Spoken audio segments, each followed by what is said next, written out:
If you like the story, you can support the author on Patreon. Link is in the description. Chapter 401, Chapter 398, Building a Bond. Gail Jutsu. Naruto thrust his palm forward, but nothing happened as usual. He was about to do it again when he felt a hand on his shoulder. Naruto turned around to see Fujin standing there. Fujin said, "You look tired. That's enough training for now." Naruto immediately replied, "I can still keep training." Fujin replied, "I am sure you can. But rest is equally important. While you rest, think about what you practice and analyze how you can improve." Fujin's words confused Naruto. He wondered, analyze? What should I analyze? However, he still nodded his head. Fujin said, "For now, go and eat something. Do you want to train in the afternoon as well? Or will you be playing with your friends?" On hearing the question, Naruto immediately became depressed. Though he would occasionally hang out with the boys in his classroom, it would generally happen when the academy was on. During vacations, meeting up with them would be very rare. Naruto nervously asked, "Can I train with you?" Fujin had expected such a response, which is why he had asked it in the first place. He answered, "Sure. You can go to eat and return in an hour." Naruto excitedly said, "Yahoo! I'll be back in no time, believe it." He was about to run away when Fujin said, "Wait. What are you planning to eat?" Naruto turned around and replied proudly, "Obviously instant ramen." Fujin put up a curious expression and asked, "Do you eat anything else?" Naruto showed confusion on his face as he asked, "Why would I eat anything else?" Fujin sighed and said, "You are coming with me." Fujin began walking. Naruto quickly followed him and asked, "Where are we going?" Fujin replied, "To eat." Naruto became excited and asked, "Are we going to Ichiraku?" Fujin chuckled and answered, "Nope. No ramen for you today." Naruto stopped moving. A look of horror appeared on his face. He shrieked, "You can't do that to me." Fujin smirked and said, "Sure I can." He raised his right hand and snapped his fingers. Immediately, the wind began flowing around Naruto. Naruto tried moving, but it was very difficult. Fujin grinned evilly and said, "If I want to, you won't even be able to eat." Naruto was dumbstruck. The wind around him was so dense that he couldn't move his arms and legs. In addition, he felt the wind revolving around him at a very high speed. He looked at Fujin fearfully. He hadn't expected Fujin to do something like that. He understood that Fujin's threat was true. Suddenly, the pressure around him disappeared and Fujin began laughing loudly. He said, "Ha ha ha. You should have seen your face. Ha ha ha." Naruto immediately understood that he was pranked. His face immediately became red in embarrassment. He was the one who always pranked others and not the other way around.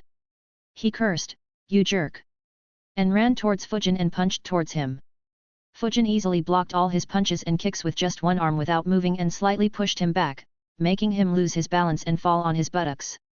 Fujin chuckled and asked, "After doing so many pranks, you never expected that someone would prank you as well?"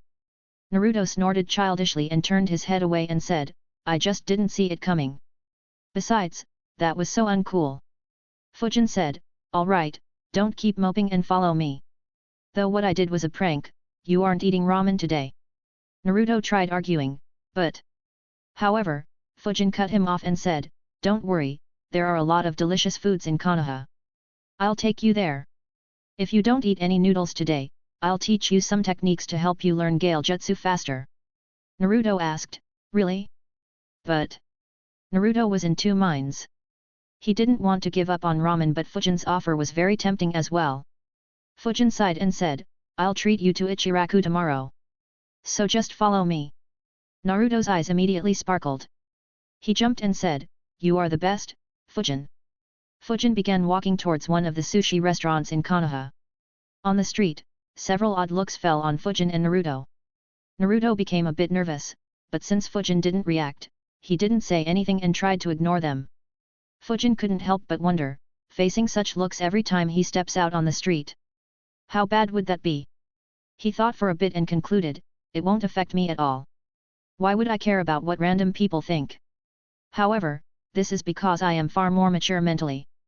Had this happened when I was under 12 in my previous life, then I would have been affected a lot too. Unfortunately, there wasn't much Fujin could do in regards to those stairs. The damage was long done. Hiruzen and others in charge had messed up long back. It was already too late for anyone to do anything about it. As unfair as it was, the change could only happen slowly as Naruto gained more respect due to his actions. Fujin shook those thoughts from his mind and entered the restaurant with Naruto following him. Once again, they received very unfriendly looks. Fujin ignored them and sat on a table. He looked at Naruto and asked, "What do you want to eat?" Naruto ignored the looks and began going through the menu. Since he hadn't ever been to that restaurant, he was confused. So Fujin asked him about his preferences and gave him some suggestions. While the two of them were busy deciding, the rest of the restaurant wasn't very peaceful. A few customers saw Naruto, got up and left. As for others, they became much silent. The owner had a frown on his face as he saw that he was losing customers. He looked at Fujin and thought, that boy comes here frequently and orders a lot. But why did he suddenly bring that demon here?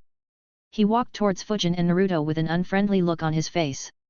He stood next to their table and asked angrily, "What are you doing in my restaurant?" Naruto immediately had a grim expression. He had already experienced that several times and knew what was about to happen. While he had gotten used to it by now, he was afraid that it would force Fujin to go away from him. However, to his surprise, Fujin didn't react much and just stared into the owner's eyes. He replied with a hint of amusement, "To eat, of course. Why else would someone come to your restaurant?" Naruto had expected the owner to blow up, but to his surprise, nothing like that took place. Fujin smiled kindly and said, "I hope you give us your best hospitality. Naruto, make your order." The restaurant owner was shaking in his boots. Though Naruto felt that Fujin's smile was kind, the restaurant owner was terrified due to the killing intent he felt when their eyes met. Fujin hadn't unleashed his killing intent entirely like he did with Root Ninja, but what little he used was enough to terrify a civilian. He immediately nodded and said enthusiastically, "Of course. Everyone who comes to my restaurant is my valued guest. What do you like to eat? It will be on the house." Fujin pointed towards Naruto and said, "Ask him. As for the money, don't worry, I have plenty." The owner looked at Naruto and tried smiling as well as he could in that circumstance and asked, "What would you like to eat, young man?" Naruto was surprised by the sudden change in the owner. He placed a rather large order for himself. Fujin ordered some sushi as well. The owner wrote down their order and immediately left. As soon as he exited from the dining room, his legs finally gave up. He dropped to the floor and sat down. His entire back was wet due to fear. He thought, why didn't he ever say that he was a ninja? I wouldn't have dared to do something so stupid. Though the crimes committed by ninjas on civilians were close to nil due to the strict laws of Konoha, they still happened at times. Even if they didn't, a civilian would naturally be afraid of a ninja due to the large difference in their strength. So, the owner didn't dare to offend Fujin after realizing the threat. Even if he got justice, he didn't want to pay for it with his life. He quickly went to the kitchen and overlooked the process of cooking to ensure that nothing went wrong with the order. Naruto was still confused. He asked, how did he go from angry and grumpy to kind and gentle so quickly? Fujin shrugged and said, who knows? Maybe he had a bad day or a bad customer earlier. Or perhaps he didn't get a proper sleep. Hard to say. I guess my smile reminded him to act kindly. What do you think? Naruto tried thinking but he couldn't find anything wrong with Fujin's words. After all, Fujin had smiled and the man suddenly started acting nice. He just nodded absent-mindedly and muttered, I guess smiling is good to calm others down. Chapter 402, Chapter 399, Promotion. A/N, Saturday's bonus chapter. As they waited for the food, Fujin made some small talk with Naruto and asked him some questions about his daily life, which Naruto talked about enthusiastically. After some time, the owner arrived with the order. Fujin looked at him and wondered, is he so scared that he won't even ask his employees to serve us fearing that they might make a mistake? Oh well, whatever. The owner arranged the food on the table in a way that made it very pleasing aesthetically. Though nervous, he put up a smile on his face and said, enjoy your meal. I hope it is to your liking. A look of surprise appeared on Naruto's face. It was the first time someone had arranged food for him this way. He enthusiastically said, I will. Thank you, old man. He immediately dug in. Fujin didn't particularly care about the aesthetics but enjoyed the range of emotions the owner was experiencing. He began eating as well. The food was obviously delicious. Naruto exclaimed, "This is delicious." Fujin nodded and said, "Of course it is. Did you think that only noodles taste good?" Naruto said, "I didn't know. I have never been here before."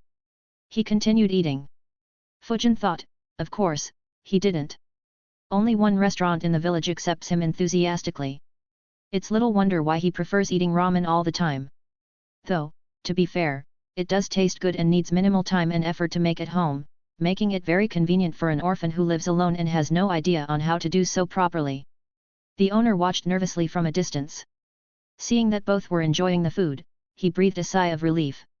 After some time, all the food on the table was cleared. Fujin asked Naruto whether he wanted more, but Naruto was full. So, Fujin asked the owner to bring the bill. The owner offered to have the food on the house once again, but Fujin insisted on the bill. Not wanting to offend him unnecessarily, the owner brought him a bill. Naruto looked at it curiously and was shocked. The total amount was 5,460 ryo. He asked, "So much?" Naruto generally spent only a few hundred ryo in Ichiraku and depended a lot on the coupons to get free or discounted ones. Fujin nodded and said, "Yup.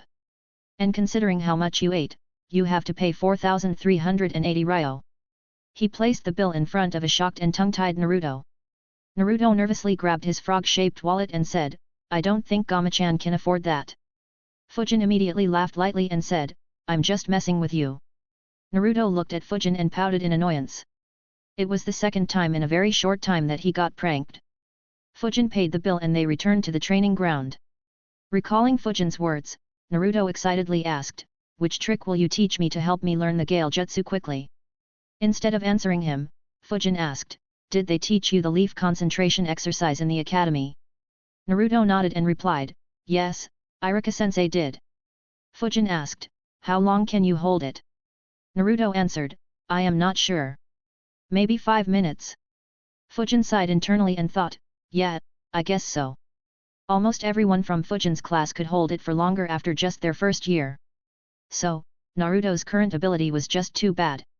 And it had nothing to do with his large amount of chakra and instead just showed a serious lack of effort on Naruto's part. Fujin said, "My trick is very similar. You'll sit on the ground, stick a leaf to your forehead and use chakra to ensure that it doesn't fall off your head. However, while you do that, you will also try to feel the winds flowing around you that will make that leaf fall off your head. If you can feel the winds properly and ensure that the leaf sticks to your head for 2 hours continuously, you'll be able to learn Gail Jutsu in a few days." Naruto's eyes widened. He asked, "Only a few days?" Fujin nodded and said, "Yes. However, keeping the leaf stuck to your head for that long won't be very easy either. You'll need to be very serious to do so. But, if you manage to do that, it will be very helpful in any wind jutsu you learn in the future." Naruto immediately replied, "I'll keep the leaf stuck to my head for 2 hours. Believe it." He immediately grabbed a leaf, sat on the ground and placed it on his head. Fujin's words about feeling the wind were obviously bullshit. It had nothing to do with the leaf concentration exercise or the Gail Jutsu. He just said it so that Naruto would have something to do while doing the leaf concentration exercise and wouldn't quit out of boredom like he did when Iruka tried to get him to do that. Fujin looked at Naruto and thought, as long as I don't teach him the shadow clone jutsu and use it to train him, his growth shouldn't explode beyond control. I'll get him to improve his chakra control and teach him a few wind until graduation. I'm interested to see how Naruto would develop if he already has a few wind jutsus under his belt before graduating. Anyway, Naruto will be here for a while. I have already spent a lot of my time with him. This is enough rest for me." Fujin created a shadow clone and went back to his home. He dismissed the clones in his basement, created new ones and continued working on the Flying Thunder God Seal. A couple of hours later, the shadow clone watching over Naruto suddenly became alert and turned his eyes in a direction. A few seconds later, an Anbu ninja stealthily flickered behind him. He muttered a few words in his ears and left. Naruto, who was still training, didn't notice the Anbu arriving and leaving. Fujin's clone wondered, "Hiruzen wants to see me. That's strange. I expected Danzo to make a move. However, he hasn't done anything yet while Hiruzen called for me." He created a shadow clone with the least amount of chakra and dispelled it. Immediately the memory was sent to Fujin and the clones in the basement. Fujin wondered the same but couldn't say for sure. He grabbed the report he had written and left towards the Hokage building while his clones continued working. A few minutes later, he appeared inside Hiruzen's office and asked, "Did something happen?" At the same time, he handed over the report and said, "This is the mission report for my previous mission." Hiruzen accepted the scroll and handed him another scroll. He said, "The reason for calling you is related to this mission. Due to your recent achievements, I have decided to officially promote you to the elite jonin rank." Fujin's eyes widened for a moment. He asked, "Officially? Isn't that too soon?" Though Fujin's strength had long reached that rank, Konoha would rarely grant it to ninjas who were still very young. In fact, Kakashi was promoted to that rank just slightly more than a year ago while Guy had been promoted only a couple of months ago and both were nearly a decade older than Fujin. So, Fujin wasn't expecting this promotion. Hiruzen replied, "No. I don't promote ninjas officially to this rank to avoid them being targeted too much by our enemies. But, you have already been attacked several times and have proven yourself to be strong enough to ensure your safety and inflict heavy losses on the enemy. So no need to worry." Fujin nodded and said, "All right. Thanks for the promotion." Fujin didn't particularly care much about the promotion. It didn't grant him a lot of benefits other than increasing his reputation. And, it didn't have much disadvantage either as his bounty was already very shocking. Fujin asked, "Is that all?" Hiruzen nodded. Fujin said, "All right. I'll see you later, Grandpa." He turned around and was about to walk out when Hiruzen said, "I almost forgot." Fujin stopped and turned around. Hiruzen said, "I recently saw you with Naruto. What is your opinion of him?" Fujin looked at Hiruzen and wondered, he should have been told about this yesterday or this morning. Don't tell me that he promoted me just to get a good excuse to call me here without seeming overbearing. Of course, he didn't show his thoughts on his face and said, "He is definitely interesting. The amount of chakra he has is enviable. Unfortunately, he hasn't trained properly. His ability to manipulate and control his chakra is extremely bad." A frown appeared on his face as he asked, "Did the academy teachers ignore him? Or has the academy become very lenient lately? There is no way he'd be this bad if he had someone like Genki-sensei looking over him." Chapter 403, Chapter 400, Hiruzen's Knowledge, Danzo's Opportunity. A/N, bonus chapter for reaching 6001 Power Stones last week. We ranked 11th. Keep it up guys, smiley face. A/N, never imagined that I would write 400 chapters and more than 600k words. Thanks for all your support guys, smiley face. Hiruzen was surprised by the question. He thought, "I never imagined that Fujin would be interested in the affairs of the academy. Now that I think about it, he was very methodological and disciplined in his training." He answered, "It is the second case. Our number of ninjas has recovered from the several losses we took. So, there is no need to push the academy students to graduate earlier or train too hard. Let them enjoy their childhood and maintain their innocence for a bit longer." Fujin wasn't surprised by the answer. He had expected that such a thing would happen. After all, it was very difficult to maintain the same level of discipline when people lived peacefully and without any grave threat. However, he was still curious about Hiruzen's thinking. From his point of view, Hiruzen should have pushed for students to be properly trained instead of taking it easy. He asked, "Is that so? I can understand not allowing early graduation, but why is the training lenient as well? Won't it be beneficial if they are trained properly so that they will be able to fight well on graduating?" Hiruzen shook his head and said, "Your analysis isn't incorrect but you are missing a few critical aspects. Maintaining the same intensity for a long time is difficult. If I sustain it forcefully, then the village will slowly feel the exhaustion and when the time for battle comes, they won't be able to give it their all. It's like how you felt the exhaustion of continuously doing missions and wanting to take a rest. The same also happens with other ninjas and also the academy teachers. Once they see their teachers, parents, and other elders exhausted all the time, the exhaustion will also brush off on the students and negatively impact their growth." Fujin was surprised by Hiruzen's words. He hadn't considered that aspect. He thought, "Now that I think about it, Konoha has been tense ever since Minato's death. When conditions seemed to have improved, the Uchiha clan was massacred and Konoha lost 2 young rank S ninjas and a lot of jounins and elite jounins. Now that the village can relax again, it's no surprise that everyone is relaxing until hell breaks loose again." Fujin was snapped out of his thoughts as Hiruzen added with a smile, "Besides, the methodological way of training isn't always good for raising the next generation." Fujin was confused. He asked, "What do you mean?" Though Fujin had his thoughts on the matter, he wasn't arrogant enough to think that he knew better than Hiruzen at how to train ninjas.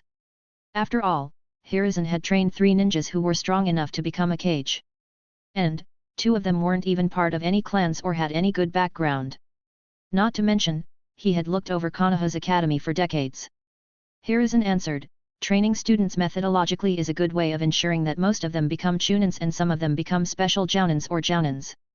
But it is very rare for an elite jounin or a rank S ninja to come from this method of training. For instance, from your batch, you are the only one to have reached this level. No one else has even been officially promoted to the jounin rank, though Hoka and Taro have reached that level of strength. The rest from your elite classroom have become chunins. As for the other classes, most are still genins. They will need another 3 to 5 years to become chunins. If I compare other batches that graduate a few years before you, they are even worse when it comes to the number of jounins despite having a similar number of chunins." Fujin thought for a few seconds and said, "I see. But I don't see how not following a methodological way would help someone to become stronger." Hiruzen shook his head and said, "It's difficult to explain. As you grow older and experience more, you might understand." Fujin nodded and said, "All right." He was about to leave when Hiruzen said, "I am surprised that you are so interested in this matter. Do you want to be involved in the academy or perhaps become a jounin sensei?" Fujin shook his head and said, "Not in the near future. I was just curious about it due to meeting Naruto. Besides, I am too young to be a jounin sensei." Fujin had too many things planned. He couldn't assign any time to guiding more kids. Hiruzen nodded disappointedly and thought, he just started his vacation. "I'll have a discussion with him before the next batch graduates." Fujin said, "I'll see you later, Grandpa. Thanks for the promotion again." Fujin turned around and left. Hiruzen smiled and thought, perhaps, getting him into the council would bring more benefits to Konoha than I assumed. He went back to his work while Fujin went back to his basement and continued working on the Flying Thunder God Seal until noon. At noon, Fujin asked Naruto to stop training and took him out to lunch. Their experience was quite similar to the sushi restaurant. Naruto couldn't help but marvel as he thought, "Wow! Fujin is so good. Just a smile from him turns all their angry faces into a smile and they treat me so well." Fujin could read Naruto's thoughts from his expressions easily. He couldn't help but wonder what Naruto's reaction would have been had he known what was actually happening. After lunch, the two returned to the training ground. Fujin grabbed a leaf and said, "This is the next trick to help you. Observe carefully." Naruto observed the leaf in Fujin's hand with full seriousness. Suddenly, it was cut into 2 without Fujin taking any action. Fujin explained, "This is the training to improve your ability to manipulate the wind chakra. Once you can do it, it will help you in learning other wind jutsus. So this, along with keeping the leaf stuck to your forehead for 2 hours, are 2 things you'll need to complete if you want to learn all my 4 jutsus quickly." Naruto nodded and said, "All right, it's just cutting the leaf. I'll get it done in no time, believe it." He immediately began trying it. Fujin thought, it's good to see that he is still upbeat despite failing in everything I have asked of him so far. Oh well, these should keep him busy for a few days until his patience runs out. Fujin left a shadow clone to watch over Naruto and answer his doubts if he had any. While the 2 of them trained, the news of Fujin's promotion reached the clan leaders in Konoha. Since they already knew about his bounty and title, they weren't surprised. However, they wondered why Fujin was no longer in Anbu. Under Konoha, in a dark hidden room, Danzo sat with 2 scrolls in front of him. Both were open. He stared at them but wasn't reading and instead was analyzing them. He thought, Hiruzen promoted Fujin to elite jounin. On the surface, this doesn't look odd. He promoted Hitaki Kakashi and Might Guy not too long back. Soon, he will promote his younger son as well. These new promotions signal to our enemies that Konoha's next generation is ready. However, Fujin's promotion is different. It means that he is no longer a part of Anbu. But Danzo wondered, why would Hiruzen let go of such a good piece? No, that isn't his nature. It's too early for him to allow the boy to retire. Most likely, Fujin quit himself. As for the reason, Danzo's eyes moved towards the second scroll as he thought, my root spies in the land of water sent an intelligence report. Hojiki Mangetsu led numerous hunter ninjas into the land of waterfall. He returned with the Kyubikaribasho and the news that Biwajozo was dead. However, they didn't claim that Mangetsu killed him. That means someone else killed Jozo. In addition, several dozen Kiri ninjas died. Fujin's Anbu squad didn't go to the land of waterfall and instead went somewhere else.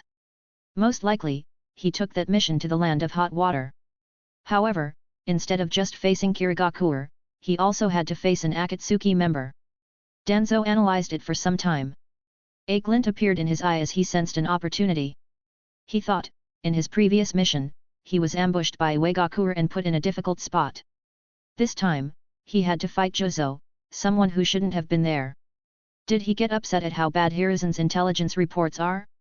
If he did and is upset with Hiruzen, then it makes sense for him to quit Anbu in frustration and disappointment over Hiruzen. In that case, this is the right time to recruit him into Root. But I need to prepare first. Danzo sensed an opportunity. An opportunity that he wasn't willing to let go of. Fujin was unaware of Danzo's misunderstanding, but he was expecting him and waiting for him either way. Chapter 404, Chapter 401, Come inside if you dare.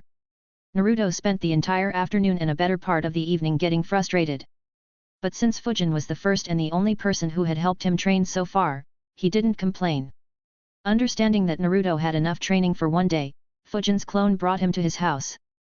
As they arrived in front of Fujin's house, Naruto's eyes widened as he took a proper look at Fujin's home. He said, "Your house is damn cool, Fujin." Fujin's clone nodded and said, "Thanks. Come on in." Fujin sensed his clone and Naruto entering his house. He stealthily swapped places with his clone. Naruto was too busy looking at Fujin's house to notice the swapping. He asked, "What will we do now?" Fujin said, "Though we didn't eat noodles today, eating outside all the time isn't cheap and you'll run out of money in a few days. So I'll give you a few simple cooking tips that I used to use during the academy days." Naruto immediately complained, "That's boring." Fujin chuckled and replied, "Just a little. Besides, it is a lot more fun when you can make something to eat other than just instant ramen." He added, "Of course, it's not always possible to have the time. That's why fruits and ration bars exist." As soon as Naruto heard ration bar he made a disgusting face. It earned him another light knock on his head. Naruto held his head as Fujin said, "Once you go out of the village for a mission, you might not have any choice but to eat just ration bars and soldier pills. If you can't even do that, then you should give up your dream of becoming the Hokage." Naruto was shocked. His mind was in a mess. He couldn't keep up with Fujin's words. He wondered aggrievedly, how did he go from there to giving up on my dream? He pointed at Fujin and argued loudly, "Hey, how are those two even connected?" Fujin chuckled and said in a teasing tone, "Imagine yourself hiding behind enemy lines and you get hungry. Now, will you light a fire to heat water so that your enemies can see that fire?" Naruto's mouth opened wide. Despite how unrealistic it sounded, Fujin's words made total sense. Fujin continued, "Even if they somehow didn't spot the fire, won't the smell of your delicious instant ramen spread throughout the entire area like you said it does?" Naruto recalled praising ramen non-stop in front of Fujin earlier. His shoulders dropped in defeat as he couldn't think of any good points to argue against Fujin. Seeing his hilarious reactions, Fujin decided to push him a bit more. He chuckled again and said, "Maybe instead of becoming a Hokage, you should become a cook." Naruto looked at Fujin with a confused look. Once again, he couldn't follow Fujin's logic. Fujin continued, "After your enemies find and kill you, they will enjoy the instant ramen you cook. So, it wouldn't be wrong to call you a cook." He immediately burst out laughing. Naruto annoyingly said, "Stop mocking me. Humph, I'll eat ration bars to become the Hokage. Believe it." Fujin smirked and thought, "So easy. I can't believe that Irika couldn't do such a simple thing. No, what's more unbelievable is that Hiruzen didn't take advantage of Naruto's gullibility. Considering how much he invested in me and tried to manipulate me, he should have taken Naruto as his personal student and trained the shit out of him. The only explanation I can think of is that he doesn't think Naruto can reach the rank S without resorting to Kurama. If he knew about his potential, Hiruzen would have probably adopted Naruto regardless of any political pushback." Seeing Fujin smiling, Naruto pouted and said, "But, even if I want to, I can't follow what you said. The groceries are too expensive and I haven't been given any ration bars for a long time." Fujin raised an eyebrow and asked, "How much money does Lord Hokage give you every month?" Naruto answered, "He gives me full 1,000 ryo." Fujin's eyes twitched. He muttered to himself, "The son of Minato, the fourth Hokage, and the godson of Jiraiya, a Sunin, lives on merely 1,000 ryo per month. Though Fujin had received the same amount, he had understood that it was very difficult to survive on it alone if he didn't eat the ration bars that were provided for free by the academy. Even then, he had resorted to Fuinjutsu to earn some money to buy tools and weapons. Fujin thought, since Naruto didn't eat the ration bars, cheap instant ramen was probably all he could afford anyway. Though Hiruzen wants to avoid any suspicions, Naruto's secret is out in the open anyway. Nearly every adult in the village hates him. And, there is no way that there isn't a single spy in the village who doesn't know why that is. Does he still need to be so stingy? I suppose Irika or perhaps even Hiruzen would bring him groceries for free if he asked. But which kid would ask for groceries? Even more so when he has little to no idea about cooking. Fujin sighed internally and thought, I was a bit too lenient towards the ending days. Maybe I should rejoin the Anbu and use up those wind crystals for good. He said, don't worry. I'll stock some extra groceries and fruits. Just come pick up whenever you want to. Just don't try to enter if there is a sign on the door saying that I'm not home. As for the ration bars, just ask your sensei for them. He should provide them to you for free, but if he doesn't, let me know. Naruto nodded and thanked Fujin. He spent the evening at Fujin's home until they were done with dinner. When it was time to leave, Naruto asked, can I come to train with you tomorrow as well? Fujin shook his head. His soldier pill would run out of effect around midnight. So he won't be getting up until late the next day. He said, no, I have some work to do tomorrow. So I won't be able to look over you. Just train by yourself and visit me at 5 in the morning the day after tomorrow. Naruto excitedly said, all right. He left Fujin's house. Fujin closed his door and sighed tiredly. He muttered, it's been such a long time since I had to interact with someone for an entire day without talking about or doing any official matters. Now that I think about it, I have never done that in this world. Any casual meetups I had were generally for just a few hours and never for an entire day. Trying to become social after being alone for years is a pain in the ass. Oh well, at least Naruto isn't as troublesome as I thought he would be and is even less social than me due to his messed up situation. And luckily, his reactions are fun enough to keep me entertained. Fujin continued working on the seal until the effect of the pill ran out and went to bed. The next day, Fujin woke up after noon and freshened up. He had just grabbed a bite to eat when his doorbell rang.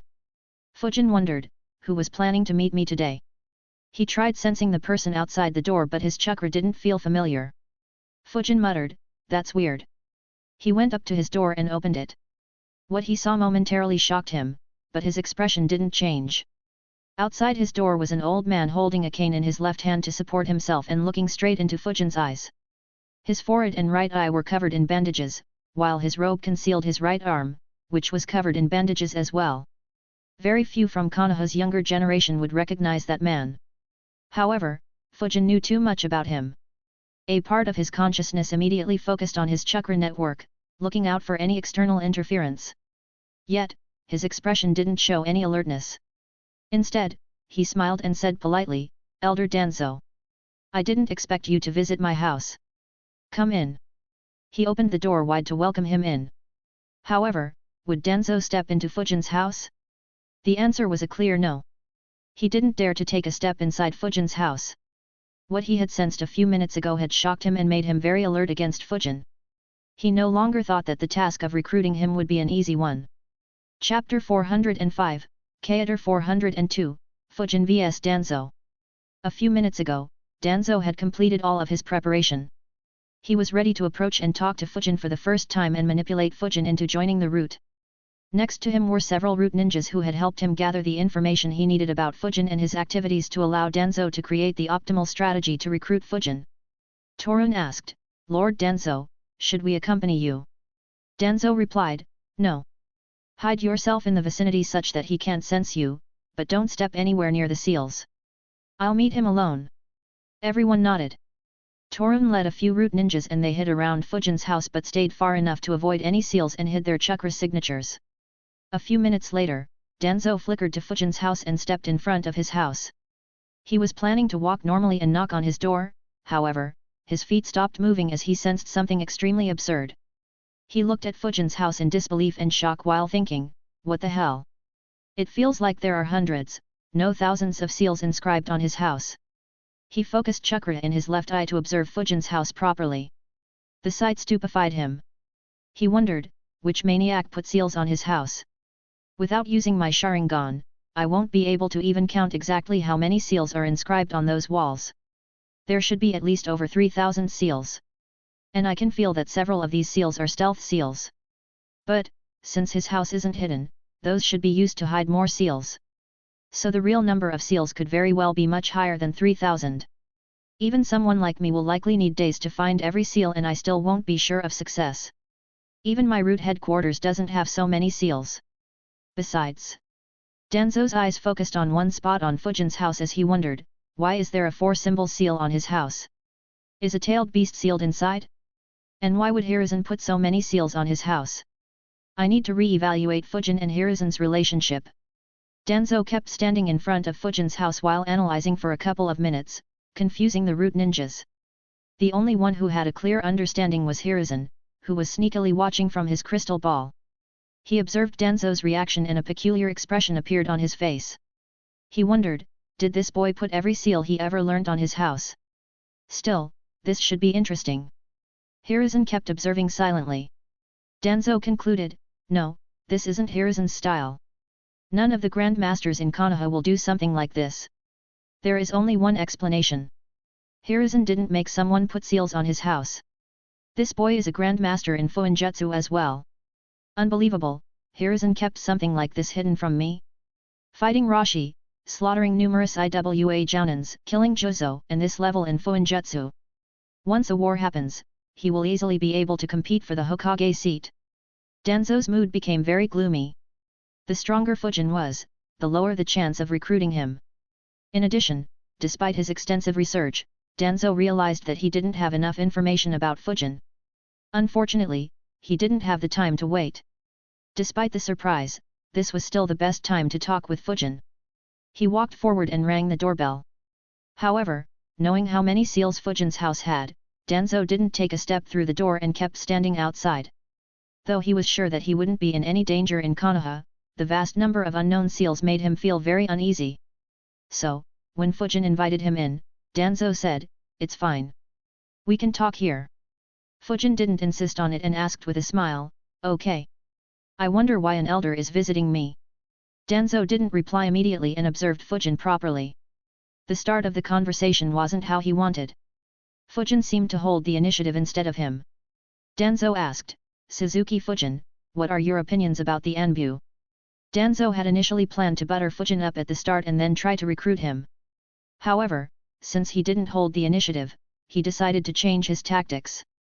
Fujin wasn't too surprised by the question. Since Danzo approached him openly, he understood that Danzo didn't come in to attack him. If he wanted, he wouldn't meet him at a place where Fujin was the safest and he wouldn't appear alone. Of course, he still kept his guard up against any attempts of genjutsu. Instead of answering, Fujin showed a confused expression and asked, "What do you mean?" Danzo replied, "I want to know what you think about the Anbu organization, the role it plays for the village, whether you think it should exist or not, and any other thoughts you might have on it." Fujin thought, indeed, it looks like this visit is for recruiting me. Does he think I'll be as easy to influence as Kakashi? After all, I don't have the mental baggage that Kakashi does. Fujin raised an eyebrow and said, "I wasn't aware that the elders in the village are responsible for taking exit interviews and doing surveys. Did Grandpa send you?" The only way for Danzo to recruit a capable ninja would be by creating a wedge between that ninja and Hiruzen. The wedge can be created with real reasons or by the stuff he made up to manipulate that ninja. However, by calling Hiruzen Grandpa, Fujin crushed most of Danzo's hopes. Danzo didn't show any emotion on his face and replied, "We don't, and Lord Hokage didn't send me." "Suzuki Fujin, I'm interested in your answer." Danzo's calmness and immunity to all hidden taunts surprised Fujin. However, seeing how different and scheming Hiruzen was, Fujin wasn't too surprised. He sighed and said, "That's a rather complicated thing to answer on the spot. In my opinion, the Anbu is what absorbs the darkness in the ninja world and allows the village to enjoy the light. Of course, it won't be able to do that successfully all the time. Otherwise, the great ninja wars would not have happened. As for its necessity..." A smile appeared on Fujin's face as he continued, "I am sure that you elders know the answer the best." Danzo nodded and said, "Good answer. You are right. It is because of the work we do in the dark that our village can enjoy peace. However, there are still things that Anbu won't do. Or rather, it can't due to several issues such as manpower or secrecy. For that purpose, I created the route. We ensure that everything that is needed to be done for the village gets done. We are the roots that ensure that Konoha can stand strong. Fujin asked, wasn't root disbanded around 3 years ago? Danzo didn't answer Fujin directly and instead said, the village will always need us. The root will never be disbanded in its entirety. And, the members who were disbanded still have the same capability. Fujin said, I understand. But why are you telling this to me? Danzo said, Suzuki Fujin, you might not know this, but I have kept an eye on you ever since you were young due to your talent. I wanted to invite you into the root, but the Hokage didn't allow me. Seeing your current state, my expectations about you were correct. The purpose of my visit is to invite you to the root. With your capability, the best way you can serve the village is by joining root. Every mission in the root is completed with anonymity. So your identity will never be leaked.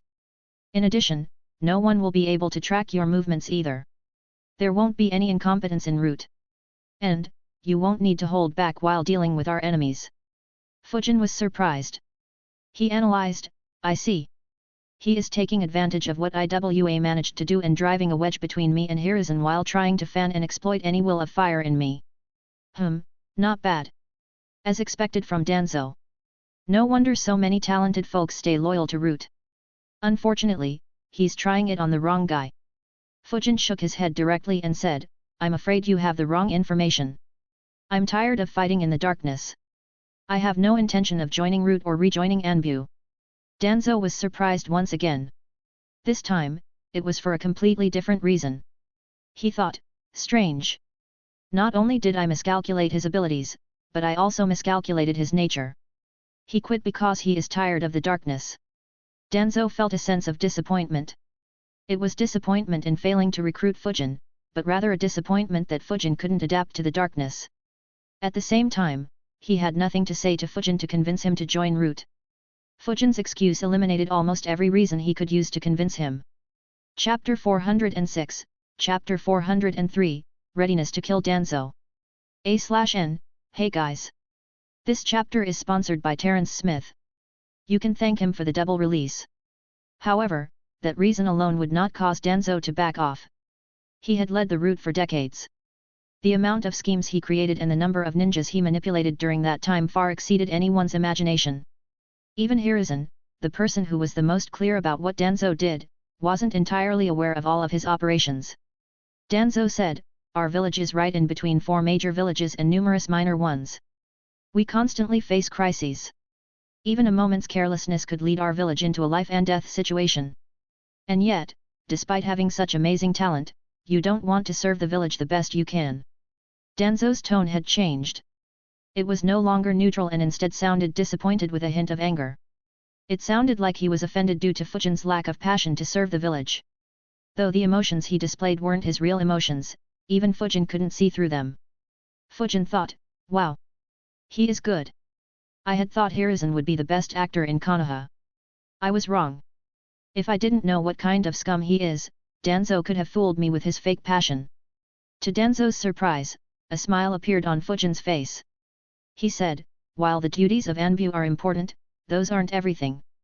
I can serve the village in numerous ways, Elder Danzo. After all. Fujin's smile disappeared and he looked straight into Danzo's left eye. His voice changed from a pleasant respectful tone to a completely neutral one as he added, if I couldn't, I doubt you'd even be here looking for me and standing outside instead of entering my home. The smile reappeared on Fujin's face. He continued, so, you don't need to worry about my passion, Elder Danzo. What I do will benefit the village a lot more than staying in the Anbu and getting consumed by the darkness. Though Danzo didn't have any change of expression, his mood became very bad. He thought, this boy. Those words and the threat he gave a couple of days ago. He knows more about the route than what someone like him should know. Did Hiruzen warn him about me? Not to mention, though he is behaving respectfully and politely, he has his guard up. If I were to make any move, he would probably counterattack in the blink of an eye. Though Fujin's actions didn't give any signs, as an experienced fighter, Danzo could easily feel that Fujin was completely on guard. Indeed, Fujin was prepared. In fact, Danzo had underestimated Fujin's preparation. After all, he couldn't have known that Fujin would be completely aware of his abilities. Fujin looked at Danzo and thought, there are 4 ways he can attack me. The first is wind vacuum jutsus. But, they are too slow and easy to see. I can counterattack faster. The second is jonin. If he acts kind and tries to touch me, then that's what he would be doing.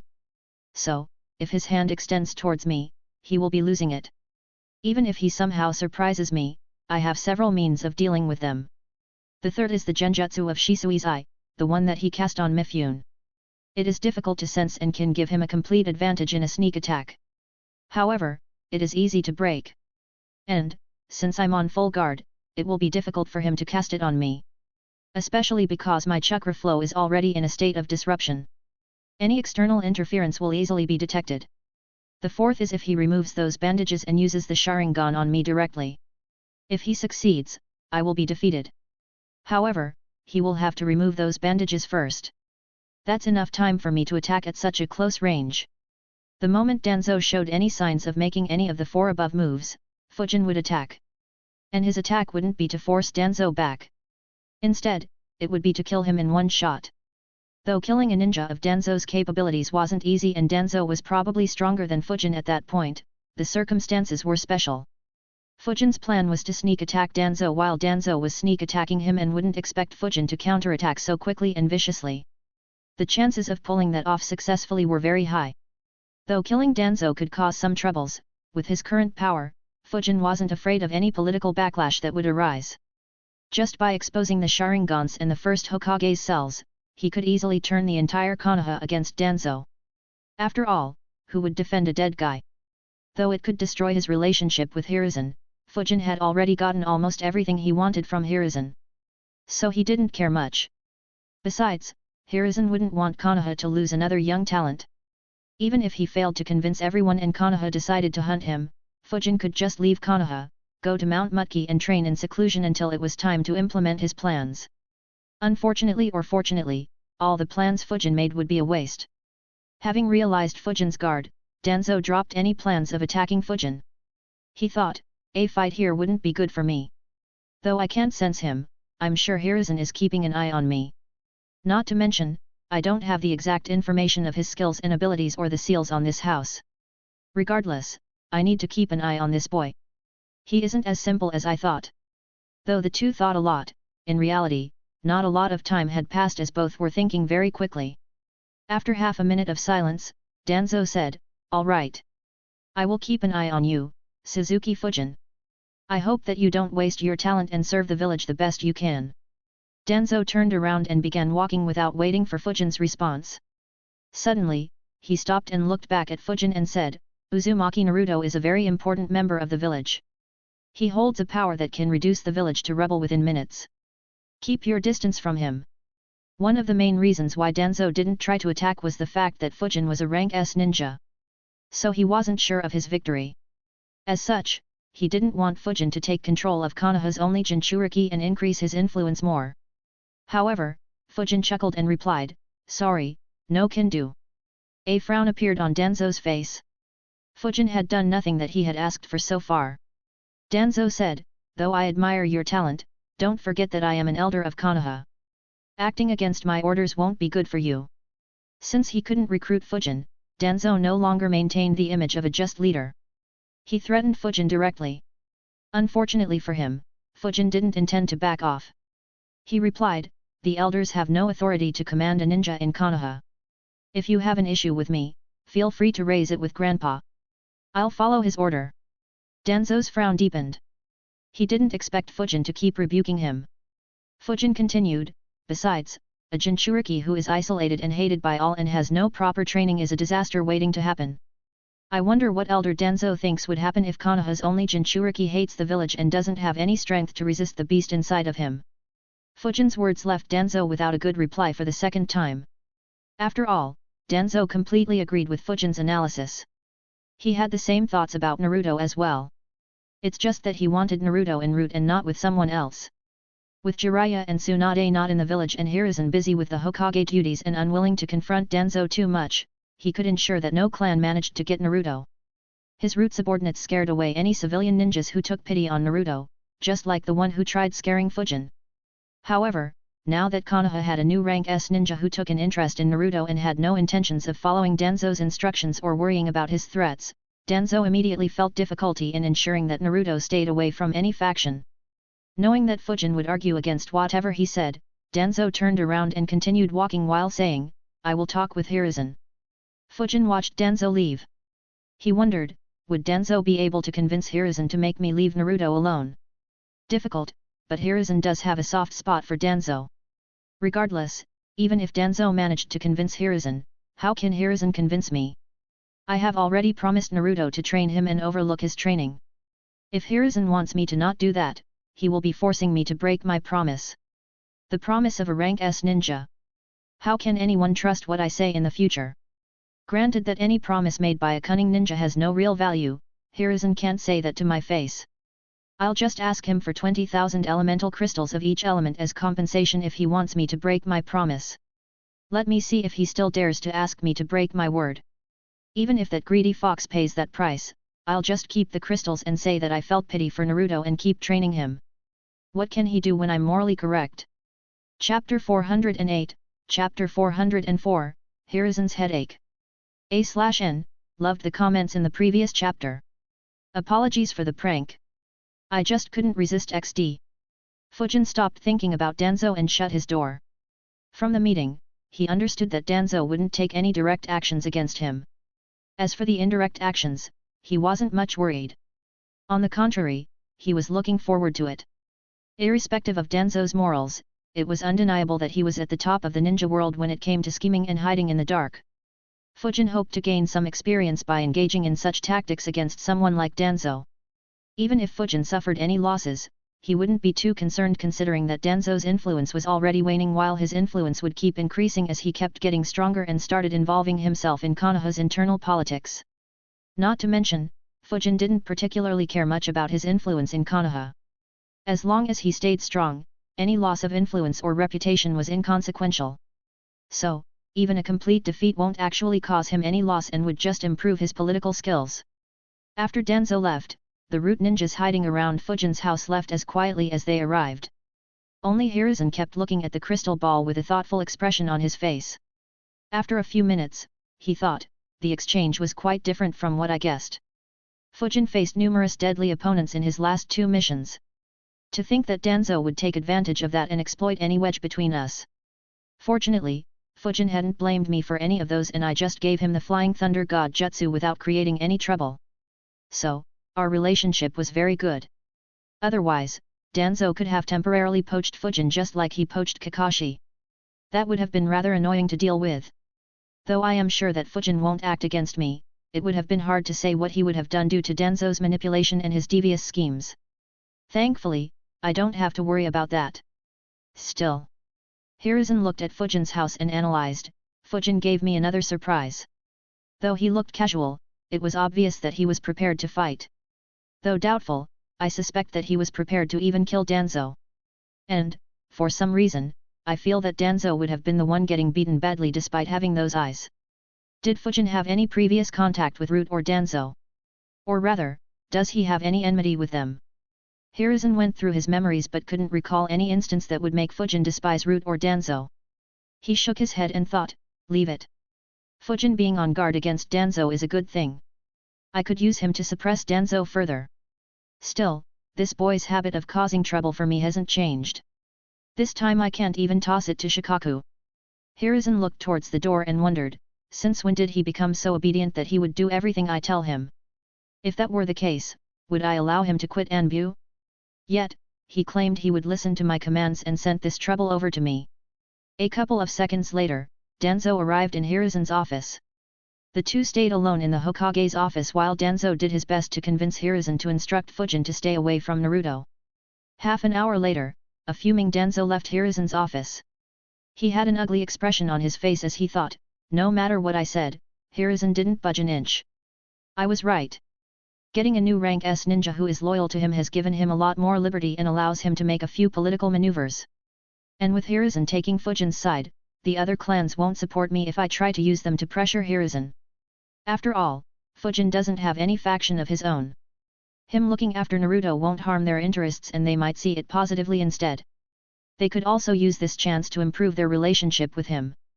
Danzo didn't see any way of keeping Fujin away from Naruto. He returned back to Root headquarters while thinking about what his next move should be. In his office, Hiruzen had a tired expression on his face. Unlike the earlier times when he faked tiredness to gain Fujin's sympathy, this time, he really was tired.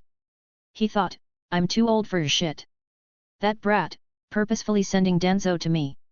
As if I can stop him from doing something without any good reason. Even if I somehow could, I'm sure that greedy boy would ask for something very ridiculous. Hiruzen knew that he wouldn't be able to convince Fujin. So he couldn't agree to Danzo's idea. As such, their argument had become very heated and pointless. He sighed and decided, I'll let it go this time. I doubt they would act openly against each other. I'll just turn a blind eye to whatever they do in the dark. Let them fight it out and leave this old man out. Fujin spent his day taking a well-deserved break. From the next day onwards, he sent a clone to guide Naruto. At the same time, he practiced his wind domain while some of his clones kept working on Flying Thunder God Seal. Around a week later, Fujin decided to approach Guy once again. The two hadn't spared for almost a week and a half. Fujin arrived at noon at the training ground where Guy usually practiced it. As he expected, Guy's team was with him and was lying on the ground, completely exhausted. Fujin flickered next to Guy and asked, Since when did you start arranging sleepovers? And that too in a training ground and at noon. No wonder there are only 3 kids here. Guy laughed at Fujin's taunt while a tick mark appeared on the foreheads of his 3 students. Unfortunately, all 3 were too exhausted to argue or even wonder who had arrived. Guy said excitedly, Fujin, meet my students. He pointed at the lying kids one by one and said, he is Niji. She is Tenten. And this one, who looks like me, is Lee. Get up you 3. How long are you going to lie down? Niji, Tenten and Lee reluctantly got up but still stayed sitting on the ground. Guy pointed at Fujin and said, he is Suzuki Fujin, my sparring partner who I told you about. The Genins were surprised to see someone whom Guy had spoken about. Even more so, they were surprised at how young Fujin was. Fujin looked at them and smiled. He said in a gentle voice, to get a sensei like Guy, you 3 are very lucky. I just hope you have the will and determination to endure through his training to enjoy the fruits of your hard work. Lee immediately said enthusiastically, of course we do. Meanwhile, Niji and Tenten looked at Fujin suspiciously and wondered, why does it feel like he is taking pleasure out of our misery? Guy clearly saw it as well, though he didn't mind it. He asked, so, why did you come to meet me, Fujin? Fujin replied, it's been a while since we sparred. Wanna have a go? Guy grinned and replied, sure. He looked at his students and said, no afternoon training session today. Instead, you will observe our spar and learn from it. The mood of the 3 Genins immediately brightened up. Suddenly, they looked at Fujin as if he was their savior. Fujin and Guy immediately moved to the center of the training ground while the Genins kept sitting where they were. Lee observed Fujin and Guy taking stances and exclaimed, this is so exciting. To see Guy-sensei in a fight so quickly. Tenten nodded. However, Niji's eyes were on Fujin. He said, pay attention to that guy as well. I heard from some of my clan members that someone named Fujin was recently promoted to elite jonin at the age of just 15. It should be him. Niji's words surprised Tenten and Lee. They looked at Fujin more carefully. Guy said, let's begin. The eyes of the 3 Genins, who were watching carefully, suddenly widened. In front of their eyes, both Fujin and Guy disappeared. A moment later, the sound of 2 fists clashing was heard. And in a few seconds, hundreds of such clashes occurred. None of the 3 could see even the shadow of Fujin and Guy. Niji immediately activated his Byakugan.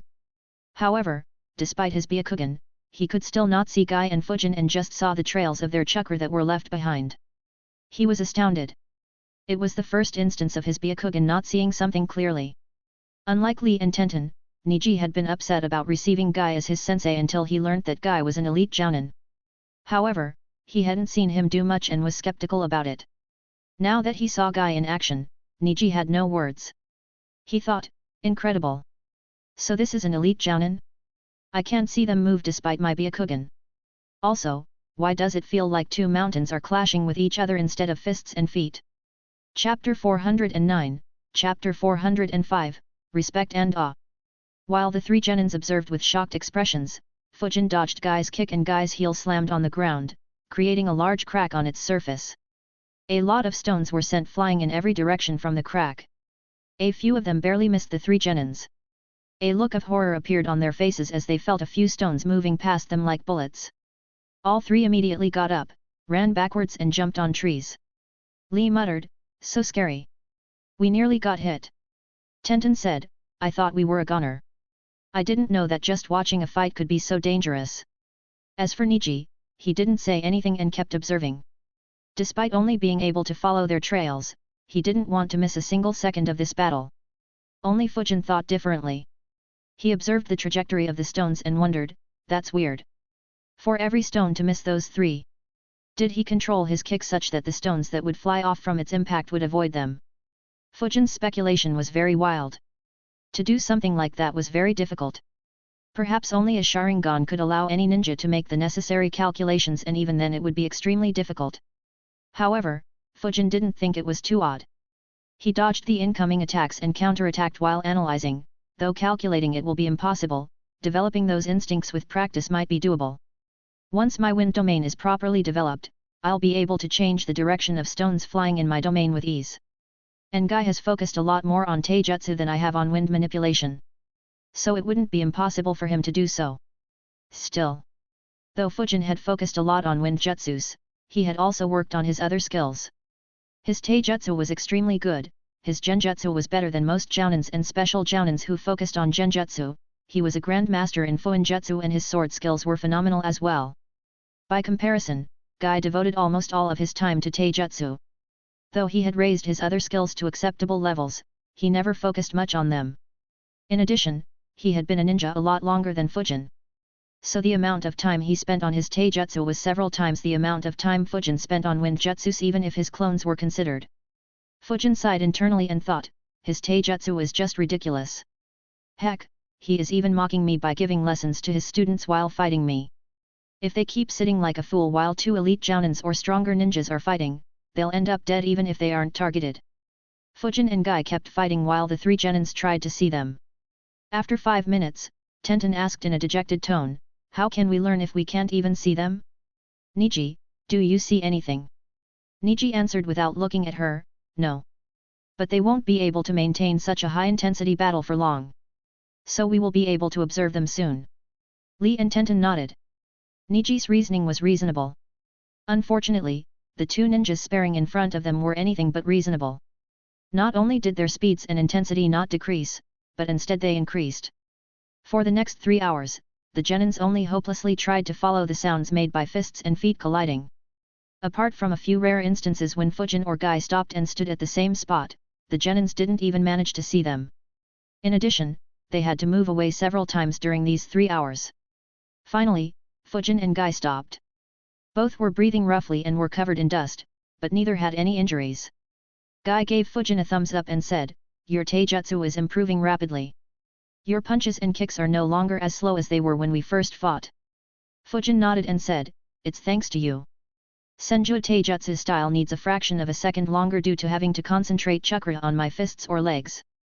Though the strong fist style lacks in power slightly, it doesn't have that weakness." Guy laughed and replied, "You can't have it all, Fujin." Fujin chuckled as well. Though the strong fist style wasn't as destructive as the Senju taijutsu style, Fujin could easily switch between the two styles and use what he wanted. So, his taijutsu hadn't gotten weaker in any sense. If he wanted speed, he could stick to the strong fist style. If he wanted power, then he could concentrate his chakra like in the Senju taijutsu style while using the strong fist style. And even without the extra boost, the strong fist style still hit hard. Fujin asked, "Will you be taking missions for your new team?" Guy answered, "Not for the next couple of months. So you can find me to spar if you want to." Fujin nodded and said, "All right. I'll see you later. I have a feeling that I'll be needing a lot more sparring to improve further." Guy nodded. Fujin glanced at the three genins once again and disappeared from the training ground. As soon as he left, the three genins moved towards Guy. However, when they saw Guy this time, respect and awe could be seen in their eyes. Though Lee already worshipped Guy, Tenten and Niji were a bit skeptical until they saw the fight. Lee thought, I knew Guy-sensei was strong but I didn't know humans could move at that speed. Will I be able to do that one day too? Unlike during the Chunin exam before Suna and Oto's invasion, Lee was still very weak and could barely be considered a jonin. So he didn't have the same confidence and excitement as he would have in the future. Tenten thought, I never expected Guy-sensei to be so strong. He, I lucked out. That Fujin guy was right when he said we were lucky. Sadly the training though. Niji clenched his fists and thought, I knew that he was an elite jounin, but are all elite jounins as strong as these two? If Hayashi is also as strong as them, then I need to train a lot harder to reach their level. Niji suddenly felt a lot of pressure. While he was regarded as a genius in the Hyuga clan, he understood that he would need to train hard for a long time to reach the level of Guy and Fujin. Guy noticed the expressions on the faces of his students and was pleased. He thought, good timing Fujin. This will make my job much easier. He asked enthusiastically, are you ready to begin the evening training? Lee shouted, yes, Guy-sensei. The other two nodded as well. Guy shouted enthusiastically, good. We will run 1,000 rounds around this training ground on our hands. He immediately stood on his hands and began running. The three genins followed him enthusiastically as well. Unfortunately, their enthusiasm wouldn't last for too long. Fujin appeared in his home and began planning, This spar was good. A couple of months of intense physical training along with regular spars with Guy should complete the process of infusing chakra through my entire body. Once that is done, I'll ask Guy whether he can teach me the 8 inner gates technique. If he agrees, then it'll add another fearsome trump card to my arsenal. And, unlike the Flying Thunder God and Senjutsu, I'm sure that I'll easily learn how to unlock the first few gates. While I train my body, I'll also work on the Flying Thunder God seal and the Wind Domain simultaneously. The Wind Domain doesn't have much scope to give me quick results. I guess I'll need another year for it to become a viable technique to use against enemy rank S. Fortunately, my progress in the Flying Thunder God seal is much faster. At my current speed, I'll be able to learn it around 5 to 6 weeks if I start using Hiruzen's special soldier pills again. Then I can focus on the second step of the Flying Thunder God. Unfortunately, this won't allow me any time to learn the Rasen Shuriken or work on the 8 trigram divination seal. Fujin sat silently and began analyzing whether it would be right to not focus on those two techniques for the time being. After a few minutes, he decided, it's fine.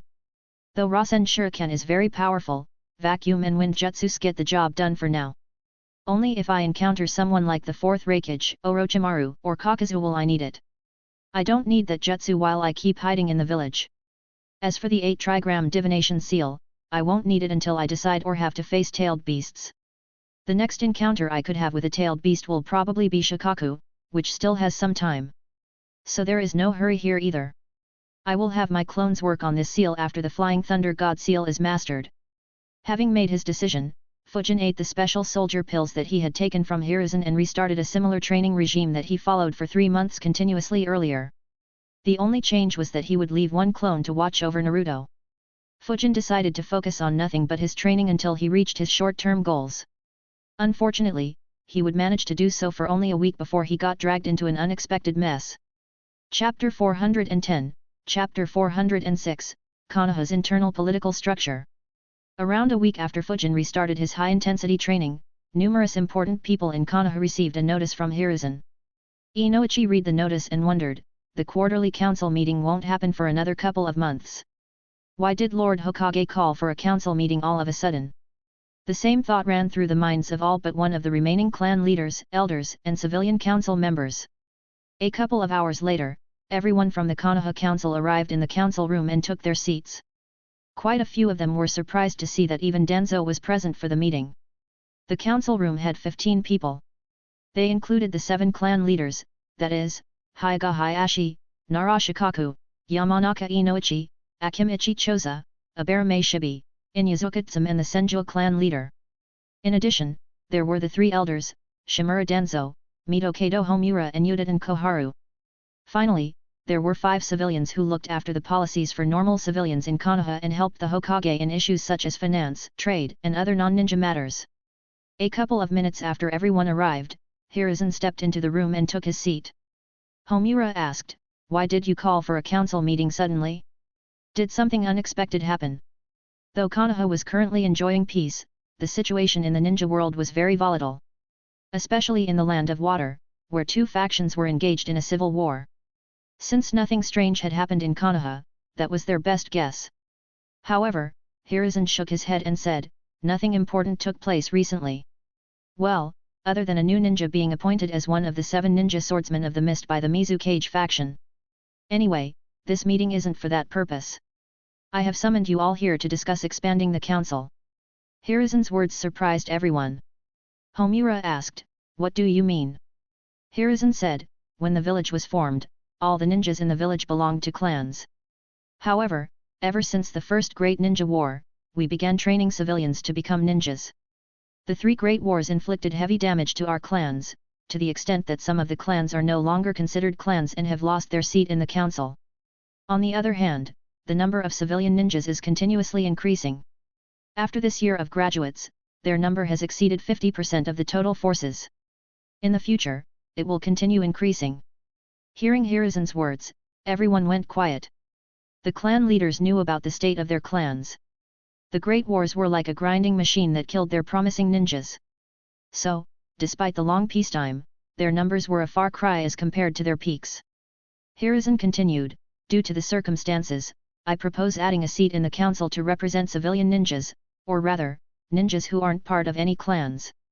Most of the clan leaders sighed internally. Hayashi thought, so it's finally time to do this. Some thought, creating seats for civilian ninjas will cut into our authority. Shibi thought, unfortunately, even though our authority will get reduced, this step is inevitable. Inoichi thought, though right now there isn't much demand for this, with time, many will start demanding this. They might even demand more seats to represent their large population. Choza thought, besides, even at the top level, the civilian ninjas have been dominating. At the end of the Third Great Ninja War, almost half of our rank S ninjas were from a civilian background. Considering that Lord Hokage and Danzo had retired, that number rose to 60%. Even right now, of the 3 most promising upcoming ninjas, 2 have civilian backgrounds and 1 is from a clan that no longer has a seat on the council. As Inoichi had thought, one of the civilians on the council asked, Lord Hokage, since their population is so high, why don't we create more seats to represent them? Hiruzen immediately answered, let us start with 1 and understand what complications happen. If it is beneficial for the village, then an expansion can be considered in the future.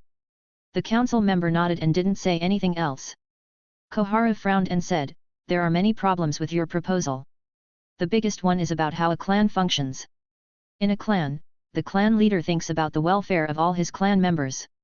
However, the same won't work with civilians.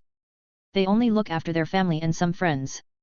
So despite having more than 50% ninjas, anyone sitting in this seat will only represent a minuscule fraction of the ninjas.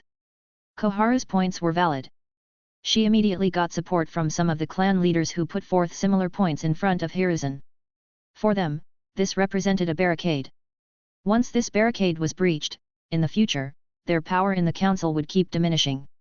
On the other hand, the civilian council members saw it as an opportunity to expand their influence in the village and gain more opportunities for them. Though they were apprehensive about opposing the strong clan leaders, with Hiruzen's support and encouragement, they defended Hiruzen's idea and kept listing the benefits of such a move. The entire group kept debating for over 2 hours until they had nothing more to add. Hiruzen said, since the opinion is split, we will have a vote to decide this. Everyone will have 2 minutes to make a decision.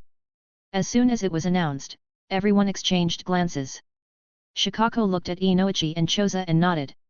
At the same time, Hiruzen glanced at the 5 civilians before glancing at Shibi, Tsum, Hayashi and the Senjo clan leader, hoping that they would support him as well. Meanwhile, Danzo looked at one of the 5 civilians. The civilian council member became nervous on noticing Danzo glaring at him.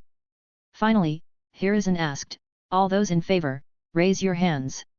Immediately, Shikaku, Inoichi, Choza and 4 of the 5 civilians raised their hands. Hiruzen looked at the civilian who didn't raise his hand and was displeased. He wondered, he isn't under any influence. Since when did Danzo dig his claws into him? Sigh, I will need to make a move here. And later on, I will have to replace this guy as well. Since there were only 7 votes in favor as opposed to the 8 he wanted, Hiruzen raised his own arm to support his proposal. A frown appeared on Danzo's and the remaining 2 elders' faces. However, they quickly realized, with the Nara, Yamanaka, and Akimichi clans supporting them, the result would be obvious. Hiruzen must have already convinced Shikaku. Hiruzen nodded and said, "All those who are against, raise your hands." Danzo, Koharu, Homura, Hayashi, Suma, and one civilian council member raised their arms. Hiruzen nodded and announced, 8 in favor, 6 against it and 2 abstained. From now on, there will be a new seat on the council to represent ninjas not a part of any clans. Hiruzen thought, it's good that those 2 abstained. Though even if they hadn't, the vote would have only been a tie. I could have still pushed it through by using my second vote. Unfortunately, that would have damaged my relationship with the clan leaders. Luckily for Hiruzen, he didn't have to face that. Since the results were clear, no one argued. The Senju clan leader asked, "What about the clans who have lost their seat at the table due to the losses they took? The White Fang's son is a genius just like him." Hiruzen answered, "The Hitaki clan was badly hit in the previous war. So was the Kurama clan. I gave them 5 years to increase the number of their ninjas to beyond 100, but both failed. Once they hit the minimum requirement, they will be reinstated into the council. Hopefully their clans not being in the council will spur them to raise their youngsters more passionately. As for the Uchiha clan, Sasuke is still too young and the remaining kids are still in the academy. So, they have no ninja among our ranks currently. Considering the tragedy they faced, they might require a couple of generations to reach the minimum number. But considering their case, Sasuke will get a seat on the council once he gets promoted to jonin." The clan leaders nodded satisfactorily. As long as a new war didn't happen, the Hitaki clan and the Kurama clans could regain their seats. Sasuke just needed time as well. Considering his father and brother, everyone believed that he would need less than 6 years to reach the jonin rank after graduating. So the number of seats held by clan ninjas would increase further. And, if a new war did start, then a seat on the council would be the least of their worries. Finally, for the first time since the meeting started, Danzo opened his mouth. And the question he asked was what everyone was thinking about. He asked, "Who do you have in mind for this seat?" Everyone's eyes immediately turned towards Hiruzen. Since he had put forth this proposal, it was obvious that he would have someone in his mind. Chapter 411, Chapter 407, Fujin vs 3 Elite Jounins. Except for Shikaku, everyone in the council stared at Hiruzen. Though many of them didn't want an additional seat to be added to the council, since it was already done, they wanted someone who was on friendly terms with them to be appointed. As such, everyone had someone in their minds. That was especially true for Danzo and the civilian council members. Danzo thought, by making such a move, Hiruzen will displease the clans. The Hyuga and Inyazuka clans were directly opposed to this proposal. The Senju and the Aberame clan didn't vote as it would have been pointless. Even though Shikaku convinced Inoichi and Choza, they would have some complaints as well. I can use this to increase my influence in these clans once again. I can also increase my influence in the clans who don't meet the requirements for getting on the council as well. In addition, if I can get everyone to reject Hiruzen's choice and appoint someone I can influence, then I'll be the biggest winner in this meeting. In some time, I might even be able to restart Root openly. On the other hand, the civilian council members saw this as an opportunity to decrease the influence of the ninja clans and increase theirs instead. Schemes ran constantly through everyone's minds as they waited for Hiruzen to respond. Hiruzen smiled and said, "Suzuki Fujin." Hiruzen's reply surprised everyone in the room. Hayashi asked, "Not Jiraiya?" Many of the clan leaders had the same doubts. They had expected Hiruzen to include his own student in the council and increase his influence. More importantly, if Hiruzen chose Jiraiya, no one would oppose him for obvious reasons. Hiruzen shook his head and said, "Jiraiya has no interest in being on the council." He chuckled and added, "If he was, then I would have already passed my seat to him." Danzo frowned on hearing that. However, everyone else nodded. Though Hiruzen had more experience and had led Konoha for a long time, considering his age, Jiraiya was a far better choice for Hokage. Unfortunately, he had no interest in the position and rarely stayed in the village. The clan leaders began analyzing whether Fujin would be a good choice for them. Shikaku obviously agreed. Choza had interacted with him during a few negotiation missions and had also fought alongside him. So he had a good impression. Some had seen him during the Chunin exams and had a favorable opinion of him ever since. Though Inoichi, Hayashi, and the Senju clan leader had no interactions with him, all regarded him highly due to the ninjas of their clan who were close with Fujin. Only Shibi didn't have much information on Fujin. However, the civilian council members didn't share the same opinion as the clan leaders. In fact, apart from his bounty and his recent promotion to elite jonin, they didn't know anything about him.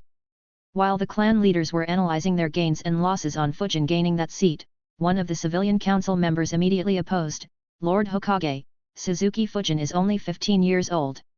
He has no knowledge of how the council works or the duties of the council. He hasn't experienced any war and from what I know, doesn't have a lot of relationships with other ninjas. I don't think he would be a good option for this as he won't be able to represent all ninjas from outside the clans. Another added, I agree. In my opinion, it will be better if we choose someone who has experienced both the second and the third great ninja wars and is looked up to by everyone. A third member added, I agree with them, Lord Hokage. Since this is a new post, it will be better to select someone who is more mature and responsible. The other four agreed with him. They waited for Hiruzen's response. However, before he could speak, Homura said, I have interacted with Suzuki Fujin earlier. He is very mature and responsible. If that alone is your concern, then you don't need to worry. Homura thought, when Hiruzen gave him permission to speak during negotiations, I expected him to mess up at least a few negotiations and cause Konoha heavy losses. I was surprised that despite getting the permission, he never spoke and instead just learned by observing us. Shikaku added, I agree with Elder Homura. Fujin's maturity and ability to handle official matters is very good. He made a small mental note, well, other than his tendency to push Konoha to the brink of a war. Shikaku continued, he won't have any issue integrating with our council. While it is true that he has very few connections, that is instead a good point. As Elder Koharu pointed out, anyone selected could play favorites. However, Fujin won't have anyone to play favorites with. That is something that someone old would not be able to do. Homura and Shikaku's words put a stop to the schemes running through the minds of the 5 civilian council members. With the 2 of them rebuking them so harshly, they quickly shut their mouths. Seeing them back off, Danzo frowned. Koharu said, though you 2 have a good impression of him, 15 years old is too young to be a council member. Besides, he was just promoted to an elite jounin. The current 3 elite jounins who aren't from the ninja clans would have complaints if they aren't considered. The civilian council members nodded. Most of the clan leaders also didn't say anything. Apart from Shikaku, most weren't completely aware of Fujin's capabilities. The bounty and his promotion both happened too suddenly and without much information being exposed to the public. Even Choza and Homura, despite seeing him in action, didn't know much about him. Hiruzen was about to reply when Danzo said, I agree with Koharu. In addition to her points, Fujin's loyalty to the village is also not completely proven. If he quits the Anbu after being a part of it for just 3 years, then it raises a lot of questions about whether he will dedicate his life to the village or not. By comparison, the 3 elite jounins, who have sacrificed their blood for the village, are far more suitable options. I recommend elite jounin Katsuhiro to be selected for the new seat. Hearing Katsuhiro's names, the 5 civilian council members nodded. One of them thought, though I have someone who will be more favorable for me, pushing him to this seat will be very difficult as no one else would support me. Though Katsuhiro doesn't owe me much, he has maintained a very good relationship with all the 5 civilian council members and will listen to our opinion. He will be far more useful than Fujin. A similar thought ran through the minds of the remaining civilian council members. They understood that they would have to be united to get their way. Each of them exchanged glances. Of course, their glances weren't missed by any ninja in the room. Though Danzo showed no expression, he was very pleased. He thought, good. With these 5 and me, I already have 6 votes. Koharu should vote for me. Even if Homura doesn't vote with me, as long as 2 of the clan leaders support Katsuhiro, I will win. Seeing that everyone had stopped speaking, Hiruzen looked at Koharu and said, age isn't an issue. The 4 of us were taught about how council works by Lord Second when we were very young as well. By including Fujin in the council at the age of 15, Konoha will have someone who can stay in the council for the next 50 to 60 years just like us. Hiruzen looked at Danzo and said, as for his loyalty to the village, there is no question. Fujin's performance in the Anbu shows his unwavering loyalty to the village. If that wasn't the case, would I suggest his name? As for him leaving the Anbu, I recommended him to quit. He has already learned all he could through the Anbu. Staying there any longer would be a waste of time and will be detrimental to his potential. Danzo frowned upon listening to Hiruzen's words while Shikaku smirked in his mind on hearing Hiruzen lie so casually. Hiruzen looked at everyone in the room and added, as for Fujin's strength. Hiruzen took a small pause and let everyone wonder what he was about to say. He continued, 2 weeks ago, he led an Anbu squad to the land of hot water to eliminate rogue ninjas. He killed Biwajozo. The eyes of everyone in the room apart from Shikaku and Danzo widened in shock. Apart from Hiruzen and Danzo, no one in the room had any guarantee of defeating Jozo. In fact, in one-on-one combat, most of them would have to work very hard to retreat alive. Before their shock subsided, Hiruzen added, after killing him, he caused Hoshigaki Kisame and Hojiki Mangetsu to fight each other and retreated safely without taking any losses. According to our intel, several Kiri Hunter nins died in that fight and Kisame's status is currently unknown. Chapter 412, Chapter 408, Hiruzen's Warning. A/N, bonus chapter for reaching 6,597 Power Stones last week. We ranked 8th. Keep it up guys, smiley face. A wave of silence passed through the room. Despite being only 15 years old, Fujin's feat of killing Jozo by himself was beyond what several of the clan leaders and elders could do. Though they had various other ways by which they contributed a lot to Konoha, they all realized that they were weaker than Fujin in combat. The 3 elite jounins from non-ninja clans were obviously not comparable to Fujin in this aspect. Danzo frowned on seeing the reactions of the clan leaders. He thought, Hiruzen was ready to reveal that in public. It looks like my previous assessment was wrong. Their relationship is still very close. Since Fujin doesn't have any mental scars like Kakashi, influencing him is very difficult. Danzo glanced across the room to see the shocked expressions on the faces of the clan leaders. He frowned and argued, even then. However, before he could make his point, he was cut off by loud laughter. The Senju clan leader laughed loudly and said, "This boy sure is good. I now see why Renjiro always keeps singing his praises, haha. Killing Biwajozo implies that Suzuki Fujin is a rank S ninja. It's been a long time since we had a new rank S ninja join the council. I agree with Lord Hokage's choice. There is no need to discuss any further." Danzo's frown deepened. He wanted to butt in again, but wasn't allowed to as Shikaku said, "I agree as well." He thought, that boy has increased my workload so much. Once he joins the council, I'll return the favor. Inoichi followed and said, "I agree as well. I have heard very positive things about Fujin from some youngsters in my clan.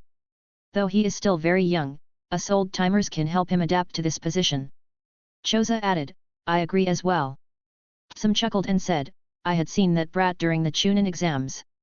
I still remember how hard-working and dedicated he was back then. To think that he would surpass us so quickly. He will be a good addition to the council." Following Psum, Hayashi and Shibi supported Hiruzen's choice as well. With all the 7 clan leaders supporting him, Hiruzen already had 8 votes in his favor. Even if the remaining 8 voted against him, they won't be able to overturn Hiruzen's decision. One of the civilian council members spoke, "Though I was a bit skeptical at first, considering his future prospects, I believe that Lord Hokage's decision is the best. The council and our village will benefit from getting such a talented youngster among our ranks." "I agree too." The council member who spoke was against Fujin's selection. However, after realizing that he couldn't stop Fujin's selection, he immediately changed his tone. He thought, though it's a shame that I can't push someone more favorable, I shouldn't make things difficult for me. Though I don't have much of a relationship with this boy, my relationship with him isn't bad. Instead, it is just neutral. I can try to influence him by appealing to his civilian background and creating a good relationship with him. Then I'll be able to get him to vote for the stuff I want." The other civilian council members weren't slow. They immediately realized his thought process. All 4 of them began singing Fujin's praises and agreed with Hiruzen's choice. Since the votes were unanimous so far and the decision was fixed, none of the 3 elders bothered voting. Unlike the remaining council members, Homura and Koharu saw no need to try and curry favor with Fujin. As for Danzo, voting against Fujin was completely pointless. So he didn't say anything either. Hiruzen said, "Since everyone agrees, Fujin will be appointed to the council to represent ninjas that aren't a part of any ninja clans." The meeting ended and everyone except Hiruzen and Danzo left. Hiruzen was about to leave as well when Danzo said, "I know what you are trying to achieve, Hiruzen." Hiruzen turned around and looked at Danzo curiously. Danzo said, "The Nara, Yamanaka and Akimichi clans support you blindly. By including another who will support you every time, you will have an even easier time getting your way in the council and won't even have to depend on your second vote to break any deadlocks. Danzo was angry. By dissolving Root, Hiruzen had cut off a large part of his political power. Only after he started inducting the orphans from the Land of Water did he start seeing hopes of reviving his political influence.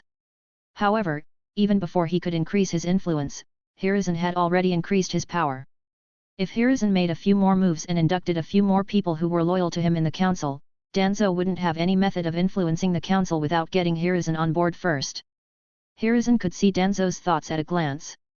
He turned around and began walking while shaking his head. He said, "I don't control Fujin. If I did, he would still be in Anbu and you wouldn't have got a chance to attempt to recruit him. Besides, he shares some of your ideals when it comes to dealing with our enemies. In fact, he is far more aggressive than what you were when you were 15. He almost reminds me of Sensei. So, you might see him supporting your policies more than mine." Danzo was surprised by Hiruzen's words. Hiruzen chuckled and added, "Of course, if you want to control him, then that isn't possible. I don't know what you or Root did to piss him off, but I'm sure you felt his alertness and preparedness when you met him." Danzo's expression became dark upon hearing Hiruzen's words. It hadn't been a long time since he met Fujin. He still recalled how prepared Fujin was to make a move. Despite thinking for a couple of weeks, he couldn't understand why Fujin was so alert against him. Hiruzen continued, "Danzo, 3 years ago, I dissolved the Root. Though you kept a few loyal subordinates, I didn't interfere with you and even gave you a chance to rebuild the Root.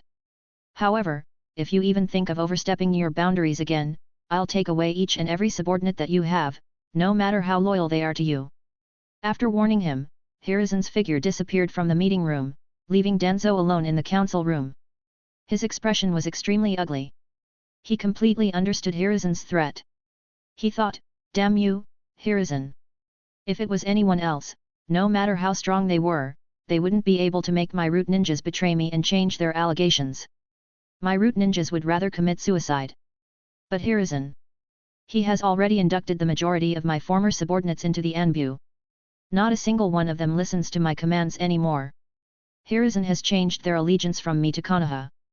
The Root ninjas that Danzo trained were indoctrinated to put the village above everything else. Even their own life could be discarded if it benefited the village. That was the basis due to which Danzo could influence so many. Danzo merely took advantage of it and made every Root ninja believe that Danzo was the only one who could lead Konoha to glory and that Hiruzen and his students were incompetent. For Hiruzen, who could wield the will of fire better than anyone else, changing their allegiance back to only Konoha and not Danzo was a doable task despite the difficulties involved. The Sunnins or others wouldn't have been able to do that, but Hiruzen did it extremely quickly and efficiently, leaving Danzo at a loss. Danzo muttered, "His attitude towards enemies is comparable to Sensei? Is Hiruzen lying? If not, what all about him has Hiruzen kept hidden? Was Fujin behind some other big event other than fighting Rashi and Kitsuki? Or did he intend to do something about those two events but was stopped by Hiruzen?" Danzo snorted and began leaving. A couple of Root ninjas flickered behind him after he left the room. Danzo thought, "I need to dig for more information about him. And, I need to see his attitude. With time, everything will become clear." Danzo decided to increase surveillance on Fujin. He also decided to go through the official documents in Konoha to dig out more information. Of course, he faced headaches towards implementing both tasks. Spying on Fujin was very difficult. Even the bugs raised by the Aberame clan would get detected and destroyed by him. On the other hand, Shikaku had already destroyed all the paperwork that was related to any important mission Fujin had undertaken and had created a lot of fake missions that Fujin had never performed. So Danzo had a very difficult task of analyzing which of his missions were real and which were fake. As for the person about whom the entire Konoha council was so curious, he was lying in his bed. Exhaustion could be seen on his face. Fujin thought, "Damn, the training is becoming more and more chakra intensive. It will be even crazier once my control over the wind domain improves further. Even Hiruzen's soldier pills won't be very effective for long. Sigh, I need something better." Fujin closed his eyes and was about to sleep when someone rang his doorbell. Fujin got up with an annoyed expression and wondered, "Who is coming here to disturb me? I already told Naruto to take today's day off." Chapter 413, Chapter 409, Increased Cellular Activity. Fujin was annoyed. He had trained extremely hard without rest for several days. He didn't want anyone to disturb him at that moment. He activated his chakra field to sense who had arrived. A frown appeared on his face as he wondered, an Anbu. Did Eagle send him here or did Hiruzen? Or does Danzo still have some ideas? He flickered to his door and opened it. As soon as he did, the Anbu said, Lord Hokage has asked you to visit his office immediately. The Anbu ninja disappeared after giving Fujin the information. Fujin wondered, calling me. Did something happen? It had been just 2 weeks since Fujin said he was taking a break. For that reason, Fujin wasn't expecting any missions from Hiruzen for some time. So he couldn't guess what Hiruzen's motive was. He flickered to the Hokage's building and appeared outside Hiruzen's office in a few seconds. Hiruzen saw Fujin and smiled. He said, come in, Fujin. Take a seat. Fujin was puzzled. He wondered, what's up with him? He rarely asks me to sit down. Now that I think about it, the only time I did was after Jiraiya destroyed that mine and killed several hundred Kumo ninjas. Has anything major happened recently? Was it due to my fight with Jozo and Kisame? And, why is he smiling so much? Confused, Fujin sat across from Hiruzen and asked, did something important happen recently? Hiruzen replied, yeah, though it isn't bad. What's up with you though? Why are you looking so tired? Fujin answered, the soldier pills effect just ran out. So I need some rest. That reminds me, the bottle of soldier pills you gave me is almost empty. Can you give me a few more bottles? Hiruzen furrowed his eyebrows and said, it's already close to finishing? Fujin, though I said that it is safe if you keep a week's break in between, using them consistently isn't good for your body. Fujin replied, I know, but don't worry. I get my body checked and treated in the hospital once every month. Yoshi-sensei said that it was fine. If I overexert, I'll immediately take a break. Hiruzen shook his head and said, that's good, but even then you shouldn't use them so frequently. When you overexert, the time you waste resting will make your progress far slower as compared to if you train slow and steady. Fujin sighed and replied, I know, but there is no other way. Training is so chakra intensive. Without soldier pills, I will be able to train at max a couple of hours a day. Though Fujin understood Hiruzen's advice, he couldn't follow it. Without soldier pills, maintaining shadow clones to learn the seals was very difficult. Fujin would have needed several times more time to master the 4-symbol seal. The same was the case with the Flying Thunder God seal. As for the Wind Domain and other powerful ninjutsus, the time needed would be even more as they required far more chakra. Fujin looked at Hiruzen and asked, do you know of any methods to increase our chakra? I don't mean any temporary methods like soldier pills, but a permanent increase in it. Hiruzen shook his head and said, artificial methods of increasing chakra have huge flaws. Your chakra reserve is already quite huge. Even I didn't have that much chakra at your age. You will exceed my current chakra reserves in less than a couple of years. And you are still very young, so it will keep increasing for quite some time. Fujin replied, my chakra reserves are growing very slowly. Hiruzen said, your chakra reserves will obviously not increase at the same rate as when you were in the academy. However, your chakra reserves are already enormous. Even a small percentage increase will be several times more than the increase in chakra reserves you experienced in the academy in terms of quantity. Even if it takes 5 years for your chakra reserves to double, very few will have as much chakra as you do. 10 to 15 years later, only Jinchurikis and someone like Kisame will have higher chakra than you. In addition, as the growth rate reduces, the quality of your chakra will improve. As will your chakra control. The amount of chakra wastage while performing jutsus will go down significantly as you practice your jutsus for years. That's why I said you don't need to do something so risky. Hiruzen was very serious while explaining to Fujin. He thought, he is only 15 and has already reached rank S. In less than 5 years, he will become strong enough to be able to survive against any cage. Strong enough to survive against me at my peak. If he is lucky, he might even reach the same level as me or even surpass me.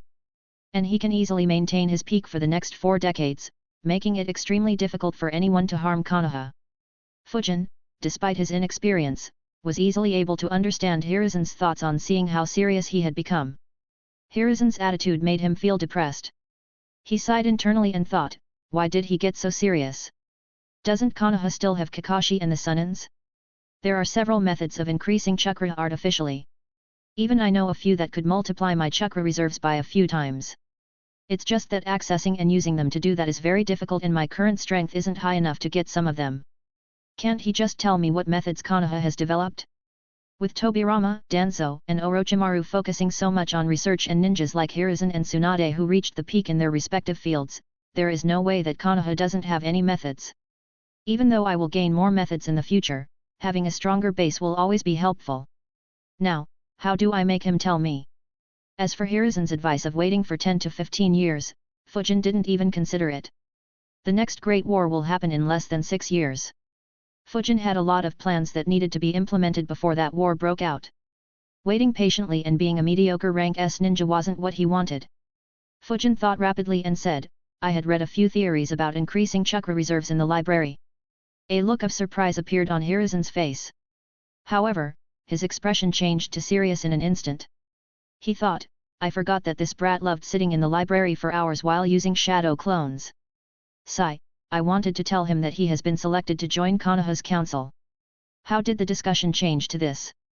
Fujin continued, unfortunately, they were only theories and it didn't say whether anyone successfully implemented them. So I don't want to experiment with them blindly. However, one of those theories seemed very ingenious and doable. It talked about increasing cellular activity and extracting more chakra from each cell to increase our chakra reserves. I wonder if you know more about that, Grandpa. Hiruzen muttered softly, Orochimaru. At the same time, he was relieved. He thought, I'm glad that nothing related to Lord First's cells is in the library. Otherwise, it would have become a major headache if Fujin read it and became fixated on it. Even though Orochimaru and Danzo had some gains in the research on his cells, they are still far too dangerous to be used. Hiruzen shook his head and said, I know about it. It was done by Orochimaru and I assisted him in it. Fujin was surprised. He thought, Hiruzen assisted him. Strange. Then again, he was his sensei. Perhaps Orochimaru researched this when he was very young. Hiruzen continued, you aren't the only one who is troubled by the matter of chakra reserves. Many capable ninjas were concerned due to it. Even rank S ninjas wanted more of it. So, over the years, a lot of study has been done on this matter. A lot of new theories appeared. Even though many of them were absurd and couldn't even be experimented on, a few were experimented on. Unfortunately, this is very risky. Many capable ninjas were crippled while performing those experiments. And the majority of the crippled ninjas were the ones who came up with those theories. That is why I asked you to not think about this. Unfortunately, Hiruzen's words didn't have the effect he wanted.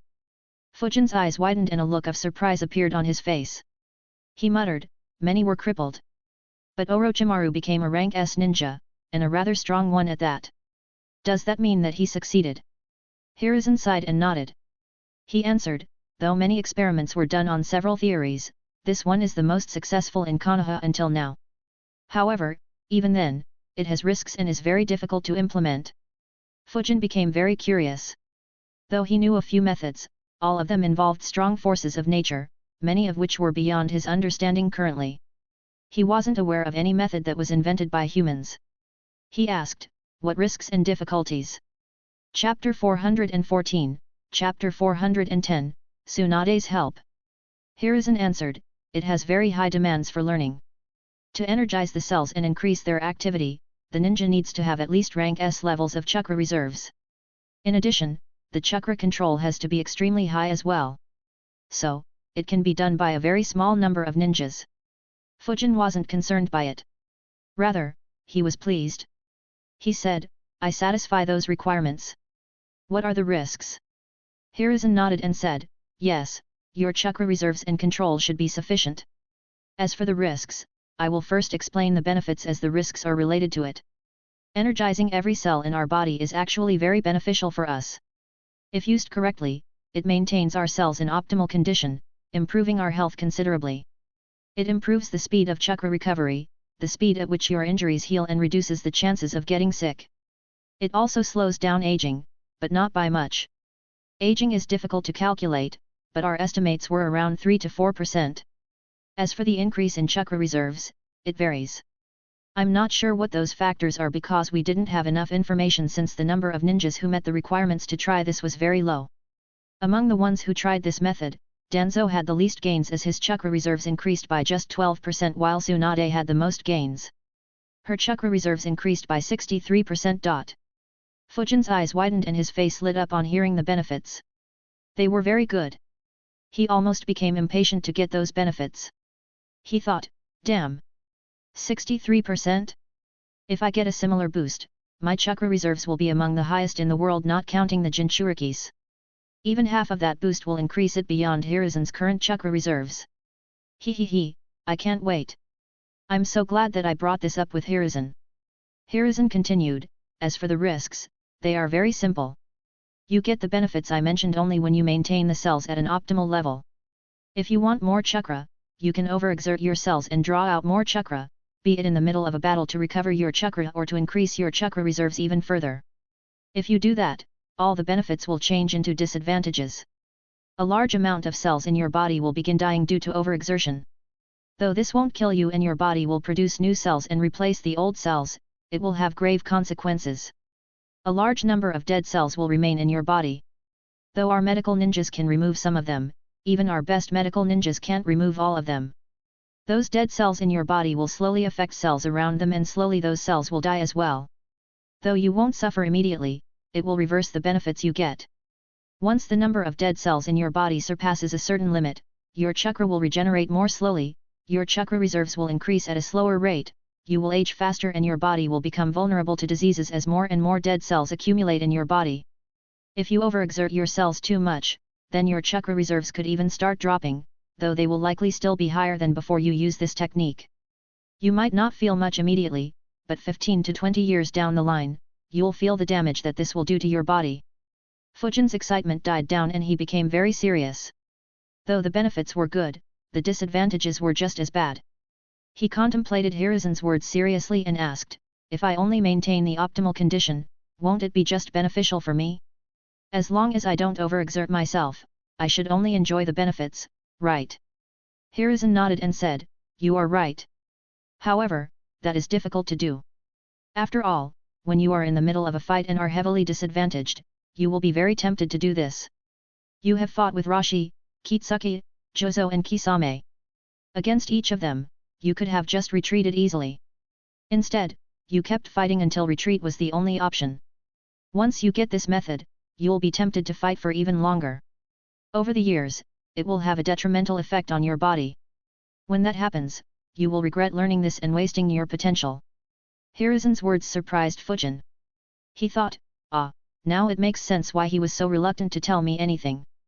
Assuming any other method Konoha has, results in an even severe backlash, Hiruzen will be worried that I might injure myself and stop getting stronger in just one major fight. That said, I never really overexerted myself in any fight. I have only fought within my limits and have always been ready to retreat in case something outside my expectations happens. The only instance when it got very risky was when Rashi suddenly transformed into Son Goku and maintained complete control, which I didn't anticipate. Otherwise, I have always paid more attention to my safety rather than my enemy's demise. After all, what use is it to kill an enemy if I suffer as well? It's not like killing anyone gives me a special benefit or some treasures. At max, I can steal their weapons and money. Unfortunately, the weapons that are worth stealing are even more rare than a rank S ninja, and money is useless in this world for someone who doesn't have to support a huge family, clan, or organization. Besides, I can easily steal money from the corrupt nobles. Fujin looked at Hiruzen and said, you don't need to worry, Grandpa. I will give priority to retreating over overexerting myself in a fight. The only time I will overexert myself is if my enemy is so strong that I can't retreat safely or if the village desperately needs me to do so. Fujin immediately cursed in his mind, shit, I almost forgot about saying that I will use it when the village needs me to do so. Luckily, I thought of it in the nick of time. Hiruzen was pleased to hear that. He nodded and said, good. A smile appeared on Hiruzen's face. Fujin smiled as well. He thought, I have already become a rank S ninja. Though this technique will just increase my chakra and not my combat power, it'll be extremely beneficial for me when my wind domain reaches a good enough stage.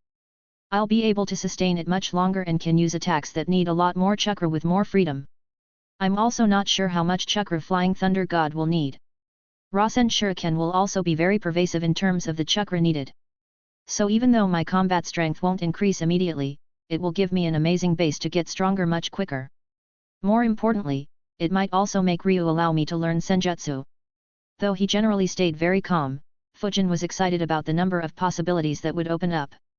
Unfortunately, Hiruzen didn't say anything and just kept smiling. Not willing to wait any further, Fujin asked, "Grandpa, can you teach me how to increase my cellular activity?" To Fujin's surprise, Hiruzen shook his head and answered, "I can't." A frown appeared on Fujin's face. He immediately asked, "Why not? Didn't you say that I have met the requirements to learn this?" Hiruzen answered, "I did.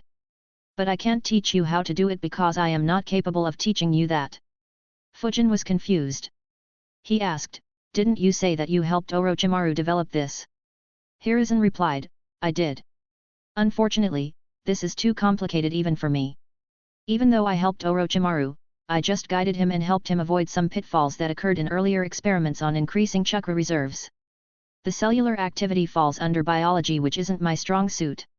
Doing something that requires you to employ each and every cell of your body is extremely difficult. The only reason why this could be completed is due to Tsunade." Fujin's eyes widened. He thought, Tsunade? That makes sense. Even though Orochimaru is an excellent researcher, his knowledge of the human body is probably far from Tsunade's. But, can Hiruzen really not teach this to me? Hiruzen continued, "To be able to increase cellular activity in every cell in your body, you will need Tsunade's assistance.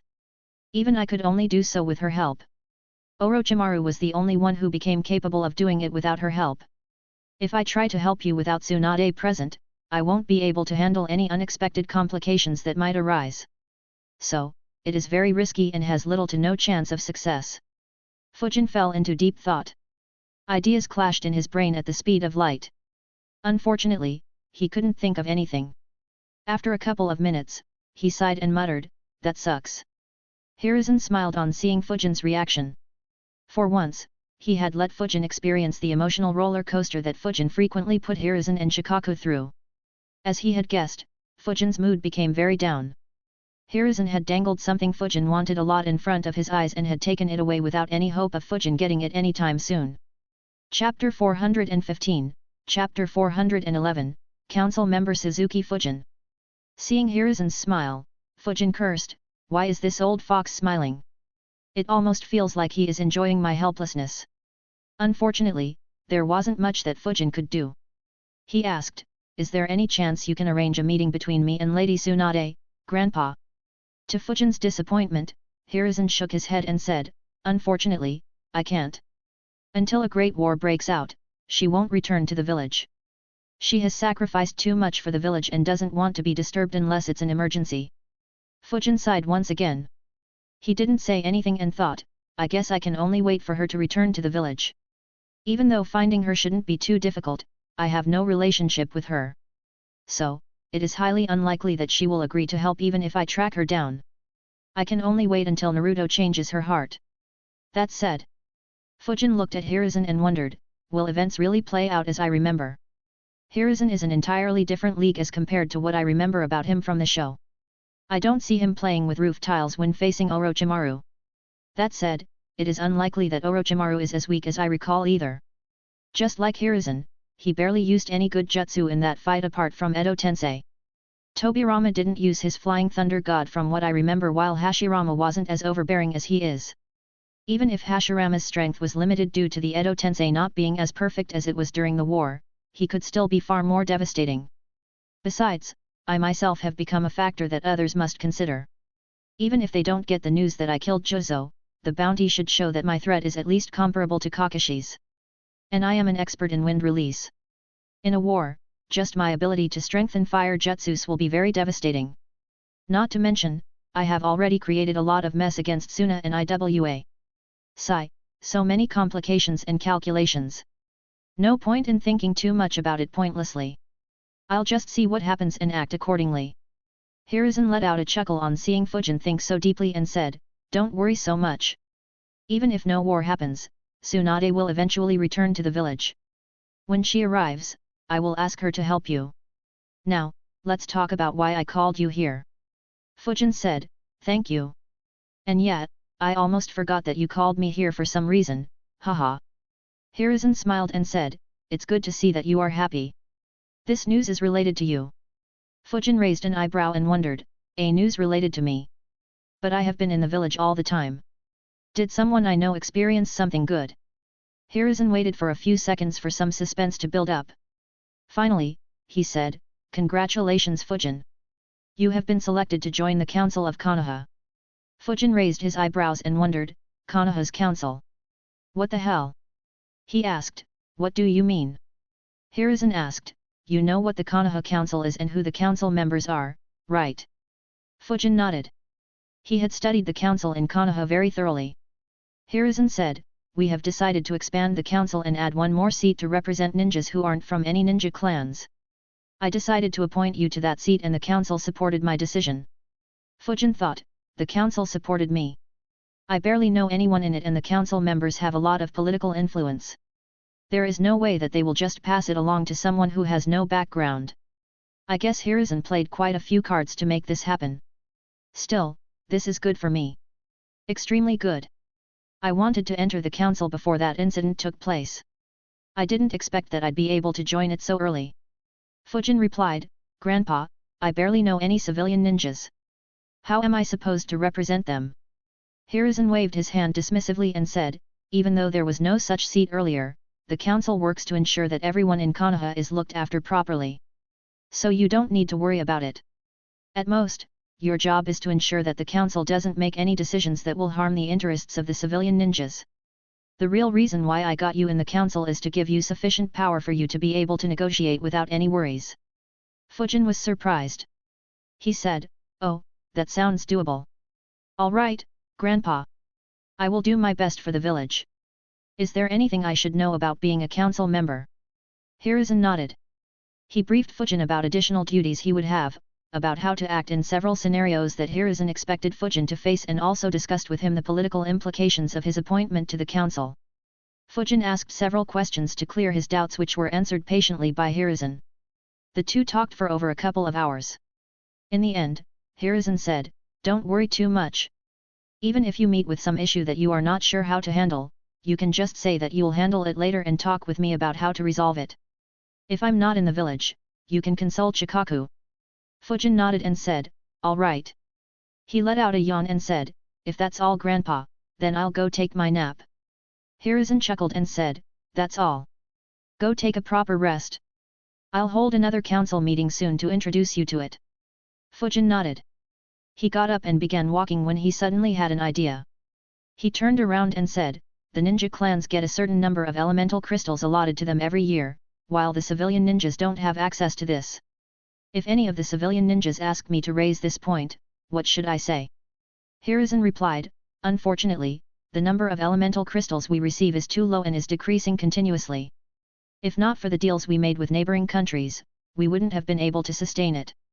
So we can't allot the elemental crystals to everyone. In a few years, we may need to stop supplying them to clans as well.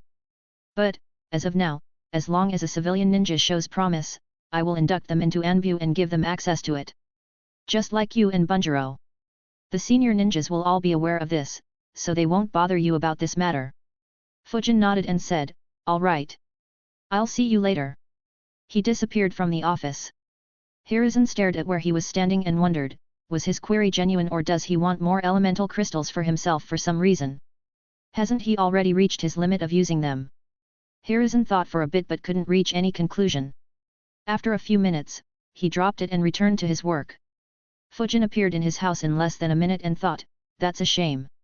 Though wind crystals no longer have much of an effect on me while fire and earth crystals are too slow to absorb, I haven't tried absorbing energy from the lightning crystals since the Chunin exam.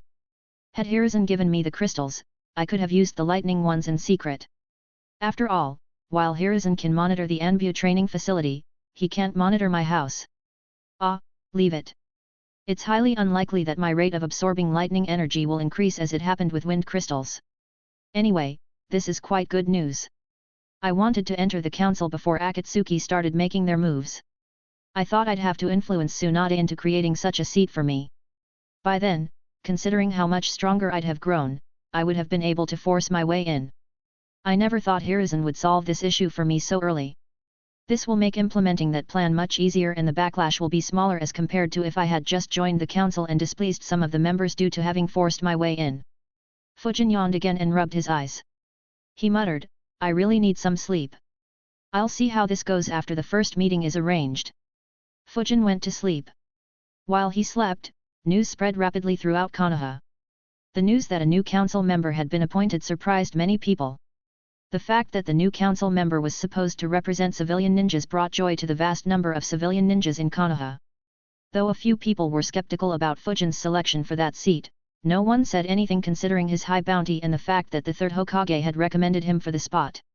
Irrespective of whether people were pleased or not, everyone was talking about the new council member Suzuki Fujin. Chapter 416, Chapter 412, RIP Privacy. It had barely been an hour since the sun rose. In one of the many training grounds inside Konoha, a young man was sitting with his back against a tree while breathing heavily. As he caught his breath, Fujin thought, nothing like an intense morning workout to clear up my mind. Now, what do I do about this situation? Due to his tiredness, Fujin hadn't thought much about getting into the council. Fujin analyzed, I recall thinking about creating a faction inside Konoha post the Fourth Great Ninja War, taking advantage of the void created by Danzo's death and the insane number of deaths in the war. Though I had given up on it, to think I would receive a position that would allow me to do just that with ease. Fujin began thinking about his old idea about spreading his influence among the many orphan ninjas in Konoha and the civilian ninjas. After a while, Fujin shook his head and decided, no, it is sort of pointless. Even if it is after the war, such a faction will be heavily monitored by every force in Konoha. I will have to engage in a lot of political battles for gains that won't be of any use to me. This isn't the same as creating an organization outside Konoha.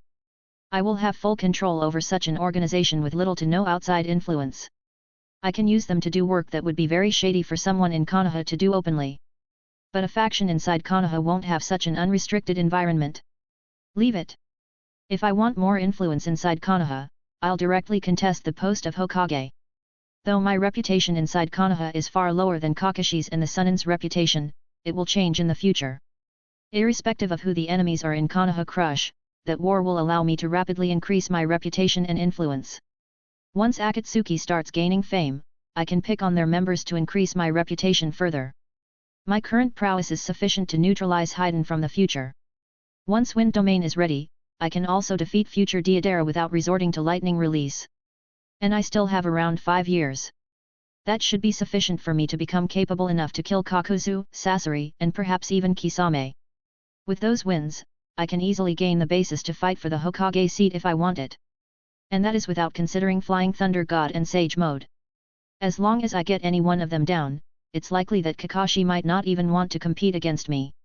So there isn't much point in creating a faction inside Konoha. I'll just focus on increasing my influence while spending as little of my time and resources as I can. Having made his decision, Fujin got up and began walking to the Hokage's building. He had already informed Naruto that he would be busy for around a week. So, Naruto hadn't visited him for training.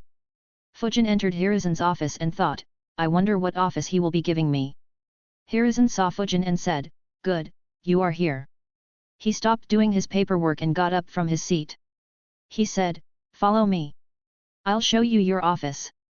Fujin nodded and followed him. Within a minute, both arrived inside a room on the floor under Hiruzen's office. Fujin looked around the room. The room wasn't too small or too big and looked as if it was very recently cleaned properly. Hiruzen said, I had this room cleared for you yesterday. As I had said, every council member has a room inside the Hokage's building. Of course, you don't need to show up here daily, but if you have any meetings or official work, you can get it done here. Fujin nodded and looked around the room. His eyes focused on a few places. He asked, did you also put seals in the room, Grandpa?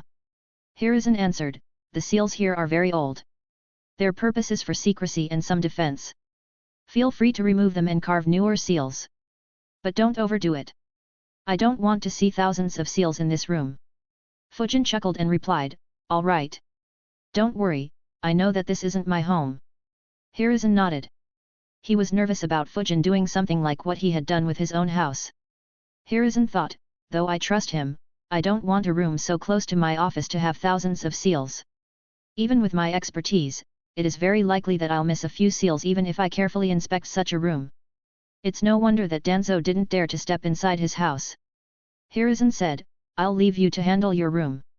Stay here for some time. I'll assign you a couple of assistants who will come here to meet you. They will be responsible for informing you if anyone comes here to meet you when you aren't present.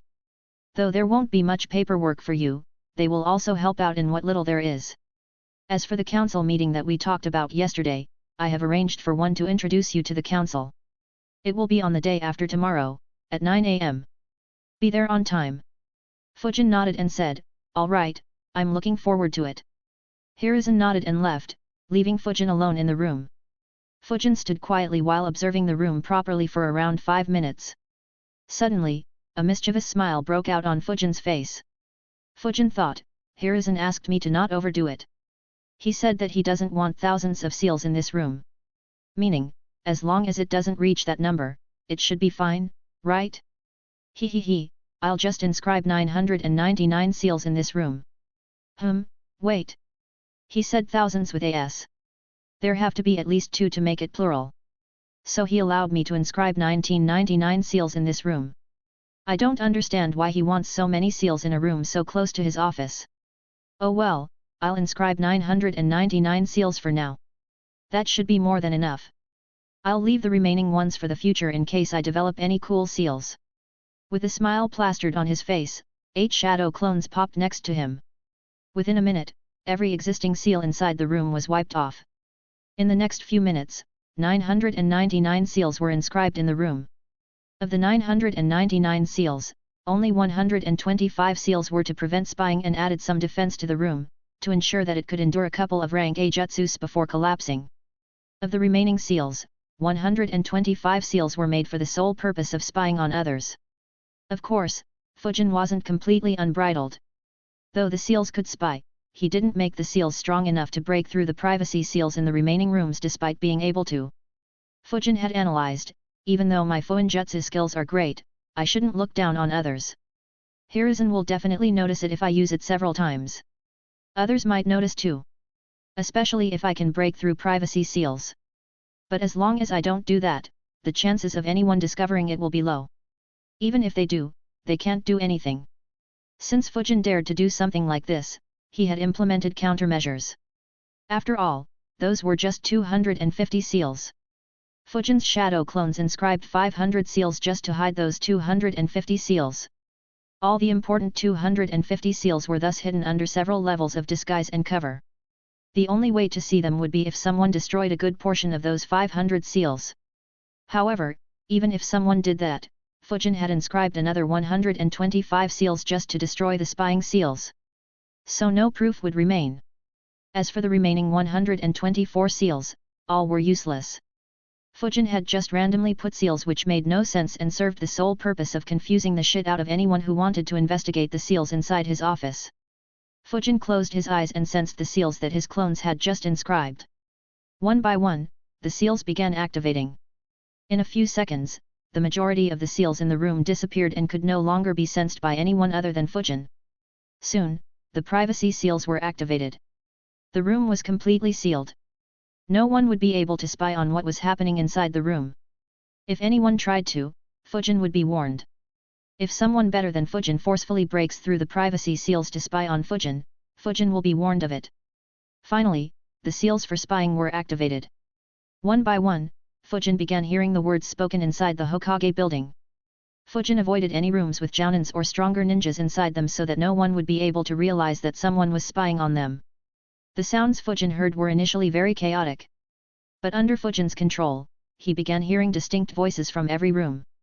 He could freely control what he wanted to hear and what he didn't. Finally, Fujin deactivated all the spying seals. A smile appeared on Fujin's face as observed his work with pride. He thought, neither Sasori nor Deidara is right. This is art. Ha ha ha. I can spy on almost everything that happens inside this building. The amusing part is that I didn't even intend to do so until a few minutes ago, ha ha ha. Chapter 417, Chapter 413, Hiruzen's Confusion. Fujin became serious and analyzed, though my seals can spy without being detected, there is a limit. As long as I don't use them for spying, no one will notice anything odd. Even Hiruzen, with his expertise in Fuinjutsu and decades of experience, wouldn't sense them. But, once I use it, top ninjas should instinctively feel that something is wrong. So, I can only use it a few times before people start suspecting something is wrong. Fortunately, my target isn't the clan leaders. Even though they are important, they barely know anything important happening in the village. After all, everyone is in the dark about the Uchiha massacre. Only the 4 of them know about it, and perhaps Shikaku might have guessed it. The rest are completely in the dark. Even if they have their guesses, it's not something I can spy on. The ones I want to keep an eye on are those 2 elders. Once things start getting tense, I can know what schemes they are cooking by keeping an eye on them. Fortunately, I know the future events. So I won't have to use this frequently. So, the chances of getting discovered are low. Even if they discover it, linking it back to me will be difficult. Besides, even if guess that it is me, they can't do shit to me without any proof. Their era is long over.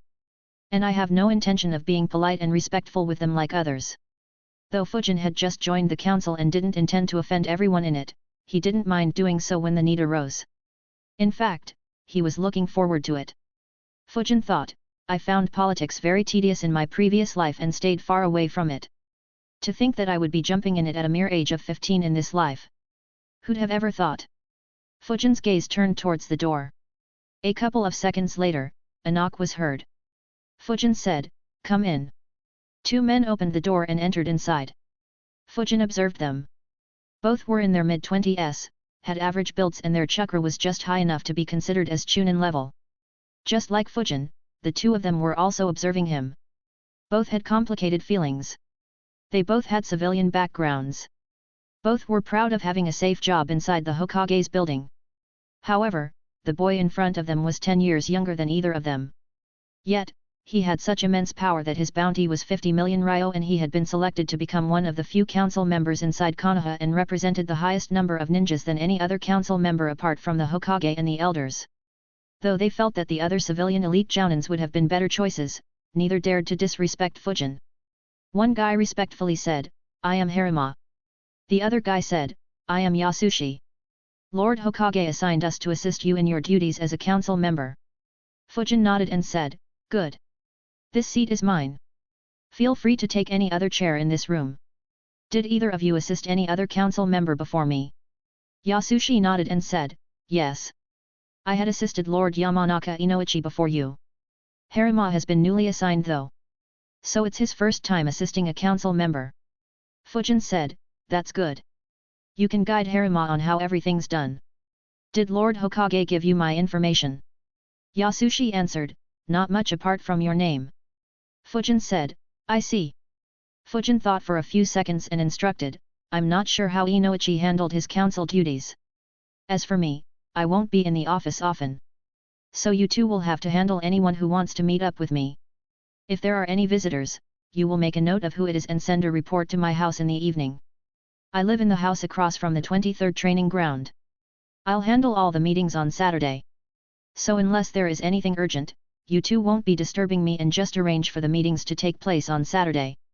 Is that understood?" Both Yasushi and Harem nodded and replied, "Understood." Fujin asked, "Is there anything else that you would like to know or discuss?" Harem didn't say anything, but Yasushi asked Fujin a few questions about how he should act in various scenarios. Fujin patiently answered him.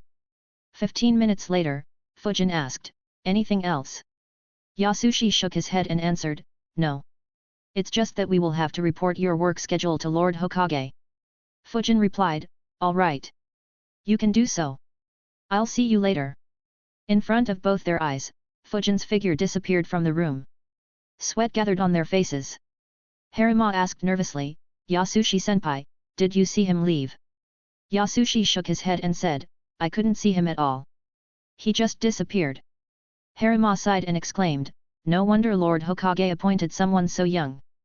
Yasushi chuckled and said, "Don't worry about it. How can someone whom Lord Hokage appoints be ordinary? Luckily for us, he seems very laid back. As long as we don't mess up, we won't face any difficulties on this job." Harem nodded with a smile on his face. For officials working in the Hokage building, all they wanted was a boss who wouldn't purposefully make things difficult for them. Hence, both Yasushi and Harima were happy with their new position. Both reported to Hiruzen and informed him about Fujin's arrangements. Hiruzen asked them a few questions before dismissing them. Sitting in his office, Hiruzen analyzed, just meetings on Saturday. It looks like he will not be using this position to increase his influence in the village.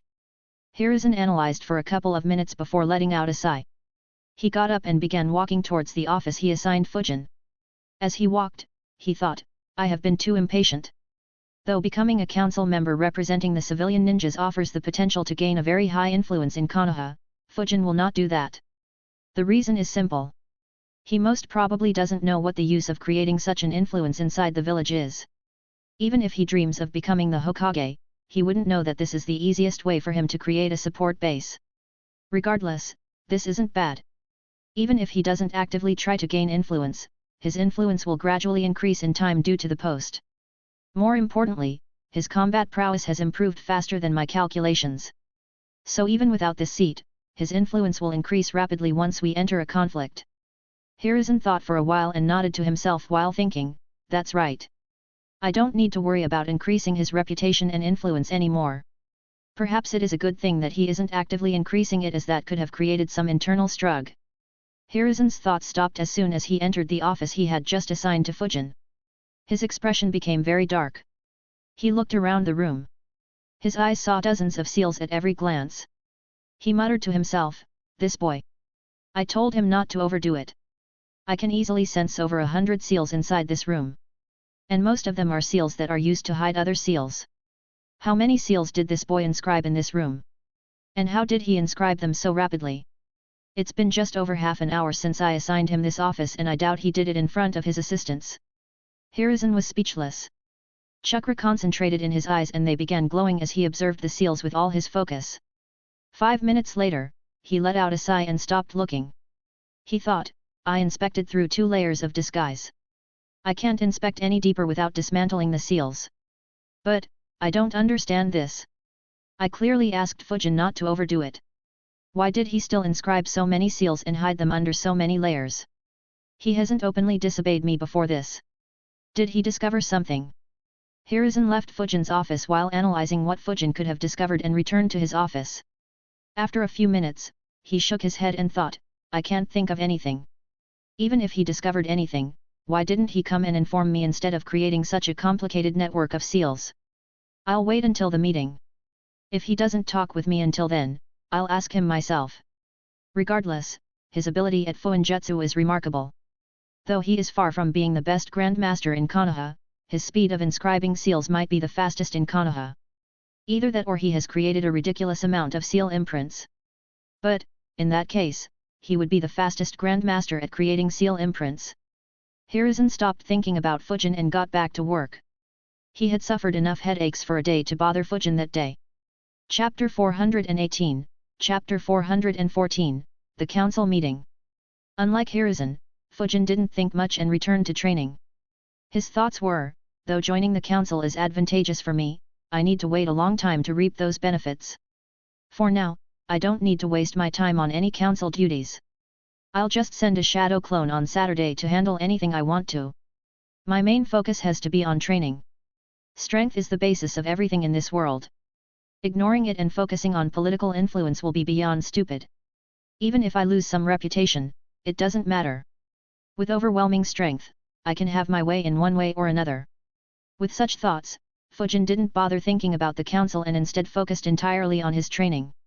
2 days later, the Konoha Council began preparing to meet once again. This time, they will be having one additional member. Fujin arrived in Hiruzen's office around a few minutes before the time of the meeting. Hiruzen looked at Fujin and asked, nervous? Fujin shook his head and replied, not really. It's just a meeting.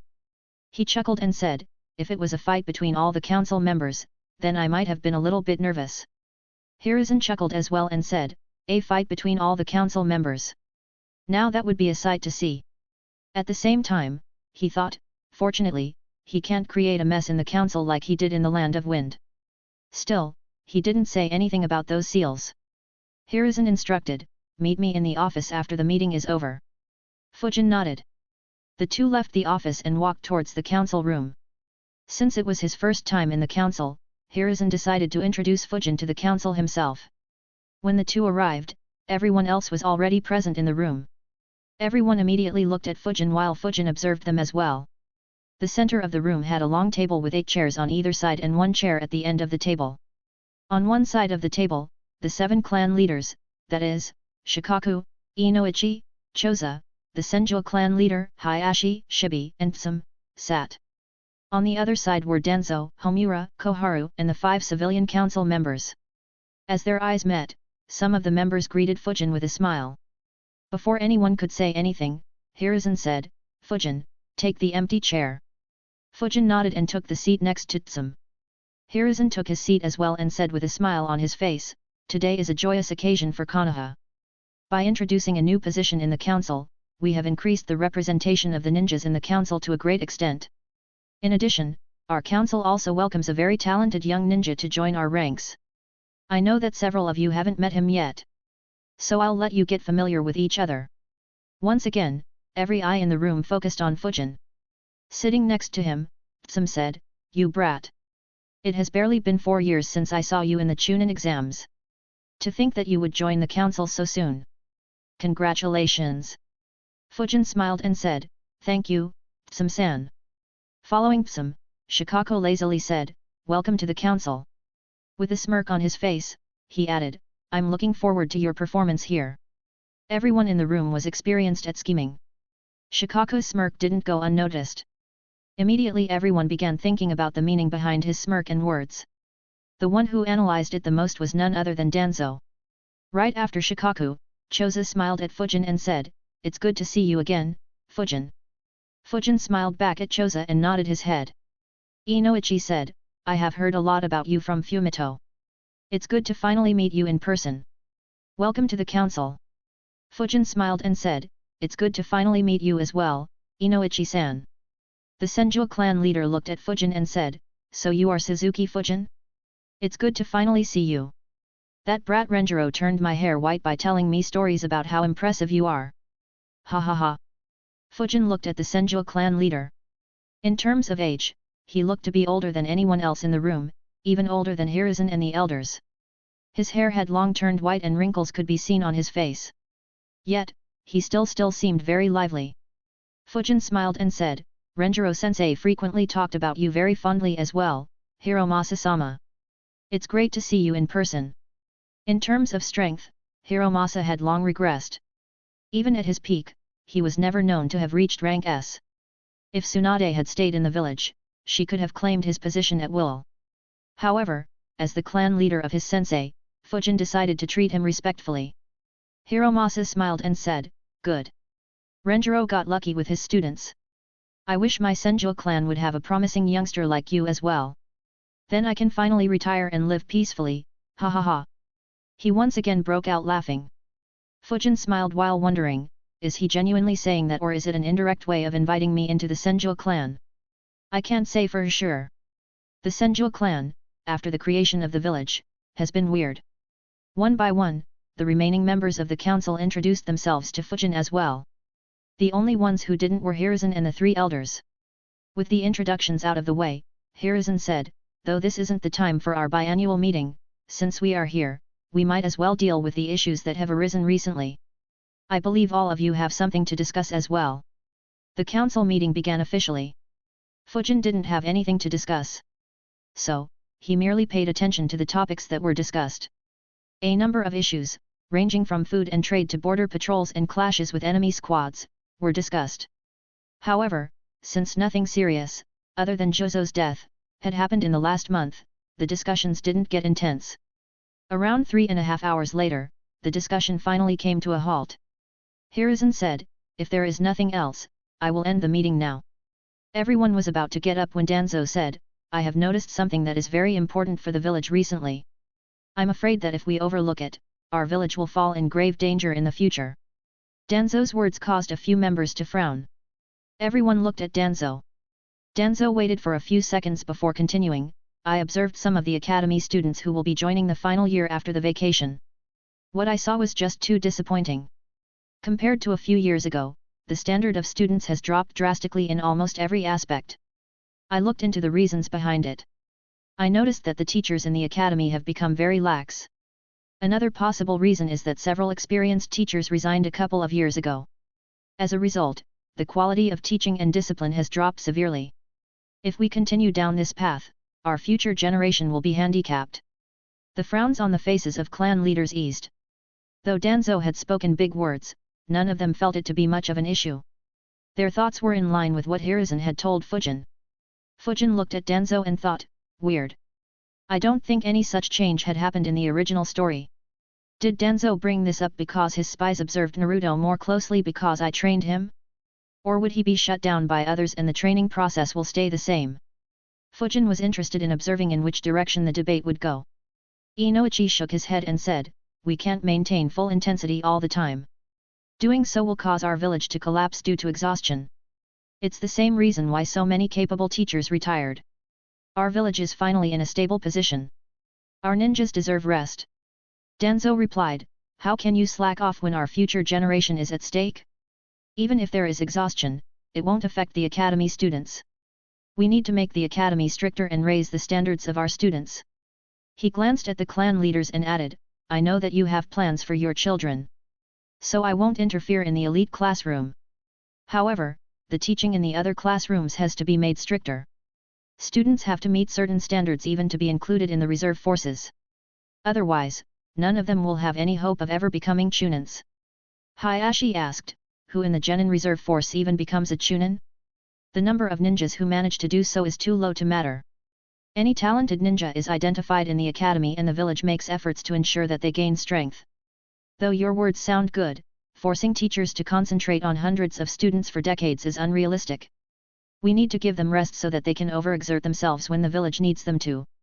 Every clan leader nodded, agreeing with Hayashi's words. The 5 civilian council members didn't have anything to do with the conversation.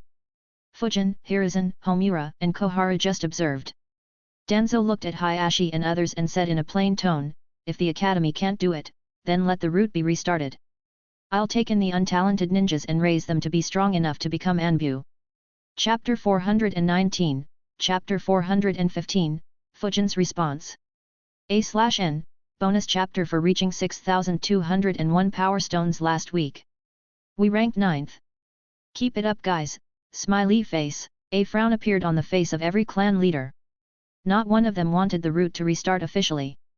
Apart from the Hyuga clan, every clan had to contribute a significant amount of their talents to the route in the past. And, no one was happy about it. Shibi snorted and asked, since when did route begin taking in untalented ninjas? Over the last few decades, more than 1,000 talented ninjas were incorporated into the route. More than half of them died during the training phase itself. And despite such losses, not a single rank S ninja came out of the route. Danzo argued back, the route's contribution to the village is unquestionable. Without route, Konoha would have had to face the full force of all our neighbors. Even if no rank S ninja appeared in the route, its contribution far exceeds that of any rank S ninja. He looked at Shibi and added, as for your words, this time I will take in the ninjas ranked last in the academy and raise them. Using your words, there won't be any loss to the village, right? Fujin was impressed by Danzo's words. He thought, impressive indeed. In terms of words, he is as good as Hiruzen. Even if Danzo recruits only untalented ninjas at first, once his authority increases, he will immediately pounce on talented kids from the clans. I wonder how the clan leaders will oppose him. As he thought, Fujin's gaze turned towards Shikaku.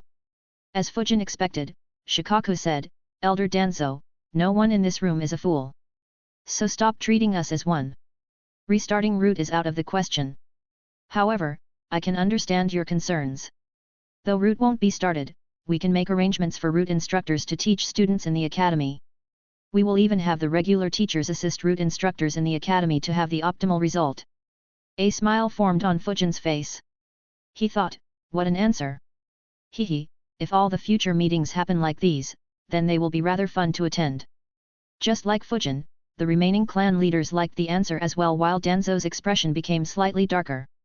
Shikaku's reply showed his strong stance against restarting the route.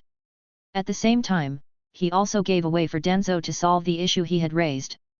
In addition, by saying that the academy teachers would aid the route instructors, Shikaku ensured that they could keep an eye on what the root instructors were doing and ensure that Danzo couldn't increase his influence. Of course, Danzo wouldn't accept difficulty so easily. He replied, "How can that be the same? The methods of teaching in the root and the academy are completely different. It won't have any effect on the students." Shikaku immediately replied, "That's not right. According to you, the reason why the academy students are lacking is because the teachers aren't good enough and are taking it easy. Since root instructors don't share the same problem, they should be able to deliver much better results." Danzo argued back, "They will, but they won't be able to raise them to Anbu standard by training them in the academy. At most, they will become stronger than a normal jonin while a few will become chunins. That will be a huge loss for the village. That is why I insist that the root program needs to be restarted." Shikaku was about to reply again, however Danzo stopped him. Danzo knew that an argument between the two of them would be endless and without much point. He said, "Almost all of the students who are at the bottom ranks are from civilian backgrounds. I would like to hear what the council member who represents the civilian ninjas has to say on this matter." In an instant, everyone's eyes turned towards Fujin. Fujin, who was merely interested in watching the drama, was caught off guard. He thought, me? Why does he want to hear my opinion?" At the same time, Danzo thought, "If I put this to vote, Hiruzen and the 7 clan leaders will oppose me. I can get the remaining 8 votes in my favor. Previously, Hiruzen could use his extra vote to reject my proposal.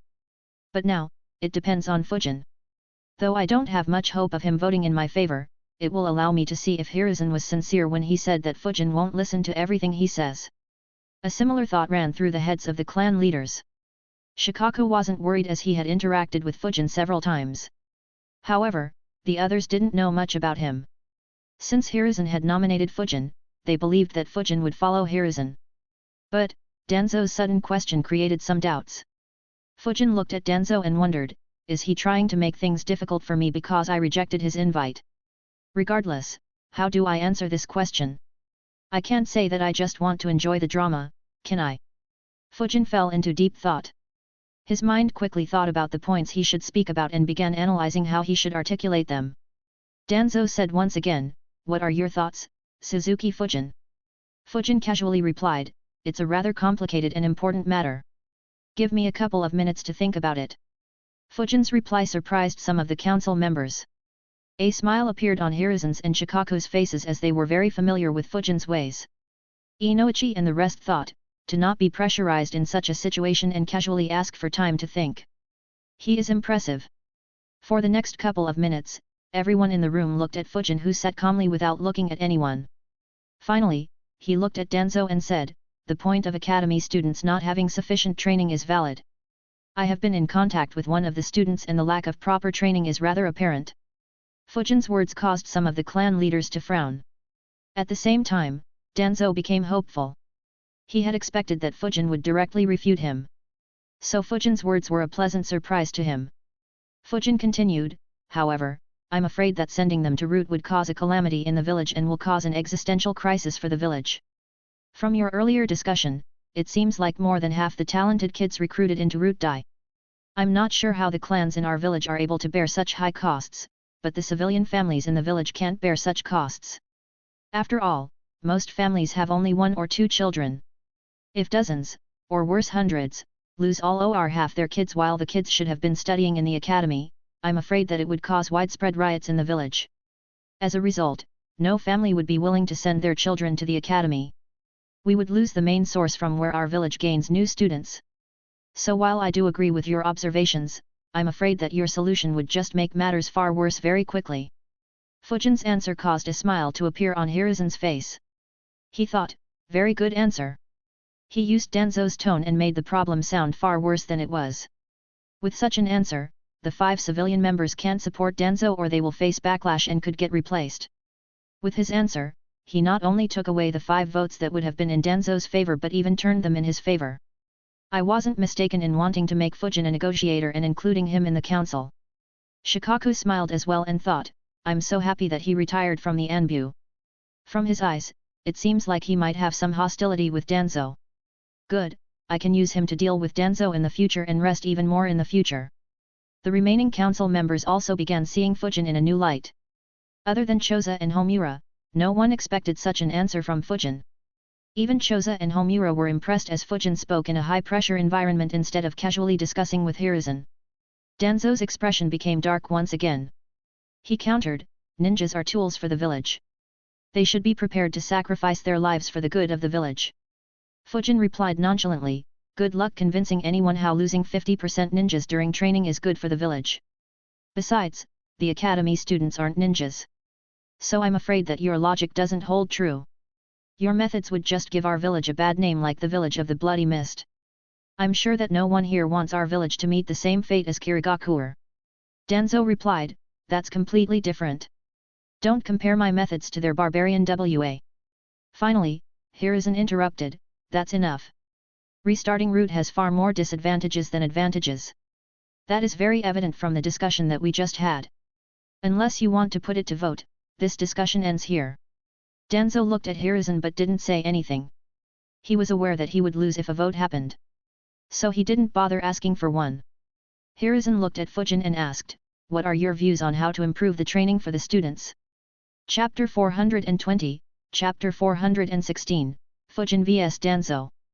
Hiruzen looked at Fujin with a smile on his face. Fujin's answer had impressed him.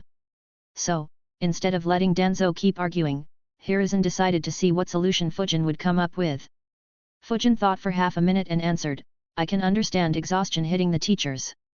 In the 4 years I was in the academy, every teacher enthusiastically helped us. Even if they weren't our assigned teachers, they still guided us if we asked them to.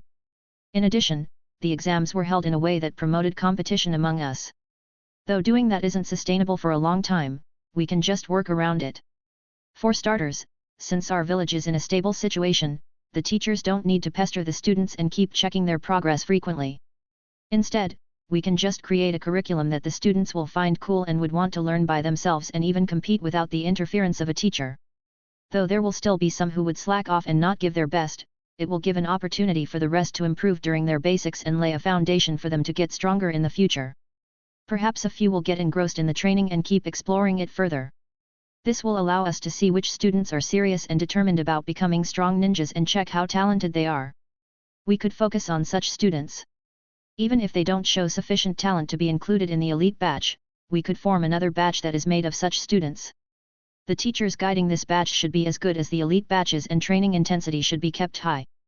Fujin's words made the experienced ninjas in the room think. However, within a few seconds, everyone was a bit disappointed. Shibi thought, his previous answer was just too good. Though this answer isn't bad, it doesn't live up to the expectations. Danzo voiced what everyone was thinking. He said in a taunting tone, if only we could create such a curriculum that students would enjoy and follow voluntarily instead of being forced to do so. Fujin waved his hand dismissively and replied, it has been nearly a century since you were in the academy. So, it is normal that you don't remember. Or perhaps those were different times. Fujin's words amused the council. Only Danzo, Homura, and Kohara cursed internally while Hiruzen felt a bit awkward as he was of the same age as them. Fujin ignored everyone and continued, regardless, there is no need to change the curriculum. After all, a curriculum where students would enjoy everything in it simply doesn't exist. Even if someone makes it, students will eventually find that tiresome as well. What we need to do is just stick with the current curriculum and just add a few things that students would enjoy far more than the normal curriculum and take an interest in doing it. For instance, there is likely no student in the academy who wouldn't like to walk up a tree or to walk and run on water. A teacher just has to introduce these to the students one by one and let them learn them by themselves without bothering to monitor or grade them. Their chakra control will improve far quicker than by only doing the leaf concentration exercise. We could introduce tree climbing in the 2nd year and water walking at the start of the 3rd year. At the start of the 4th year, we could introduce nature manipulation. Though the training for nature manipulation is boring, the jutsus themselves are fun. Rank E and D jutsus can be performed without needing to train in nature manipulation. So by the time students reach their final year, the majority will have good chakra control and some basic jutsus of 1 or 2 elements. A few will work hard on nature manipulation and show good results in it. If that ignites competition among the rest, then there is a chance that even the classroom I recommended earlier might produce stronger ninjas than an elite classroom. Fujin's words made the ninjas in the room think. After a couple of minutes, everyone nodded. Shikaku commented, that's a good suggestion. With minimal work from the teachers, the students would build a strong foundation for themselves. Choza added, true. Even though it will only make most students slightly stronger, there is a chance of a few promising talents being found who can become much stronger in the future. Even if it doesn't work, we won't lose out on anything considering how little effort we have to put in. Everyone agreed with their words. Hiruzen looked at everyone's reaction and said, all right. The Academy will follow these suggestions. Though we won't be able to apply it perfectly to students who are about to graduate, we will begin introducing these 3 steps in phases. In addition, I will also restart the mentorship program where retired ninjas and ninjas who aren't extremely active will have to mentor 5 students in their free time once a month. Does anyone have anything else to add? Danzo immediately said, this isn't enough. The chances of someone becoming a jonin through these methods are almost nil. Having stronger genins won't make any difference for Konoha in the war.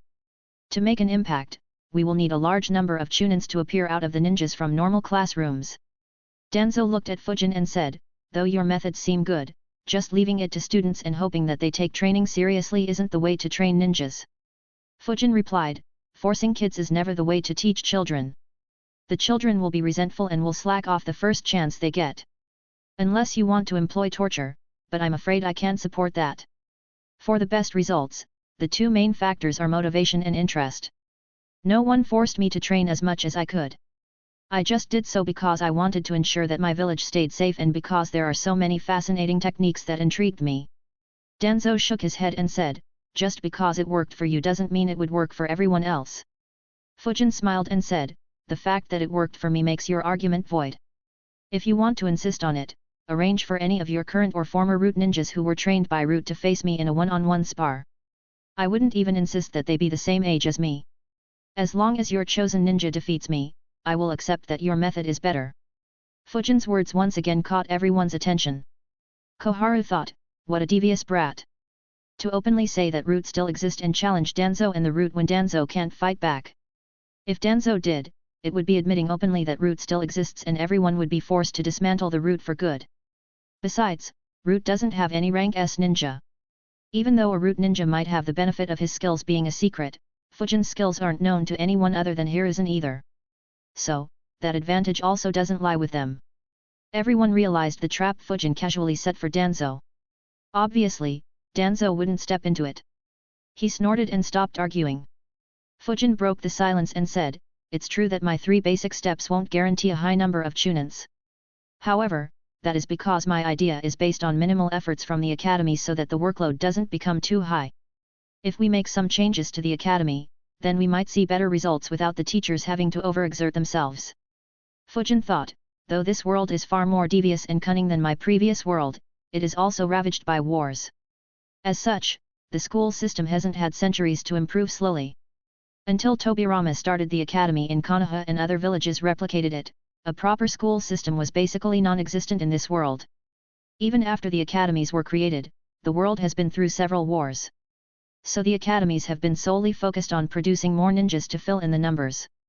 It hasn't evolved like in my previous life. I can easily apply some basic knowledge from my past life to revolutionize the academy here. Fujin's words intrigued the council once again. Hiruzen asked, what changes do you suggest? Chapter 421, Chapter 417, Revolutionary Changes to the Academy.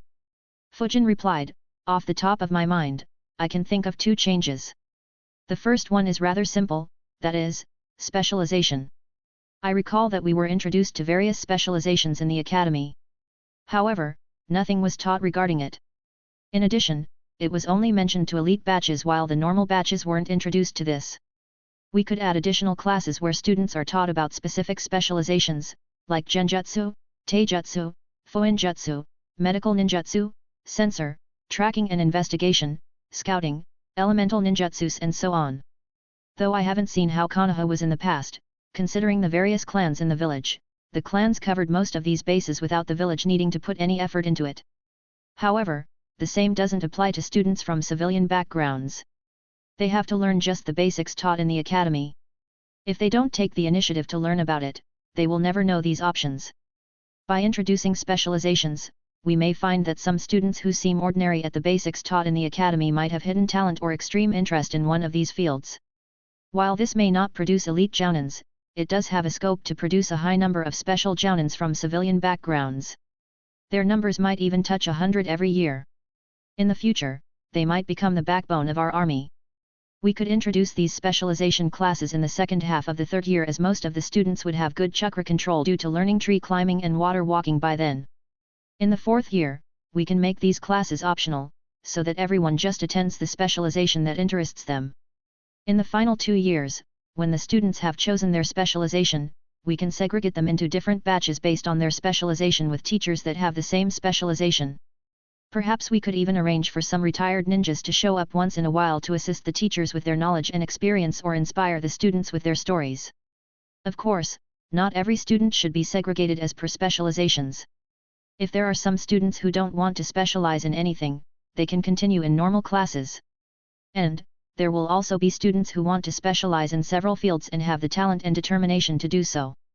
We can include such students in elite batches and focus on trying to make every student in that batch at least a jonin. Fujin looked around the room and added, that said, such a change will increase workload a lot in the short term. The academy will need to hire more teachers and build more classrooms. However, in the long term, this workload can be decreased with the second change, that is, creating clubs. We can create student-only clubs in the school with each club in a particular field just like the specializations. For instance, there can be a Fuinjutsu club or a Genjutsu club and so on. Each club will have one teacher to handle any issues, but the role and interference of the teacher have to be minimal. Instead, the work will be done by students themselves. The senior students will be responsible for guiding the junior students. For instance, if someone in the first or second year of the academy takes an interest in Fuinjutsu and decides to join the Fuinjutsu club, then the 5th and 6th year students could help them with the basics about how to become a seal master. Their guidance could even be better than a teacher's, as the students might feel more comfortable talking with other students and the senior students would have just finished learning what they would teach the juniors. With several clubs, many students will be interested in seeing what their seniors are teaching and understand several specializations by themselves. This will make the task of teachers very easy, as in the future the students will realize what they want to specialize in by themselves and will also learn the basics of it. We can amplify the effect further by making the clubs compete with each other. However, considering the diverse nature of the clubs, deciding on a common ground for competition will be difficult. Perhaps we can go with something along the lines of the number of students in each club so that the seniors feel the urge to recruit and teach more juniors. And we could create new levels of mastery for each club that are achievable by academy students. We could promote a healthy competition among the clubs to have the most number of students at the higher levels of mastery. Fujin's words surprised the council members. Every ninja in the room fell into a deep thought. While several of them had thought about Fujin's previous suggestions, no one had remotely thought about introducing specializations to the academy. As for clubs, that was something brand new for them. None of them had heard about such a thing before. Even Danzo was surprised by the suggestions and pondered their implications. Fujin sat in his chair with an awkward expression on his face as he looked around the room. He thought, the hell? They just all begin thinking without a single word? Even Danzo is quiet. It's been over 5 minutes, how long will you fellows keep thinking? Another 5 minutes passed with no words being spoken. Finally, some of the ninjas began looking at Fujin. However, the look in their eyes was completely different. They no longer looked at him as if he was just a junior. Instead, they admired him for bringing up such an idea. At the same time, some vigilance formed in their hearts. Hiruzen looked at Fujin and thought, incredible. His analysis is on point. Thanks to the clans, we never had to worry about specialization. We only needed to consider something that no clan specialized in, like medical ninjutsu. But with the number of ninjas in clans reducing, specialization has become very critical. Otherwise, a lot of potential will be wasted among the civilian students. As for the clubs, I have never heard of anything like that in any village. If it works like how he portrayed it, then it might be the best thing for the village after Sensei's decision to create an academy. Hiruzen was extremely pleased with his decision to forcefully include Fujin in the council. At the same time, Shikaku also saw Fujin in a new light. He thought, such innovative thinking. No wonder he keeps wrecking trouble no matter where he goes. Though this plan has one major flaw, if we overlook it, then the village will be completely transformed in a decade or two. Shikaku felt someone staring at him. He looked around and noticed Hiruzen staring at him. Suddenly, he had a bad feeling. He cursed, Shit. Hiruzen will throw the work of modifying the academy on my head. How does this brat still keep getting me in trouble? This thing is almost as troublesome as that issue with Suna. Though Fujin meant well, he overlooked one major issue with his suggestion. An issue that everyone else noticed. However, no one brought it up as it wouldn't have looked good. Danzo observed the clan leaders as he analyzed, good plan indeed. It will transform the structure of Konoha's forces. However, he is directly intruding into the interests of the clans. Right now, most specialization is done by ninjas from clans. They get the special jonin ranks while most of the civilian ninjas stay at genin or chunin ranks. If these suggestions are implemented, the clans might not be pleased and might view it as a threat. Danzo immediately sensed an opportunity. However, he knew that it wasn't the best time to make use of that flaw. Instead, he patiently waited for Hiruzen's decision. Since Danzo could see the flaw and understand the implications, Hiruzen could as well. Hiruzen looked at the clan leaders and observed their expressions.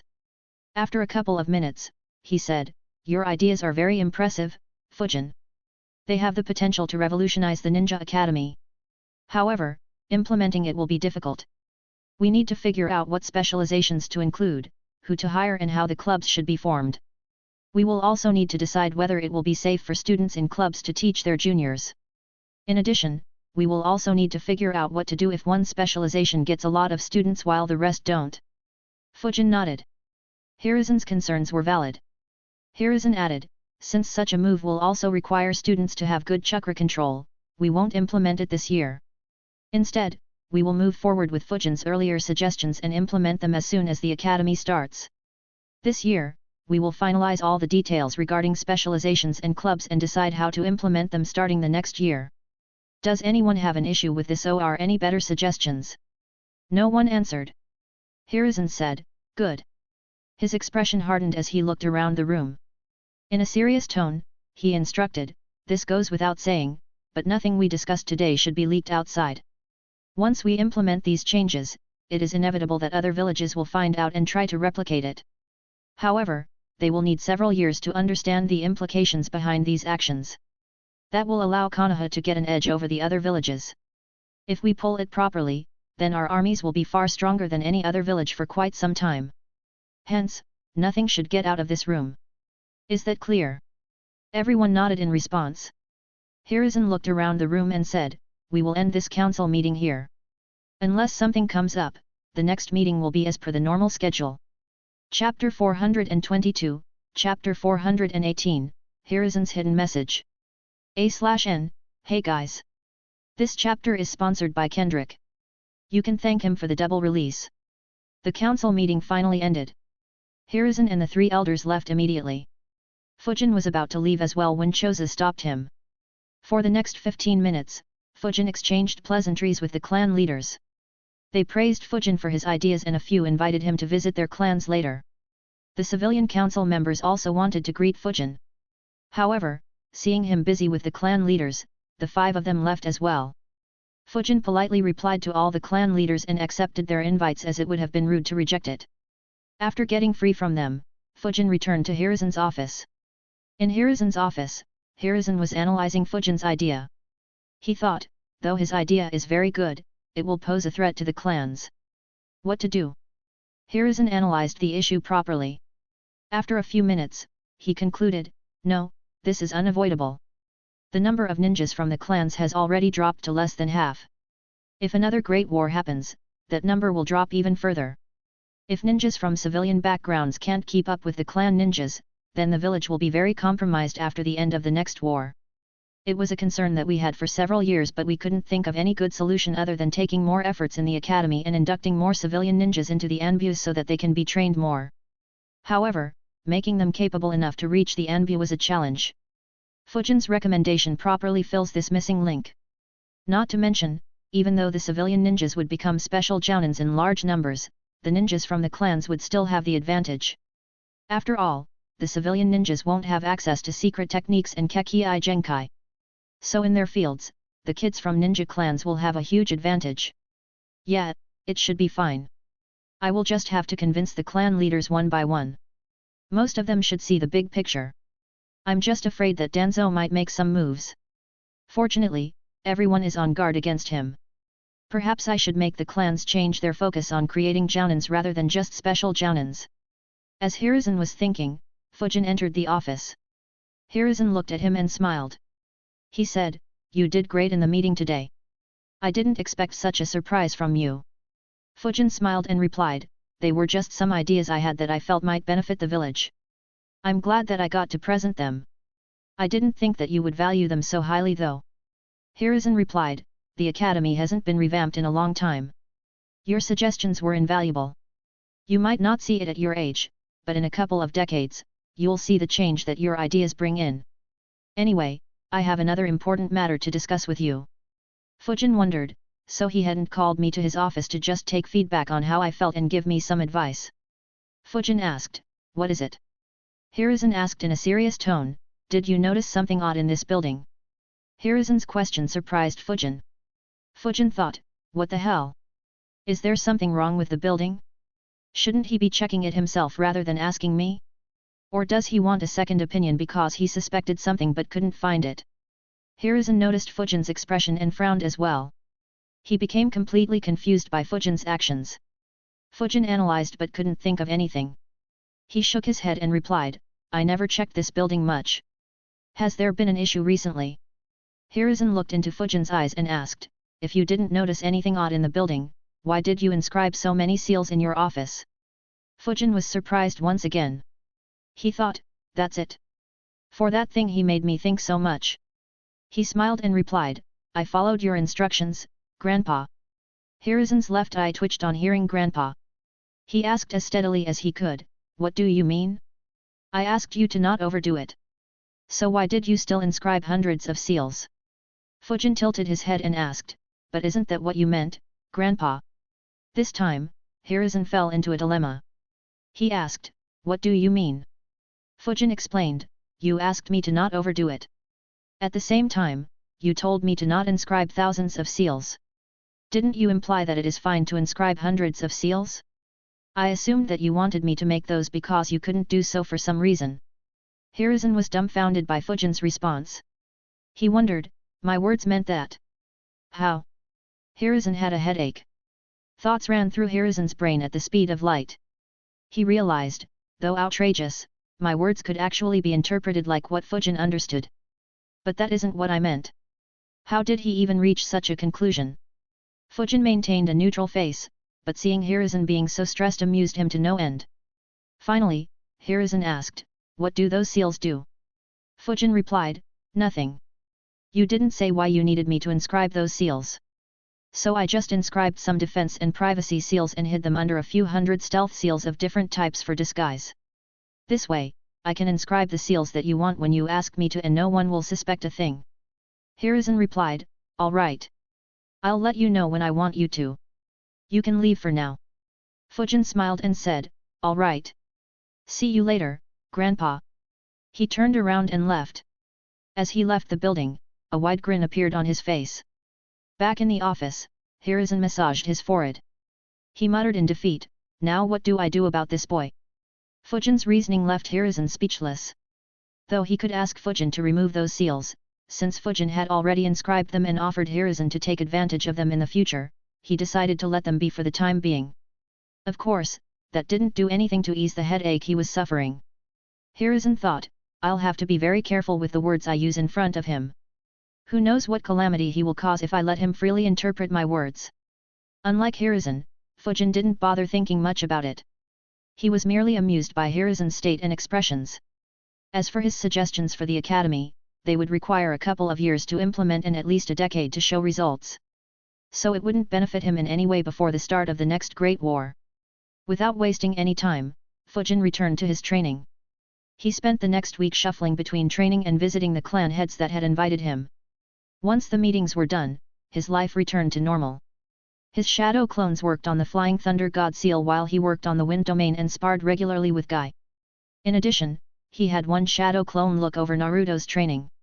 1 month later, inside his basement, a smile formed on Fujin's face. He dispelled all the shadow clones in the room. On both of his palms, a distinct seal could be seen. With one thought, both seals disappeared. Fujin muttered, Flying Thunder God seal mastered and imprinted. At the same time, in the training field opposite Fujin's house, 2 words could be heard throughout the training field. Gail Jutsu! Gail Jutsu! Gail Jutsu! Fujin's clone opened his eyes and looked at Naruto. A smile appeared on his face as a shadow clone appeared next to him and popped, sending a message to Fujin.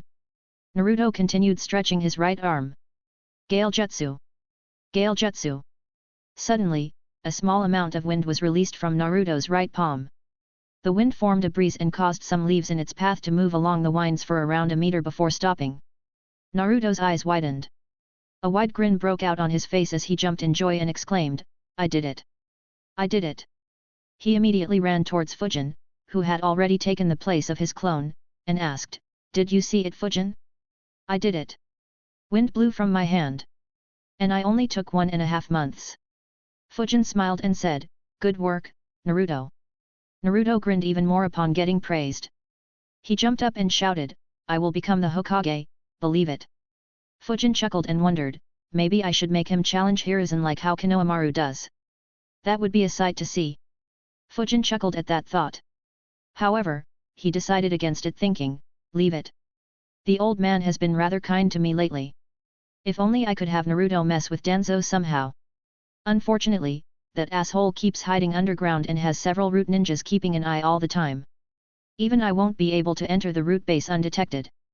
Fujin let Naruto run around and celebrate for around 5 minutes until he tired himself out. Finally, Naruto collapsed on the ground and exclaimed once again, "I did it." Fujin chuckled at the sight and asked, "Want to go to Ichiraku?" "My treat." Naruto's eyes sparkled. He jumped up once again and exclaimed, "I want to, believe it." Chapter 423, Chapter 419, Looking Past the Hateful Gazes. Fujin and Naruto walked over to Ichiraku Ramen. Once again, several eyes landed on the two of them. However, unlike the earlier times, the reaction of the watchers was mixed. On one side was Naruto, someone whom everyone vilified as the demon brat. However, along with him was Fujin, someone who had recently become a council member. He was a person that no ordinary citizen wanted to offend for no reason. As such, not many dared to gaze unkindly at Naruto or gossip about him while he walked next to Fujin. Of course, there were a few exceptions. A middle-aged lady whispered to the lady next to her, "Why is a council member hanging around that demon brat? Wouldn't it couse?" Her words stuck in her mouth as she suddenly felt intense danger. She almost wanted to puke in fear. She didn't dare speak another word. The lady opposite was scared as well after looking at her expression. She asked, "Are you fine? What happened?" Similar to that lady, several others who tried gossiping or gazing hatefully at the duo also felt an intense killing intent. As such, no one dared to hang around and quickly continued their work. Fujin sighed internally and thought, threatening civilians is not what I wanted to do. It could pose some trouble as ninjas aren't allowed to attack civilians. However, I should be able to deal with it as long as I don't overdo it. I doubt anyone, even Danzo, would bother trying to make a move against me for something like this. Unfortunately, this is unavoidable. People, even civilians, are brutal. Though there are rules and laws, they become meaningless when too many people do it. Hiruzen has already issued a gag order. However, too many still openly discriminate against Naruto while sneakily passing comments that are just loud enough for him to hear and become depressed. And it isn't just because he is weak. After all, even Hatake Sakumo, a top-tier ninja, fell prey to such gossip and blame games. Granted that the situation with him was different and there might have been some other factors involved, it doesn't change the fact that even civilians won't have any constraints in talking shit about a rank S ninja if the ninja doesn't retaliate in one way or another. So, if I just let them speak, others will be emboldened to do so as well. Very soon, things will return to normal for Naruto where everyone openly displays their hostility, undoing all my good work so far. Worse, I might be subjected to that too. Granted that I am no Sakumo to take things lying down or become suicidal due to others' words, but it'll be too much of an inconvenience to let things reach that stage. It's better to just crush any such thoughts in the initial phase. Unlike Fujin, who was engrossed in his thoughts, Naruto was having a great time. For the first time in his life, he wasn't getting a look wishing that he would disappear from everyone in the streets. Though people were still avoiding him and maintaining distance, it was far better than receiving those looks all the time. Naruto wondered, are they treating me differently because I learned a wind jutsu? But why do they still avoid me? He looked at Fujin and asked softly, Fujin, why is everyone avoiding me? Fujin replied, they are probably avoiding me. Naruto was surprised by Fujin's answer. He asked, what do you mean? Fujin replied, I just became a council member in the village. So they probably don't want to risk offending me. Naruto asked, council member? What's that? Fujin looked at Naruto and asked, didn't you learn that in the academy? Don't tell me you didn't pay attention. Naruto laughed nervously in response. He couldn't recall the last time he paid attention in class. Fujin explained, Konoha's council is a group of people who are involved in making the rules for the village. We help the Hokage in running the village. If you want to become the Hokage, then it is important for you to know such things, Naruto. Knowing strong jutsus and being able to fight is just one part of becoming the Hokage. Naruto nodded obediently and said, I will pay attention in class. Believe it. Fujin obviously didn't believe it. Focusing while learning an interesting jutsu that would allow you to do even more interesting things and focusing in a boring classroom were two completely different things. Even Fujin, despite his maturity, couldn't bring himself to pay attention in the classroom all the time and instead used that time to work on his wind and earth nature manipulation training. Naruto said, but I still don't understand why people need to fear a council member. I mean, you guys only run the village, right?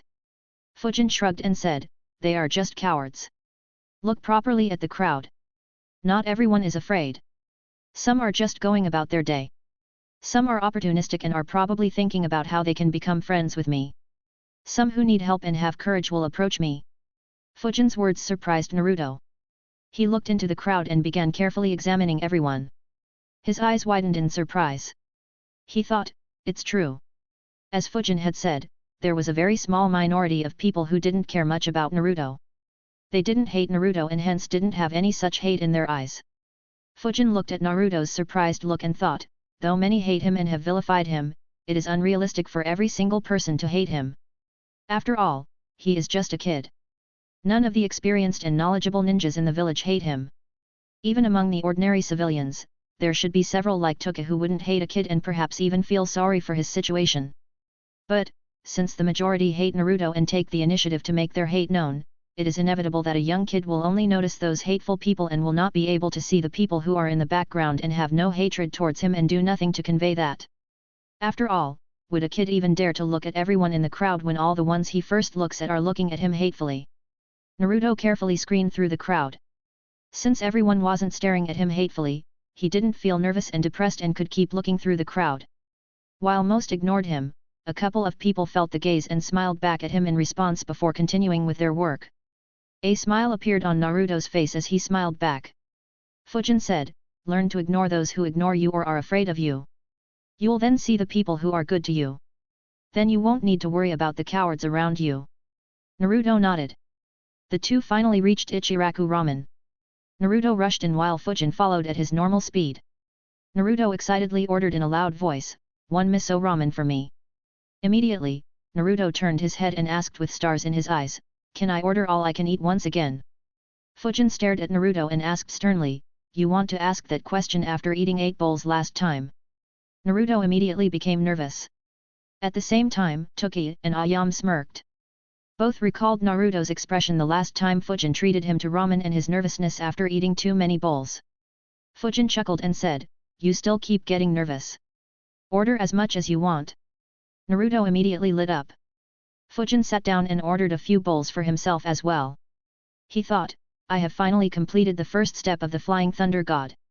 And, I do not know whether I will succeed in step 2 or not. I might as well treat myself now that I am happy. The first step of the Flying Thunder God involved merely learning the seal and creating an imprint for it. With his expertise in Fuinjutsu, it was pretty much guaranteed that Fujin would learn it.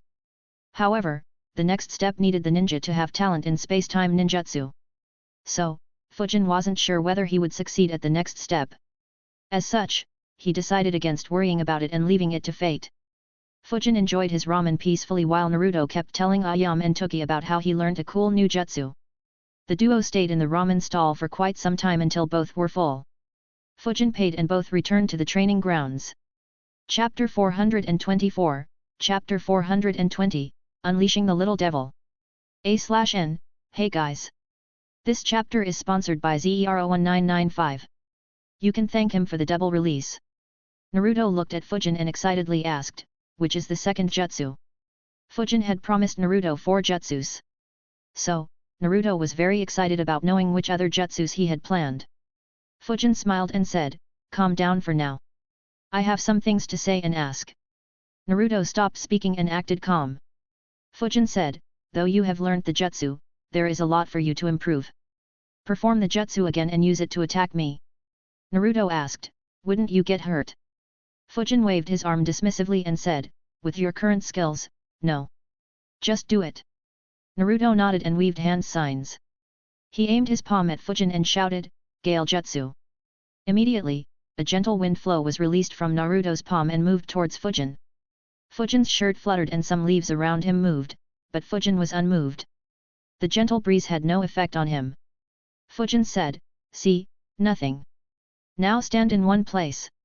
Fujin raised his right arm towards Naruto. Naruto stood still and looked at Fujin's palm. A second later, a strong wind current was released from Fujin's palm. Naruto's eyes widened as he felt the intense winds coming towards him. In a moment, the winds sent him flying backwards, completely surprising Naruto, who yelled in shock. He flipped in the air and landed around 20 meters behind. However, he still lost his footing and ended up stumbling backwards. He quickly got up and rushed towards Fujin and exclaimed, that was so cool. Can I do this as well? Despite getting hurled backwards, Naruto wasn't hurt and didn't have any hard feelings, as Fujin had only done that to prove a point. Fujin smiled and said, you can, but you will need to keep practicing. If you never practice this jutsu again, then it won't keep improving. Of course, spending all time on one jutsu isn't a good thing. So you should learn other jutsus as well, but keep practicing this jutsu occasionally so that you can improve and do something like this as well. Naruto immediately nodded and shouted, I will keep practicing, believe it. Fujin smiled and asked, what is your progress with leaf concentration and leaf cutting? Naruto answered, I can stick the leaf to my forehead for 25 minutes. As for leaf cutting, it is still very difficult. I am only able to create a tiny cut in the leaf. Fujin thought for a bit and said, leaf cutting takes time. So the slow progress is understandable. I think you will be able to complete it in around 3 or 4 more months. However, your progress in leaf concentration is very slow. Focus more on it. Once you reach the 2-hour mark, I will teach you 2 things that are very cool. Naruto's eyes sparkled. He immediately asked, which techniques? Fujin grinned and replied, that will be a secret. I can only say that they are very cool and you would love them. So reach it quickly if you want to learn them. Naruto replied, I will stick the leaf for 2 hours, believe it. Fujin smiled and said, I believe you, Naruto. Now, it is time for you to learn your second wind release jutsu. Fujin grabbed a couple of shurikens and said, your second jutsu will be projectile control jutsu. Here, take this. Fujin handed Naruto a shuriken. Naruto accepted it with a confused look. He asked, projectile control jutsu? That sounds boring. Fujin ignored his complaint. He pointed at a nearby tree and said, throw the shuriken at that tree. Naruto aimed and threw the shuriken at the tree. The shuriken hit the tree, confusing Naruto even more. Fujin handed him the other shuriken and said, do it again. Naruto replied, all right. He aimed and threw the shuriken once again. To his shock, the shuriken changed course mid-flight and instead hit the tree next to his target tree. He looked at Fujin and asked in shock, Ho? How?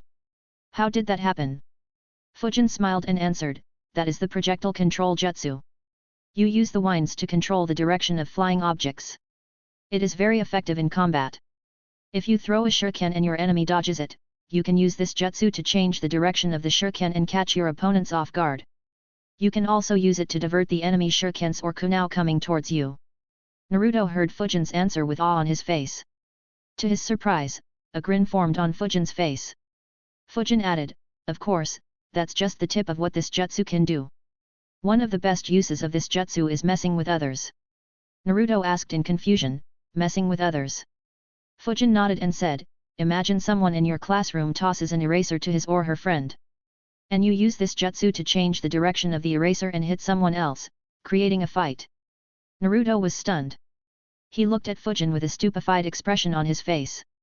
He never imagined that the dignified council member would ever say such words. Fujin continued, you can use it on several other things. For instance, balls in the playing ground. This jutsu is only limited by your imagination. Of course, the same also applies on battlefields. So don't limit yourself to traditional use of the jutsu. Ideas kept pouring into Naruto's mind as he comprehended Fujin's words. A mischievous grin appeared on his face as well. He exclaimed in a goofy tone, oh boy! I can think of so many pranks with this jutsu. He. Iruka-sensei is going to hate me. Naruto couldn't stop grinning. Fujin gave himself an imaginary pat on his back and thought, good, entertainment for the next year is secured. Naruto looked at Fujin and asked, is it fine to use this jutsu for pranking? Fujin nodded and said, enjoy. You will be able to improve your control over this jutsu far more quickly by employing it in pranks than trying to learn it by yourself in a training ground. Your classes should start in a couple of weeks, so you won't be able to train here all the time. You can use the Gail Jutsu for pranks as well. However, Fujin's face became strict as he said, a few warnings. Listen seriously. If you don't follow them, then I won't teach you anything in the future. Naruto became serious. Fujin was the only one who taught him new jutsus and he didn't want to push Fujin away. Fujin instructed, you will never use this jutsu to control sharp objects until I allow you to do so. So no changing trajectories of shurikens, kunai, knives, needles and other such items until I permit you. For the time being, I'll make wooden shurikens for you to practice. Understood. Naruto nodded obediently. Fujin continued, good. Even after I give you permission, the same rules will apply in a few conditions. You won't use this jutsu on sharp objects while pranking. You won't use it to control shurikens you throw while sparring with your classmates either, as they can be severely hurt if they don't dodge. But using it against spars with teachers or someone like me or in a battle is fine. Also, take care to not hurt anyone while using this to prank. Even harmless objects can hurt someone if you accidentally poke their eyes. Naruto nodded and said, I'll use it carefully, believe it. Fujin smiled and said, good. I'll now teach you how to use this jutsu. Fujin quickly taught Naruto the hand seals to the jutsu and explained to him the mechanics of the jutsu. It took an hour, but Fujin was finally done. Fujin created a set of wooden shurikens, kunais, and needles for Naruto to practice. Naruto began practicing the jutsu. Once again, the sound of the jutsu name that Naruto shouted reverberated throughout the training field.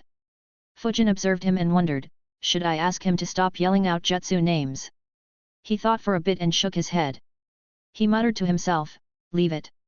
It's kind of fun to see him yell the jutsu name so loudly. I'll leave this job to Kakashi. Fujin created a shadow clone to look over Naruto and disappeared from the training ground. He entered his house, shut the door and muttered, it's time to test step 2. Chapter 425, Chapter 421, An Unexpected Surprise. Fujin looked at his palm. The Flying Thunder God seal appeared on it. He extended his arm towards the door and touched it with his palm. In an instant, a mark of the Flying Thunder God seal was imprinted on the door. Fujin's eyes glowed as he observed the seals on his door. A weird expression appeared on his face as he saw several dozen seals hidden on his door. Fujin wondered, 78 seals just on the backside of a door. Exactly how many seals did I inscribe on my house? 5,000? 10,000? More. Fujin thought for a few seconds before giving up. Considering the crazy number of seals he inscribed, he hadn't bothered keeping a count. In fact, he couldn't even recall every seal he inscribed on the house. It was impossible for anyone to do so unless they had perfect memory. He muttered to himself, it doesn't matter. The more, the merrier. If I don't know, then it is impossible for anyone else to know. Fortunately, I had the foresight to ensure that the seals could act autonomously to respond to various kinds of threats. Apart from a few seals that I would need to manage actively, the rest will respond by themselves. I'll let anyone stupid enough to attack this house figure out how many seals are here. Fujin focused his attention on the Flying Thunder God seal. After a minute, he observed, this seal is slightly different from other seals. I can control it to change its position slightly. Under Fujin's control, the mark moved a few inches upwards on the door before stopping. Fujin analyzed, that said, it's the other factor that makes this seal very unique. Even though I am good at making seals, any Grandmaster can remove my seals given enough time. However, this seal is permanent. Unless I voluntarily remove this seal, it will stay forever. Of course, it is possible that Tobirama and Minato know of ways to remove the seal, but Hiruzen didn't include them in the scrolls so that the method won't get leaked. It is also possible that Hiruzen and Danzo have come up with means to remove the seal, considering that they had decades to study it. Regardless, once I mark any enemy with this seal, that ninja will be as good as dead. Even if he is far stronger than me, I can just run away and keep sending shadow clones to kill him. Worse, I can have my clones prepare deadly jutsus before teleporting. I can even send several clones at the same time. If the enemy still somehow survives, I can keep hiding and send shadow clones at random times to catch my enemy off guard. There is just no way to survive unless they can cut off the body part that was marked. Perhaps only someone as perverse as Obito might have a chance. Anyway, it's time to test it. Fujin disappeared from his spot and appeared at several spots inside his room. The last place he appeared in was the basement, where he sat down at the center and thought, I created 48 markings inside my house. Now time to see if I can sense them all. Fujin opened the scroll Hiruzen had given him and once again went through it. After a few minutes, he closed the scroll and sat in a meditative position. Using the methods in the scroll, he tried applying the sensing technique mentioned in the scroll. Within an instant, Fujin sensed 48 markings. He could clearly feel the markings he had left inside his house. Fujin's eyes snapped open. Shock could be seen within them. He wondered, what the hell? I sensed them on my first try? And I could sense all 48 markings so clearly. Fujin fell into deep thought. A couple of minutes later, he got up and left his house. He left 2 markings 50 meters from his house and another 2 at 100 meters before returning to his basement and trying to sense them. Once again, he managed to sense them without any effort. He left his house and left more markings on trees at various distances from his house, the farthest being 2 kilometers from his house. Once again, he returned to his basement and tried sensing them. This time, he only managed to sense around half the markings. Fujin opened his eyes and pondered, it looks like I can sense all the markings I make within a distance of 1.05 kilometers from me. Any farther and I can't sense them any longer. Still, this is nuts. From the notes in the scroll, it is almost impossible to detect the markings on the first try. In fact, most who are considered talented in space-time ninjutsu only manage to detect it after a few hundred tries. Only the likes of Minato and Tobirama probably sensed them more quickly. As for detecting up to 1 kilometer range, that's even more absurd. Fujin stayed in his spot in disbelief for a few moments. Soon, a smile appeared on his face. He muttered, now this is an unexpected surprise. I never thought that my talent in space-time ninjutsu would be this damn good. At least in terms of sensing the markings, it is likely that my talent is better than both Minato and Tobirama. But Fujin's mind suddenly became quiet. His expression became very serious. While he had always ignored an important aspect because he was too weak to do anything about it, his outrageous talent made him think. He couldn't help but wonder, why is my talent in space-time ninjutsu so absurd? I'm not originally from this world and have transmigrated here. The body I transmigrated in didn't have any remarkable talent to speak of. Though my talent in the wind element is very high too, it only became apparent after years of intense training. I couldn't be that lucky that the random body I transmigrated to not only had exceptional talent in wind manipulation but also had the best talent in space-time ninjutsu, could I? Or, is it because I have transmigrated here that I am talented in space-time ninjutsu? After all, transmigrating in this world is far more advanced than merely teleporting from one place to another in this world. So, could the process of transmigration have given me remarkable talent in this aspect? Fujin let out a sigh and looked above. Though he was in his basement, the look in his eyes was as if he was seeing the vast space far beyond that world. He questioned, transmigration. I was always very curious about how I transmigrated. Is it just a law of nature? Does everyone do so? Or only some lucky souls get transmigrated? Or could there be some entity who transmigrated me here? If so, what is the purpose of doing that? After all, I was just an ordinary guy. What benefit would someone get from transmigrating me into what is most likely an alternate universe? Or is it just someone bored wanting some amusement? Fujin had several questions. Unfortunately, he would receive no answers. He shook his head and thought, leave it.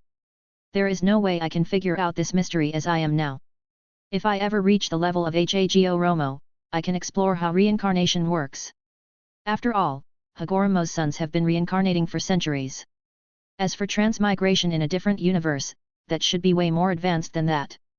I doubt even the strongest Otsutsuki has any knowledge of this. I can only keep getting stronger and hope that someday I am able to solve these mysteries. A smile appeared on Fujin's face as he thought, I just hope I don't end up dead before reaching such a level. Well, whatever, that's too far away. I first need to master the Flying Thunder God Jutsu and take advantage of my knowledge to gain the most out of upcoming wars. For now, I will have to spend some time increasing the range up to where I can detect the markings. From the notes, it seems like Tobirama's range wasn't very impressive. It was probably why he failed to escape. However, Minato managed to increase his range to a ridiculous level. In the Fourth Great Ninja War, he was able to teleport from the battlefield to Konoha while taking the truth-seeking balls with him. I wonder if Sage Mode helps in increasing the range. If I can mark several locations on the entire planet and sense them at will, then killing me would become impossible. After all, unlike Tobirama and Minato, I have no intention of sacrificing myself. I will work on extending the range later. The 1 kilometer range is good enough. I'll directly begin working on the third step. It'll be wonderful if I can get it down in one try as well, he. Chapter 426, Chapter 422, The First Victim. A/N, hey guys. This chapter is sponsored by Philip. You can thank him for the double release. Fujin went through the scroll once again to revise the third step of learning the Flying Thunder God Jutsu. This was the most critical step and also the step where things could go horribly wrong. After all, traveling through space-time could be very dangerous if done incorrectly. As such, he didn't dare to take any unneeded risks. After going through the scroll, Fujin rolled it back and shut his eyes. He began sensing the markings within his range. He focused on the marking on the pillar in front of him. Within a few seconds, Fujin's mind became very calm. Not a single trace of thought remained. The other markings that he could sense also disappeared from his mind. He could only sense himself and the marking in front of him. Once he reached this state, he subconsciously tried using the method in the scroll to travel through space-time and teleport to the marking. Unfortunately, he wasn't about to get 2 surprises in a row. After 5 minutes, Fujin opened his mind and let out a sigh. He muttered, no wonder this step is said to be the hardest. I didn't have any success at all. Fujin analyzed the third step for a few minutes. He concluded, the scroll did say that it takes a lot of time and practice to learn how to travel through space-time. I suppose I'll just have to be patient and keep trying it. If I don't succeed after a long time, I can only depend on the inferior version that utilizes the concepts of the reverse summoning jutsu. Though I won't be able to use it in battle, having a method of traveling over long distances in an instant and a better method of escaping from a battlefield will still be very handy. But, hopefully, things shouldn't be that bad. After all, my talent in sensing the markings is ridiculously high. It would be strange if I didn't have any talent in moving through space-time. 15 shadow clones popped around Fujin. Each flickered and sat in front of one of the markings. Fujin and his 15 clones all closed their eyes and began practicing. They quickly became engrossed in training and lost track of the time. While Fujin trained the Flying Thunder God Jutsu and Naruto trained the projectile control jutsu, Hiruzen opened a scroll. As he read through it, his expression became grave. After some time, he closed the scroll and kept it back on his desk. He thought, Akatsuki captured Han, the 5 tails Jinchuriki of Iwagakure. And they somehow managed to extract the tailed beast perfectly and stored it inside some statue. Oniki did a good job of hiding information. If not for Itaki, we would have completely been in the dark. Worse, Orochimaru tried attacking Itaki for his Sharingan. Thankfully, he failed and has left the organization. However, Itaki is afraid that he might target Sasuke or anyone else who awakens Sharingan and has asked me to ensure their safety. Not to mention, Akatsuki plans on targeting all the tailed beasts. So they will eventually come for Naruto. Hiruzen massaged his forehead as he sighed, so many rank S ninjas. What a headache. What do they even want to do with such a force? And does their leader really have the fabled Rinnegan or is it something else? Hiruzen analyzed for a bit but couldn't think of anything. Akatsuki was a strange organization. It was the only force in the world made solely of rank S ninjas. As such, they didn't need to compete for territory like the villages. However, their actions confused Hiruzen. Hiruzen decided, there is no point in speculating. I'll just have to wait for more intel. I'll also need to ensure that Naruto has proper protection when he leaves the village. Thankfully, it seems like the Nine Tails will be one of their last targets. So I will be able to learn more about them as they clash with other villages and understand what to do with them. Hiruzen looked towards the ceiling and instruct Monkey and Wolf to take turns to monitor and protect Uzumaki Naruto. From this moment onwards, Naruto will have two Anbu looking after him at any point. However, don't interfere with his training under Fujin. One of Hiruzen's Anbu guards disappeared from the room. Hiruzen thought, it's unfortunate that I can't discuss this with Shikaku. He will easily figure out that Ataki isn't a traitor and instead is spying on Akatsuki. Though he should already have his guesses, he has no way to confirm them.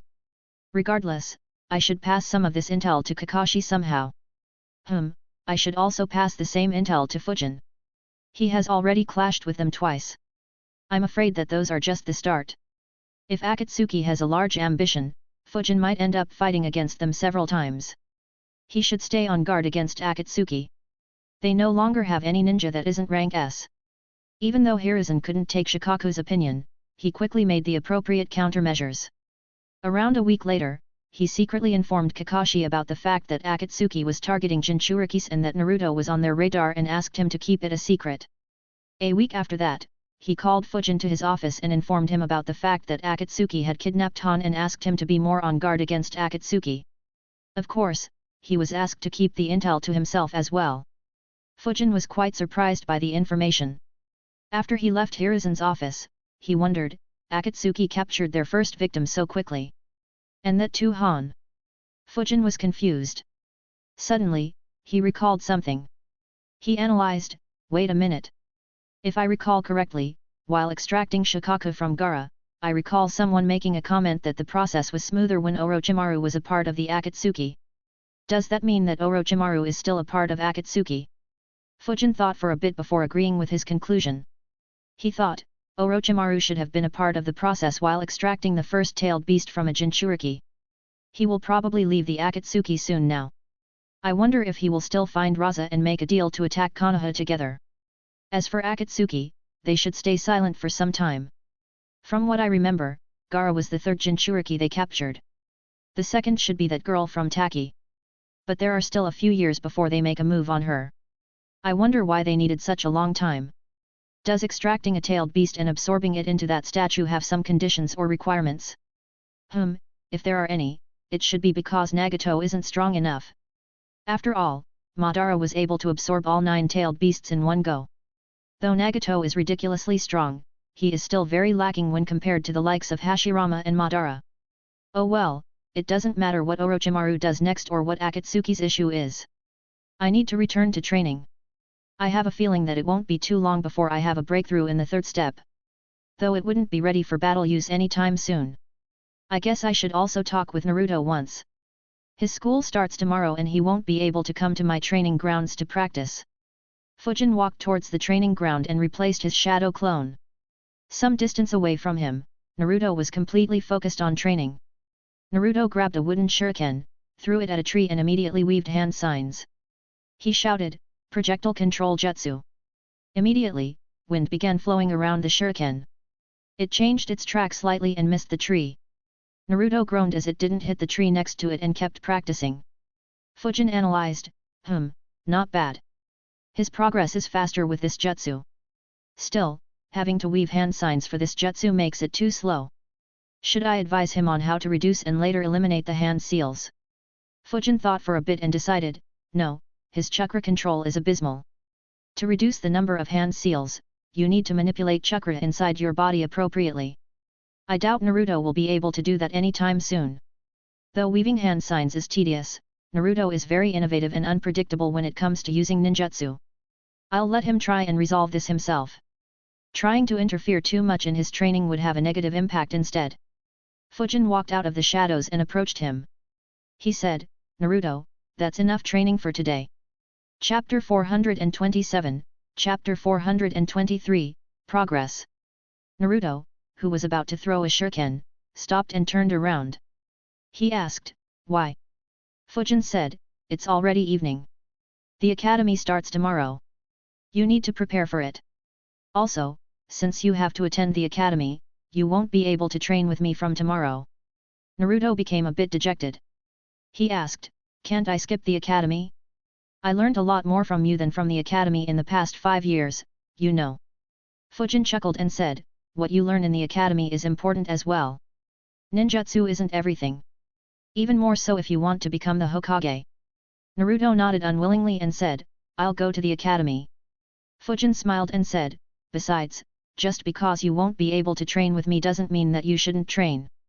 Keep working on the projectile control jutsu along with leaf concentration and leaf cutting exercises. Your leaf concentration has improved rapidly in the last 2 weeks. Keep up that speed. As for leaf cutting, you can carry a few leaves to a classroom and do that exercise there in your free time or if a lecture becomes too boring. As for the projectile control jutsu, you are already able to slightly change the directions of flying objects. Try using it to prank and you'll get plenty of practice for it. Naruto got several ideas from Fujin's words. He looked at Fujin with stars in his eyes. It was as if Fujin had become his idol. He said, ideas to train in the classroom. Plus being able to use these jutsus to prank. You are the best, Fujin. Fujin smiled and said, of course, just because you can't train with me all the time doesn't mean you shouldn't come visit me. Feel free to come when you want more supplies or some help in training or just to hang around and relax if you want. Naruto smiled and said, I will. Fujin nodded and took out a seal from a pocket. He handed it to Naruto and said, in the past couple of months, you have trained with dedication. I am impressed, Naruto. This is a gift for you. Naruto grabbed the seal and inspected it. He asked curiously, what is this? Fujin said, it's a training seal I created for you. Place it on your chest. Naruto was intrigued. He followed Fujin's instructions while asking, training seal? What is a training seal? Fujin answered, as its name says, it is a seal that helps you in training your body. By activating the seal, you can increase the pressure on your body and the resistance you face. So moving around will become very difficult. It is an excellent way to train our body. The seal I gave you can apply a maximum pressure of 50 kilograms.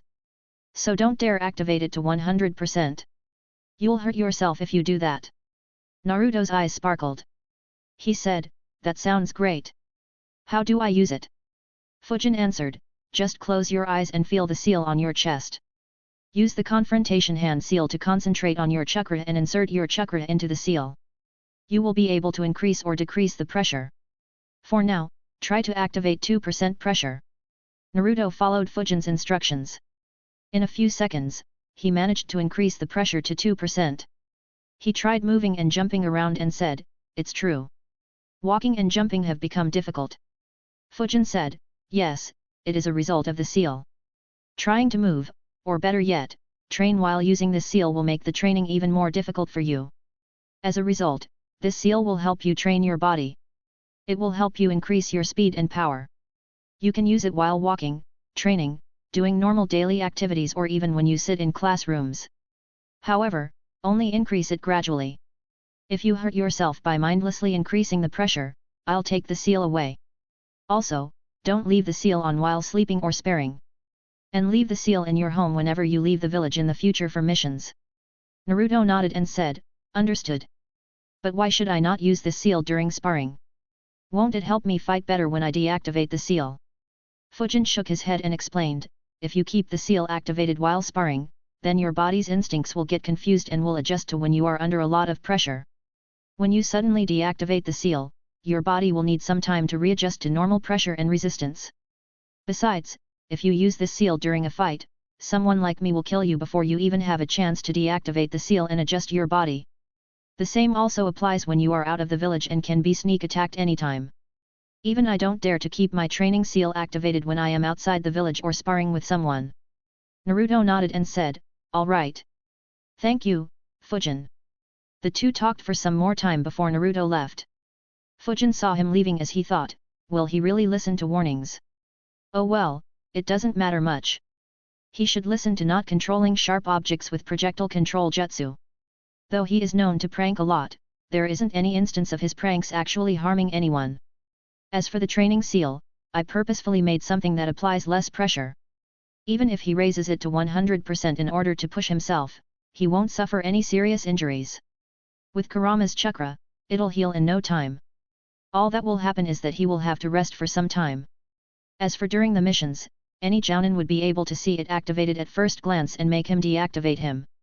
Anyway, a few basic wind jutsus, training to improve wind manipulation, better chakra control, a slightly stronger body and some sparring practice. This is all the help I'll give Naruto before he graduates. Though it is lackluster when compared to what he could have achieved had I taught him the multi-shadow clone jutsu now and spammed it for a year, this should still improve his basics considerably. More importantly, this improvement shouldn't have much of an impact on major events in the future. So, I don't need to worry about the future changing too drastically. Regardless, I'm looking forward to seeing how Naruto progresses after getting a good foundation. His basics in the original story were just too lacking. The only thing he had going for him was numerical superiority due to having a large chakra reserve and the multi-shadow clone jutsu. If he shows some promise with the wind release, I'll teach him the infinite breakthrough jutsu at some point in the future and teach him how to supercharge it. I also wonder if his improved chakra control will help him learn the clone jutsu within the next 10 months. If he does so and doesn't get the scroll, I will have to teach him the multi-shadow clone jutsu as a gift for graduating. Oh well, there is still some time for that. Time to get back to my training. Fujin returned to his training. The last couple of months of training had brought him great results in the 3 areas that he was focusing on. His biggest improvement was obviously in the Flying Thunder God. He had completed the first 2 steps and had a feeling that he would experience some breakthrough in the last step soon. His wind domain was also developing rapidly. Fujin felt that it was good enough to deal with normal jounins. Even elite jounins could suffer heavily if they didn't have any prior information. However, it was the 3rd area where he would reach the critical point the earliest. A new year in the academy started and life in Konoha went as normal. Fujin continued training in solitude. Hiruzen didn't disturb him. Danzo wanted to make some moves, but Fujin's monotonous lifestyle didn't give him any opportunity to do so. Apart from Naruto occasionally visiting him, no one bothered Fujin. One day, while he was in between his deadly physical training routine, a smile appeared on Fujin's face. Excitement could be seen in his eyes. He stopped training and deactivated his training seal. He closed his eyes and focused his mind on his body. A second later, his chakra flared. However, it wasn't what he normally did. Instead, the chakra had infused into his entire body.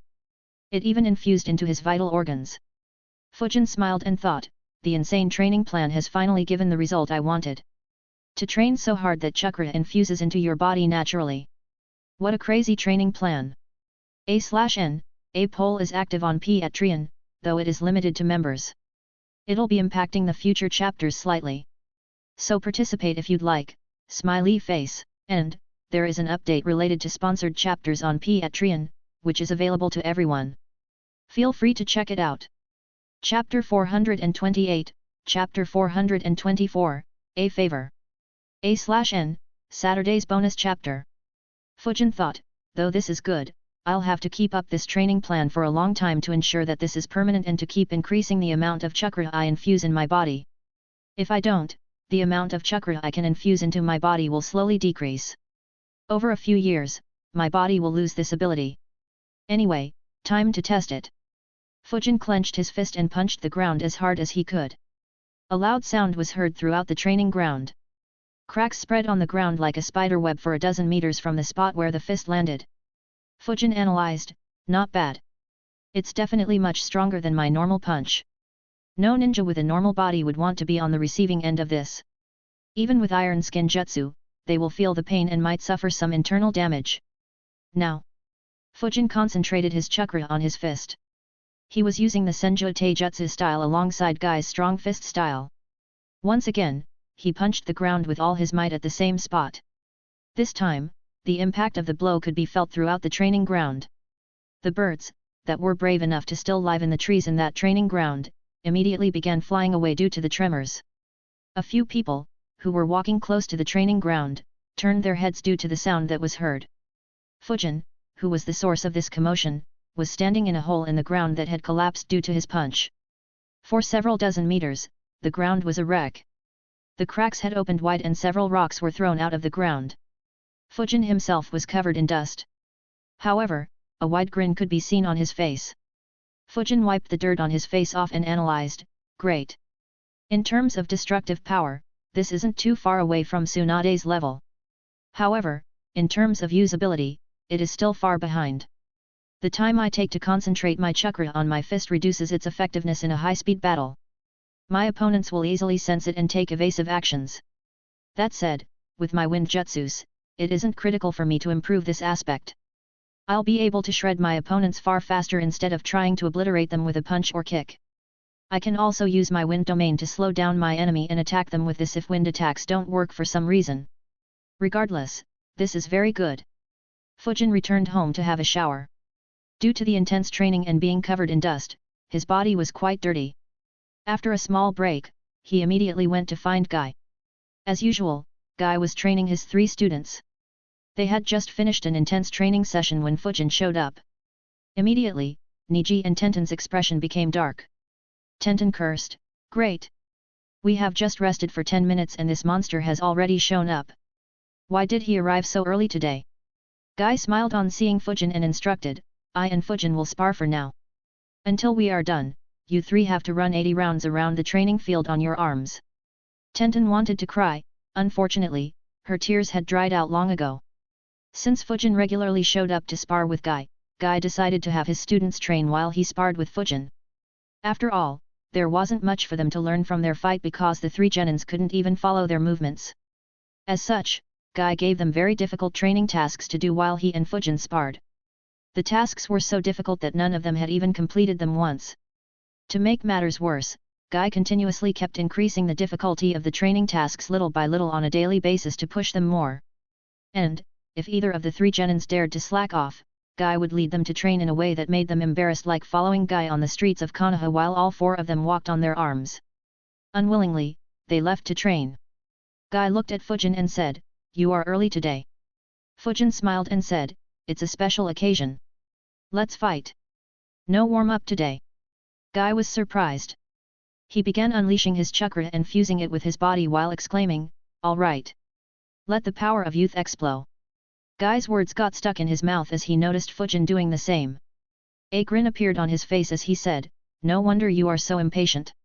I can feel the excitement of an intense spar." Guy disappeared from his spot and attacked Fujin, who disappeared as well. As usual, the 2 engaged in an extremely high-speed fight. The only difference was they were even faster this time. The ground, which already had scars from their previous spars, was changed beyond recognition. 2 hours later, both were breathing heavily. Especially Fujin, who looked completely out of breath. He muttered, "Damn, using this continuously is very exhausting." Guy replied, "You have just learned it. Managing to keep it up for 2 hours is very impressive. More than chakra reserves, this method puts a strain on the body. That is why you are so exhausted. In time, not only will your stamina improve, but you'll also learn to better manage it by easing on the chakra depending on the battle situation." Fujin nodded. He could sense that his chakra reserves hadn't decreased much. But his body was just too tired. He looked at Guy and analyzed, "Even though I managed to infuse chakra into my body, the amount of chakra I can infuse is far less than him. In addition, his taijutsu is far more refined than mine. It looks like forcing him into using 8 inner gates would be impossible unless I use wind jutsus in the spar. Even then, he might just accept defeat and not use the inner gates. After all, this is merely a spar." Seeing Fujin silent, Guy said, "Just increase the intensity of your training. If you can't, then increase the time you train maintaining your current intensity. You will be able to maintain this state for far longer." Fujin nodded. He looked at Guy and said, "I will. But I have a favor to ask." Guy asked, "What is it?" Fujin directly asked, "I want to learn the 8 inner gates technique. Can you teach me that?" Guy was surprised by Fujin's directness. He thought, even Kakashi wasn't this direct. He became quiet and began thinking. Fujin didn't disturb him. He thought, this request is no doubt huge. For one, this jutsu is a forbidden jutsu. Secondly, it is his trump card. If someone came to me and asked me to teach them my wind domain, there is no way I would agree. I would either directly say no or make some excuses depending on who asks. That said, Guy isn't the only one who knows about the 8 inner gates. So there will be other means of getting my hands on this technique. It's just that I'll not have the benefit of someone who has learnt this technique guiding me, making it slightly more difficult to learn this jutsu. Fujin observed Guy and waited for his decision. After a couple of minutes, Guy said, I can teach you. However, the 8 inner gates is a very dangerous technique. It has a lot of risks. Fujin nodded and said, I know. Opening the 8th gate would result in death. Even the earlier gates put a lot of stress on the body. If it is used recklessly, it could cause irreversible injuries or even cripple the user. Guy was surprised. He said, it looks like you did the research before asking me. Fujin nodded and said, it is a forbidden technique. I won't mess around with it. Guy smiled and said, all right. I'll teach you this technique. But before you begin, I want to know how much you want to progress in it. Do you want to focus entirely on it? Or do you just want it as a hidden card and use it to gain an advantage? Fujin sighed in relief internally and thought, good. If he hadn't agreed, I would have had to pester Hiruzen again. Not to mention, learning a forbidden jutsu alone has a lot of risks. Fujin answered, I can't focus entirely on it. My main combat method still revolves around wind jutsus. I want to learn this so that I can use it in instances where my opponent is somehow immune to my wind jutsus and other skills, forcing me to rely just on taijutsu. Guy frowned and said, I can't think of any such opponent. Still, it's a shame that you don't want to focus on this entirely. With your willingness to work hard, you would have progressed a long way through it. Fujin smiled and said, I might still go a long way, Guy. I'll decide how much to focus on it after learning how to open a few gates. Can we start now? Chapter 429, Chapter 425, 8 Inner Gates. A/N, bonus chapter for reaching 7,441 Power Stones last week. This is the first time we crossed 7k Power Stones. We rank 7th, which is our highest rank so far. Keep it up, guys, smiley face. Guy replied, yes. I'll first explain the basics. How much do you know about the inner gates? Tell me everything. Fujin thought for a bit and replied, I don't know much apart from the basics. The 8 inner gates are limiters placed on the human body. The 8 inner gates technique breaks through these limiters. My information is too vague. I'll proceed assuming that I know nothing about it and just follow your advice. Though Fujin recalled more details from his previous life, he didn't say more because he couldn't find in-depth information on the 8 inner gates technique anywhere. After looking through the library, he had only found a few scrolls that had some vague information. In addition, Fujin wasn't sure whether all the information from his previous life would be true. Meanwhile, Guy was impressed. Throwing away what you know and just listening to someone more knowledgeable and experienced was something very few could do. Most would try to stick to their knowledge and beliefs until they experienced a loss and reluctantly listen to others. He said, all right. I'll explain it to you. Your initial information is right. The human body can't exert all of its strength. There are limiters in place to ensure that we don't hurt ourselves. The 8 inner gates forbidden technique breaks through these limiters. As for the limiters, there aren't any literal gates or blockades in our bodies. Instead, the limiters are just like ordinary chakra points. There are 8 special chakra points in our body that are responsible for limiting the amount of chakra flowing through it and thus limiting our body's capabilities. These 8 chakra points act like gates. To unlock each gate, you have to push a high amount of chakra through the respective chakra point. While this sounds easy, that isn't the case. Finding the chakra point is easy. However, you won't be able to flow a high amount of chakra through them if your body isn't strong enough to handle that. No matter how much you try, the chakra point will not budge. That is the biggest difficulty in learning the 8 inner gates technique. Your body has to be strong. If your body isn't strong enough, you won't even open the first gate. Even if your body is strong enough, if you don't train in the future, you'll slowly lose the ability to open the gates one by one. It isn't like ninjutsu or genjutsu where your skill will always remain with you with little practice. That is why almost no ninja learns this technique. No one wants to keep training their body all the time. If you want to learn it, you'll have to increase the intensity of your current training and keep doing so for as long as you want to increase the number of gates you can open. Do you still want to learn this technique? Fujin nodded without thinking much. Training was never an issue for him. Even when he was busy in the Anbu, he still did the basic training every day except for the days he was on missions. Guy grinned and said, very good. I'll now explain the gates. The first gate is the gate of opening. Its chakra point is located in the left hemisphere of your brain. It removes your mental inhibitions. That is, it removes the limits placed on your body by your brain. Your chakra will increase slightly, but the main advantage is that your muscle movement will increase. Your muscles will be able to expand and contract optimally and your blood flow will improve. Of course, the backlash of being able to do that is heavy as well. You know that the 8 inner gates allows you to use all your strength by removing the limiters, right? Fujin nodded and replied, yes.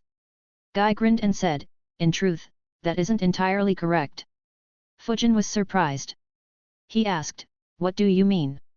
Guy answered, the gate of opening itself allows you to use 100% of your body's capability. Fujin was surprised by the information. However, very quickly, it clicked. He asked, you mean? Guy nodded and said, yes. The gate of opening allows you to exert 100% of your strength without harming yourself. The remaining gates extract more from your body to help you go far beyond what your body should be able to do. Of course, that doesn't come from thin air and is instead the strength extracted from your body. As such, every gate after the first is harmful to your body. This is especially true from the gate of life onwards.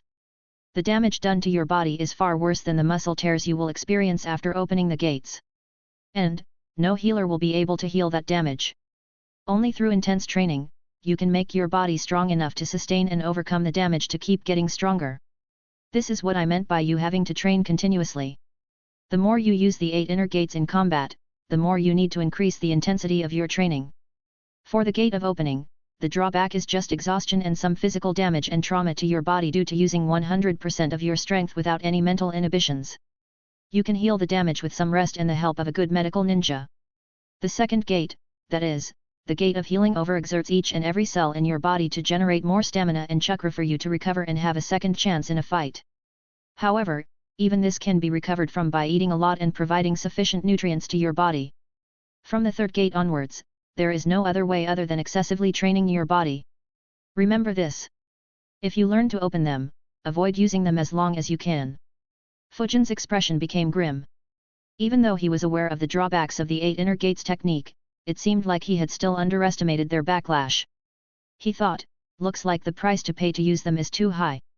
Fortunately, the cost of opening the gate of healing isn't high. And, I don't need to use the 8 inner gates against most of my opponents. I only need it against enemies who can absorb ninjutsu or are immune to it. Fujin said solemnly, I will remember this, Guy. Guy smiled and said, good. The chakra point of the gate of healing is located in the right hemisphere of your brain. As I just said, this gate re-energizes you by recovering your stamina and chakra to optimal condition and healing minor injuries such as muscle tears caused due to opening the gate of opening. If you are exhausted, be it from opening the first gate or through just normal fighting, this gate will give you a second chance of fighting. In addition, it also increases your physical strength and chakra slightly like the other gates. The third gate is the gate of life. Its chakra point is located on your spinal cord. This is the gate where you see an explosive growth in your strength and speed. Both are increased several times as compared to the gate of healing. As a result, your skin becomes red and your pupils disappear. Of course, it is also very difficult to open for that reason. If you do manage to open the gate of life, you'll have to rest a long time whenever you open it. The overexertion also happens from this gate onwards. And, as I said, some irreversible damage will be left in your body. Fujin nodded, greedily absorbing all the information and remembering all the warnings. Guy added, for now, this much information is sufficient for you. Learning about the higher gates won't be of any help. If you manage to learn how to open this gate, I'll teach you about the gate of pain and the gate of limit. Fujin nodded and said, all right. Guy said, I will now demonstrate the process of opening the first gate. Observe me carefully. Fujin nodded and concentrated his chakra in his eyes. Guy noticed Fujin's glowing eyes and shouted, 8 inner gates formation, gate of opening, open. As soon as Guy opened the first gate, the air around him became erratic. But that wasn't all. With his glowing eyes, Fujin noticed a surge of chakra flowing in Guy's body. In addition, his muscles also looked to be slightly stronger. Guy said, this is the gate of opening. I will attack you now.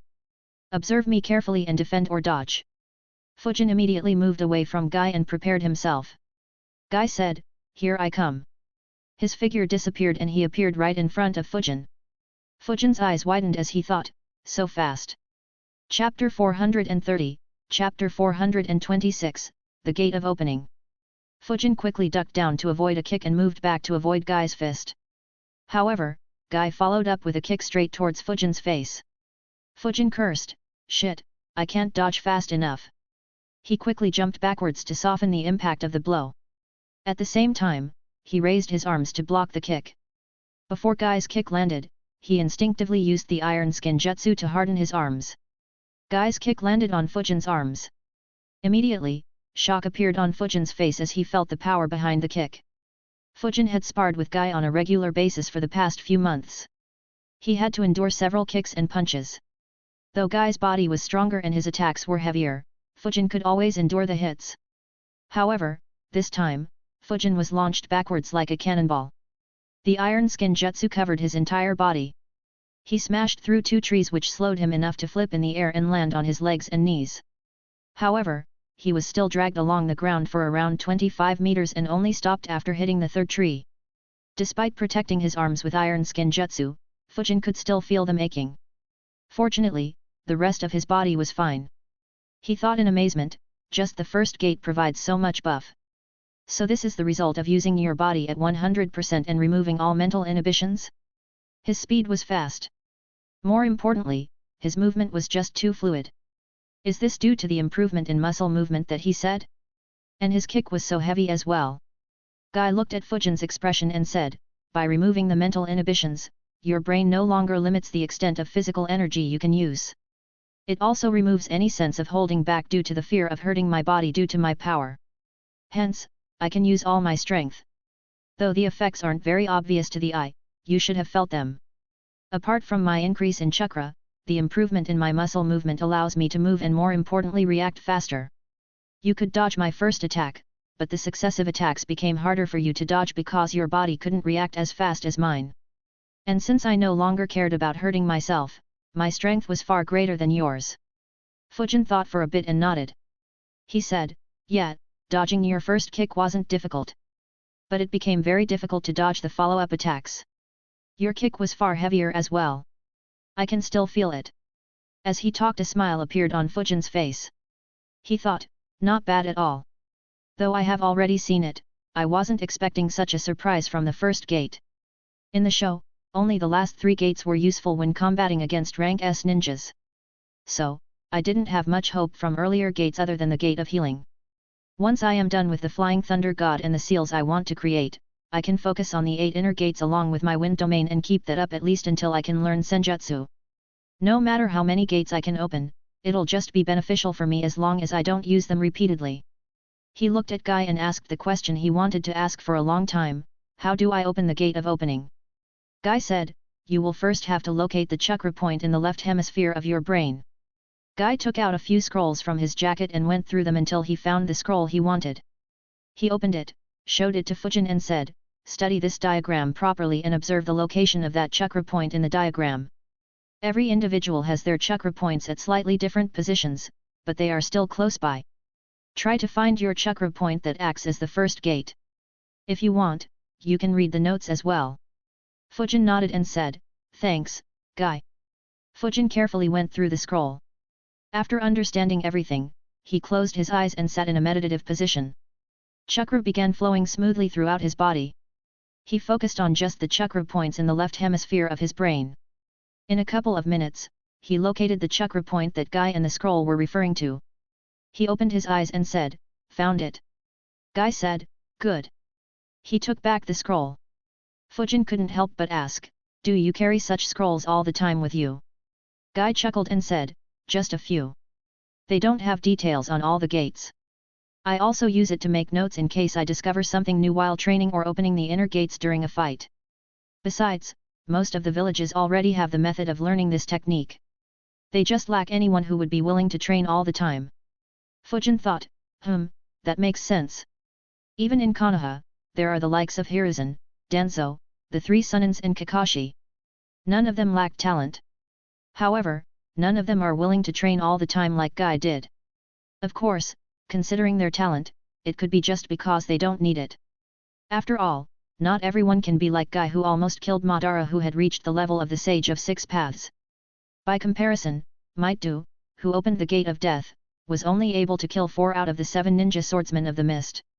Madara, even when he only had the eternal Mangekyo Sharingan, could still kill all 7 ninja swordsmen of the mist without breaking a sweat.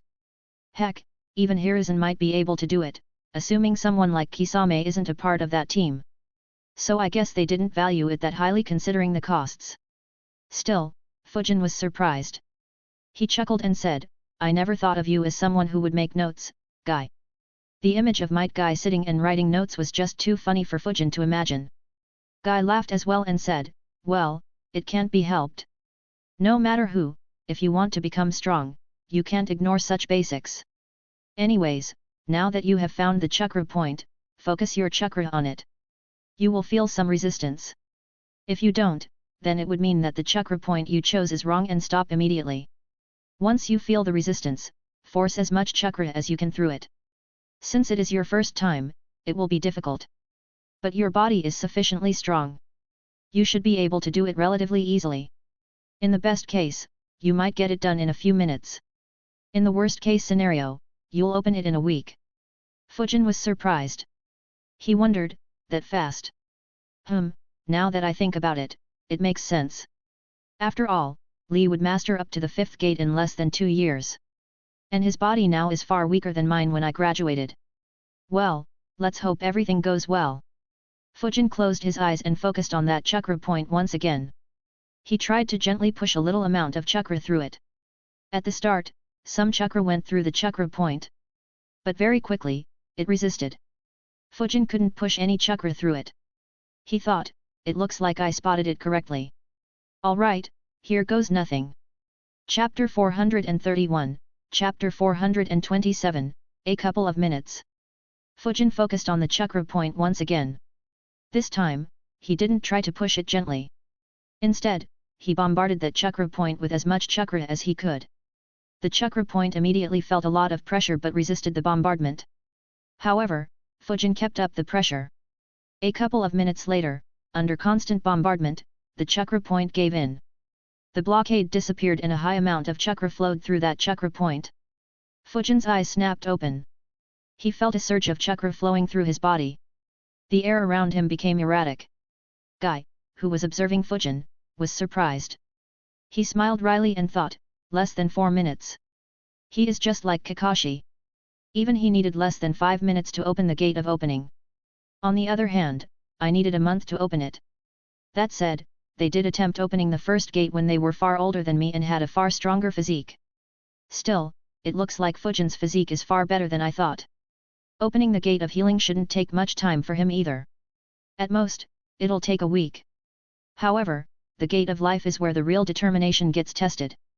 While he will succeed, it will take a long time. And, he will feel demotivated to work on opening more. I wonder if he will keep opening more gates or quit like Kakashi after the gate of life.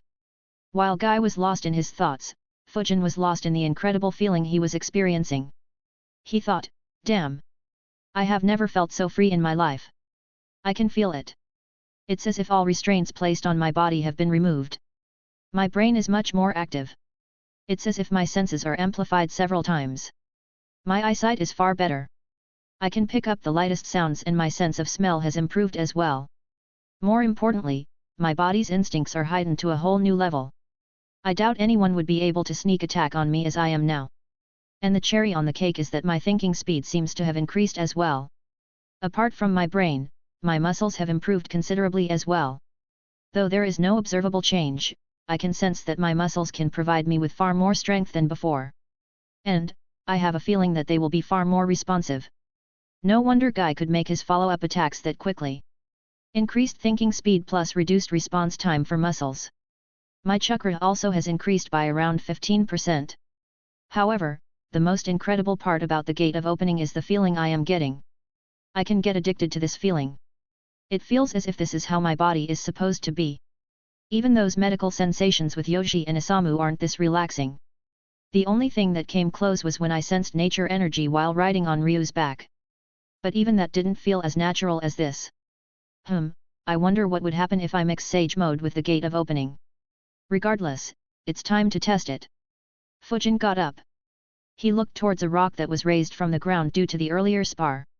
Fujin disappeared from his spot, appeared in front of the rock and punched it in one fluid motion. As he expected, his punch decimated that rock. Small pieces of the rock were scattered away from Fujin. He looked at his fist and marveled, this is incredible. The power is far beyond the normal strong fist style. It is almost comparable to concentrating chakra on my fist, but it doesn't have the drawback of requiring time and is even faster than my normal punches due to the speed increase. He looked at Guy and said with gratitude, it feels incredible, Guy. Thanks for guiding me. Guy looked at Fujin's fist and said, good work opening the gate. However, don't do that again. Fujin was confused. He asked, do you mean don't punch? Why not? Guy answered, this is the first time you opened a gate. I'm sure you are feeling restless to test it. Perhaps you even want to spar against me. Unfortunately, this will also be the first time you face the backlash for pushing past the natural limits of the human body. So, don't strain your body. I'm sure it feels incredible, but it'll soon feel just as bad. Guy's words made Fujin feel awkward. He thought, ugh, I got carried away. This feeling is indeed great. The desire to experience an epic battle is too intense. I would even want to spar against Hiruzen while I'm experiencing this. Unfortunately, I don't think I can sustain it for long. Seeing his expression, Guy said, no need to test out what your stamina is. You can slowly explore it over the next few days or weeks by increasing the duration each time. That way you won't accidentally overexert yourself. You can close the gate of opening now. Fujin nodded and stopped pushing the chakra through the chakra point. The blockade on his body reappeared. The surge of chakra through Fujin's body disappeared and instead, he felt a wave of exhaustion washing over him. His breathing became rough. And, a terrible pain could be felt in his right fist.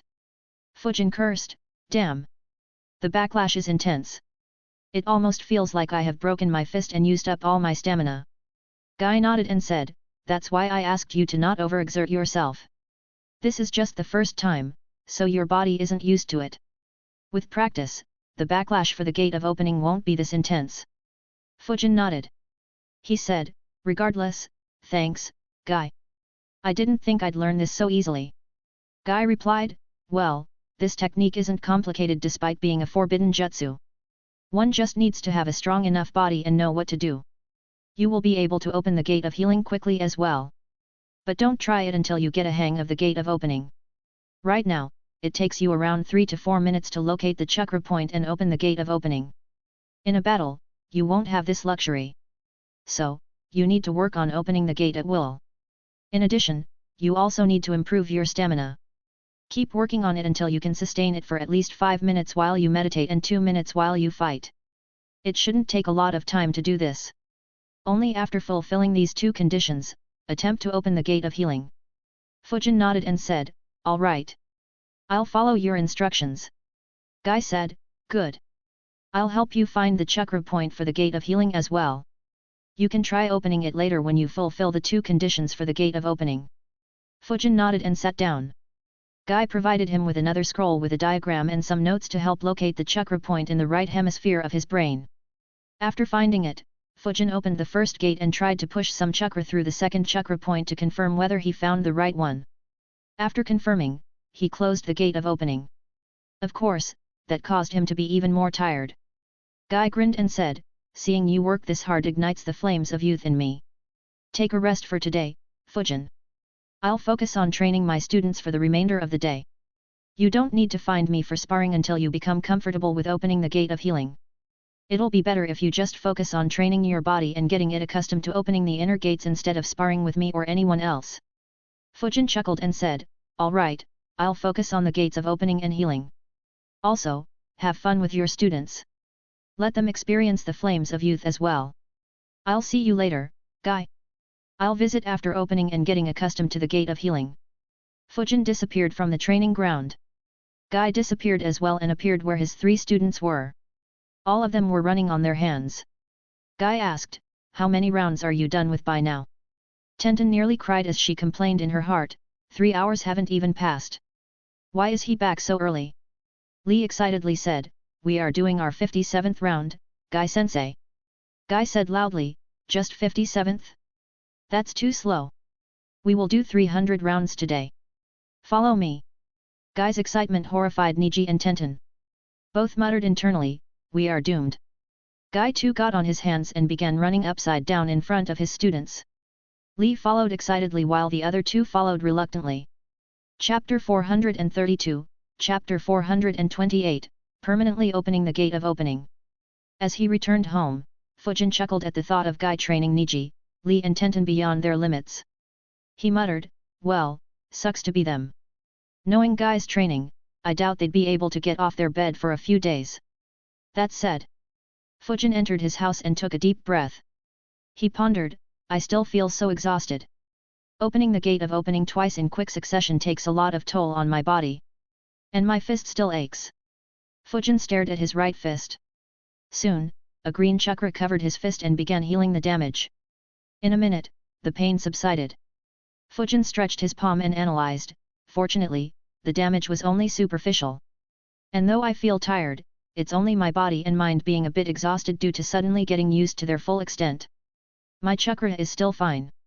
After resting for half an hour, I can continue training the Flying Thunder God. Still, that sensation I had on opening the first gate. How beneficial it'll be if I can experience that all the time. Is it possible for me to keep the gate of opening open all the time? Fujin fell into deep thought. After a minute, he thought, my current body definitely can't handle that much stress. I'll collapse very quickly. But can I train my body so much that it becomes strong enough to sustain it? Fujin very quickly shook his head and thought, no, even if I make my body strong enough, it won't be the same as using my body at 100% capability. Instead, what 100% of my body can do would become greater as well. Even if my future body can do my current 100% naturally, that wouldn't be the same as keeping the gate open. So, how can I do that? As he waited for his body to rest up, Fujin thought continuously about ideas to be able to use his body at 100% capacity all the time without experiencing the drawbacks. Unfortunately, even after thinking long, he couldn't come up with anything. He sighed and thought, a shame, I can't think of anything. That said, had it been that easy, I'm sure someone else would have already figured it out and a lot of top-level ninjas would have been able to do this. Now that I think about it, Guy's description of the benefits of Gate of Healing is quite similar to that theory on increasing cellular activity researched by Orochimaru. I wonder if the Gate of Healing is what inspired him to undertake that research. Still, there are some differences. In some aspects, Orochimaru's method is superior. Increasing cellular activity increases chakra reserves permanently and without any drawback. The effect is much better than the Gate of Healing. However, when using it in the middle of a battle to recover chakra, the drawbacks to Orochimaru's method are very harmful. In comparison, the Gate of Healing has no permanent backlash. Regardless, the two are indeed similar. If Orochimaru was inspired by the Gate of Healing, I wonder if something similar can be done with the Gate of Opening. To figure out a way to increase the percent of our physical strength our body can use. That will be difficult, though it shouldn't be a dead end. I'll try working on this if I have a lot of time on my hands in the future. Another interesting aspect is whether the effects of increased cellular activity and the Gate of Healing can overlap. Or if I can only use one at a time. From Guy's words, I should be able to open the Gate of Healing quickly. However, for increased cellular activity, I will need to wait for Tsunade to return to the village. That is more than a year and a half away at this point. And that'll only happen if events play out the same. If Hiruzen survives, then it is unlikely that Jiraiya will go looking for her. Even Kakashi and Sasuke won't be in critical shape as Itachi would likely not show up in the village. Only Lee would be injured, but I doubt that would make Hiruzen call back Tsunade. Fujin sighed. Calculating the possible variations in the future he knew was too exhausting and extremely difficult. He decided, leave it. There is no point in speculating so much. I'll just focus on increasing my strength. If the future does change and Hiruzen survives, I'll just use an alternate identity to target and injure someone important to Hiruzen bad enough that only Tsunade can heal them. Preferably Homura or Koharu. If those two don't give any such opportunities, then I can only target Asuma. Though defeating them with just lightning release will be difficult, I still have a lot of time to create a good combat system revolving around my lightning release. Not to mention, I already have a very good idea. It won't take much time to be able to confront elite jounins while using just lightning jutsus thanks to my strong basics. Anyway, as long as I injure either of them badly enough, it should be enough to force Hiruzen to recall Tsunade to the village temporarily. I can take the opportunity to get her help to increase my cellular activity. With his decision finalized, Fujin continued his training.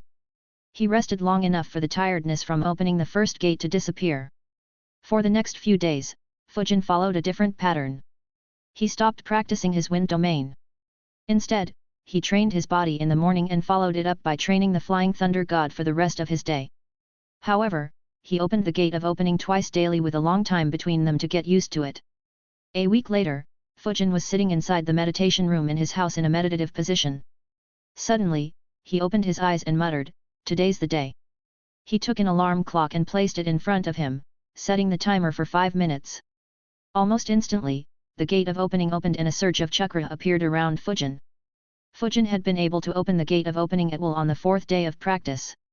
On the 6th day, he had become capable of keeping it open for 2 minutes straight while he moved around at a rapid speed and wreaked havoc in the training ground. His fists and legs did hurt a lot when he hit trees and rocks, but he could endure the pain and heal them later. After opening the gate of opening, Fujin closed his eyes again and kept meditating. He was aiming to keep the gate open for 5 minutes straight.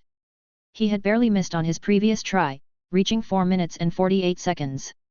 Hence, he was quite confident about it. Slowly, the time ticked. 1 minute passed, then 2, then 4. Fujin felt a slight strain on his body, but it was nothing he couldn't bear. He stayed in his meditative posture. Finally, the alarm sounded in his room. A smile appeared on Fujin's face. He met the conditions set by Guy. Almost immediately, he began bombarding the chakra point for the gate of healing. Just like the earlier chakra point, this one resisted as well. Fujin continued bombardment. However, even after 30 seconds of bombardment, the chakra point didn't show any signs of giving in. Fujin stopped the bombardment and the gate of opening closed. Fujin's breathing became rough. He thought, well, this is tough. The resistance is much higher. However, that isn't an issue. The issue is that I have to keep the first gate open. Only then can I try this. So I can only try this 2 or 3 times a day for 5 to 6 minutes each time. Looks like opening the gate of healing will take some time. Fujin got up and went to rest. He continued with the same training pattern. The only change was that he kept bombarding the second chakra point whenever he opened the gate of opening. Chapter 433, Chapter 429, Dimensional Void. In his basement, Fujin and several shadow clones were sitting in a meditative position. Each one of them faced a pillar or the walls which had one Flying Thunder God seal marking on them. Fujin's body was tired from opening the gate of opening and trying to open the gate of healing. As such, he and his shadow clones focused on the Flying Thunder God technique. Despite having felt that a breakthrough was close, the breakthrough eluded Fujin for a month. As they meditated, one shadow clone suddenly felt a change. He kept his eyes closed and focused entirely on the seal in front of him. In a few seconds, some chakra disappeared from his body. Almost instantly, a small portion of the chakra that had disappeared from his body appeared on the Flying Thunder God seal in front of him. A glee appeared on his face as he thought, I see, so this is how space-time travel happens. The clone closed his eyes and recalled how the process happened. He thought, when the chakra exited my body, it entered a different dimension. It was able to somehow move through it because I could sense the marking in front of me. This is exactly what is mentioned in the scroll. The scroll stated that after Tobirama wasn't satisfied with just using reverse summoning for Flying Thunder God, he kept researching more about space-time ninjutsu. However, it was mostly a dead end. Only after finding this dimension, did Tobirama make a breakthrough and create a true teleportation technique that is usable in battle. The scroll says that Tobirama named this as Dimensional Void. But what is this dimension? The scroll doesn't mention how Tobirama found or even sensed this dimension. It doesn't even say anything about what this dimension is. It only says that the dimension can only be accessed with the Flying Thunder God seal and that traveling through it isn't completely safe. The clone thought for a few minutes before letting out a sigh. He muttered to himself, this world is still so full of mysteries. Even someone like Hiruzen is unaware of the fact that all the chakra we use originated from Kagaya. And she is from a crazy strong clan. Who knows what mysteries are involved with the Otsutsuki clan? And that is just the start. How many such mysteries exist in this universe? Even just restricting myself to this planet, there is so much that no one knows. Why are there so many chakra-rich resources in this world? Do resources like those exist on every planet, or is this planet special for some reason? What is this dimension that can be used for space-time travel? What is the extent of this dimension? Does it only cover this planet, or does it cover the entire universe? Why do some symbols coming together form a unique power that allows us to access this dimension? Even though I have become a grandmaster in Fujin Jutsu, I still don't understand why these symbols have such power. I don't think anyone else does as well. Sigh, so many mysteries. I wonder if I will ever get to the bottom of this. Anyway, time to test it. The clone raised his left hand slightly and brought it to his chest height. The flying thunder god seal appeared on his palm. Soon, a wind explosion sphere formed on top of his left palm. The chakra fluctuations due to creating a jutsu were sensed by everyone in the basement. Immediately, Fujin and all his clones spanned out of their meditative states and observed the clone who was creating the jutsu. All couldn't help but wonder, did he complete the first part of this third step? Despite wondering that, no one disturbed the shadow clone. The clone, who had formed the wind explosion sphere, had his entire attention focused on it. In front of everyone's gazes, the wind explosion sphere disappeared. Everyone's eyes widened. The jutsu hadn't dissipated. Instead, it had disappeared from the room. The wind explosion sphere appeared in the dimensional void. However, before the clone could make it appear at the flying thunder god seal in front of him, the jutsu dissipated in the dimensional void. Nothing reached the seal in front of him. A frown formed on the face of the clone as he analyzed, the warnings were true. Even though I can now sense the dimensional void, moving through it is still very difficult. Wind explosion sphere is a very unstable jutsu and uses very little chakra. I need something more solid. The clone focused on his left palm again. He released the chakra and it began rotating rapidly. Soon, a raised nan formed in his left hand. Just like the wind explosion sphere, the raised nan disappeared from the basement as well. It appeared in the dimensional void. The clone immediately sensed the flying thunder god seal in front of him and had the raised nan move towards it. Unfortunately, the raised nan began crumbling as well. Only some chakra made it through and hit the pillar in front of him, causing a small explosion. The eyes of everyone in the room glittered. The clone had indeed had a breakthrough. However, the clone wasn't satisfied. He analyzed, it looks like this will require a lot of practice as well. The second part of this third step, hey? That said, I'm interested in seeing what this dimensional void is and how things move through it. Experiencing it will make completing this step a bit easier. He closed his eyes again and focused on himself. A second later, he disappeared from the basement. Once again, no one in the basement could sense where he went. The clone appeared in the dimensional void and opened his eyes. His eyes widened in shock as he realized, what an intense pressure. My body can't move an inch. How can I even move in this dimension? The clone was confused. The pressure was too intense. Even if he became stronger in the future, he didn't see himself being able to move around in the dimensional void. The clone immediately unleashed most of his chakra to resist the pressure. Unfortunately, it wasn't much help. He still couldn't move. However, his eyes moved rapidly trying to absorb any information he could. At the same time, his mind tried to sense the seal markings he had created.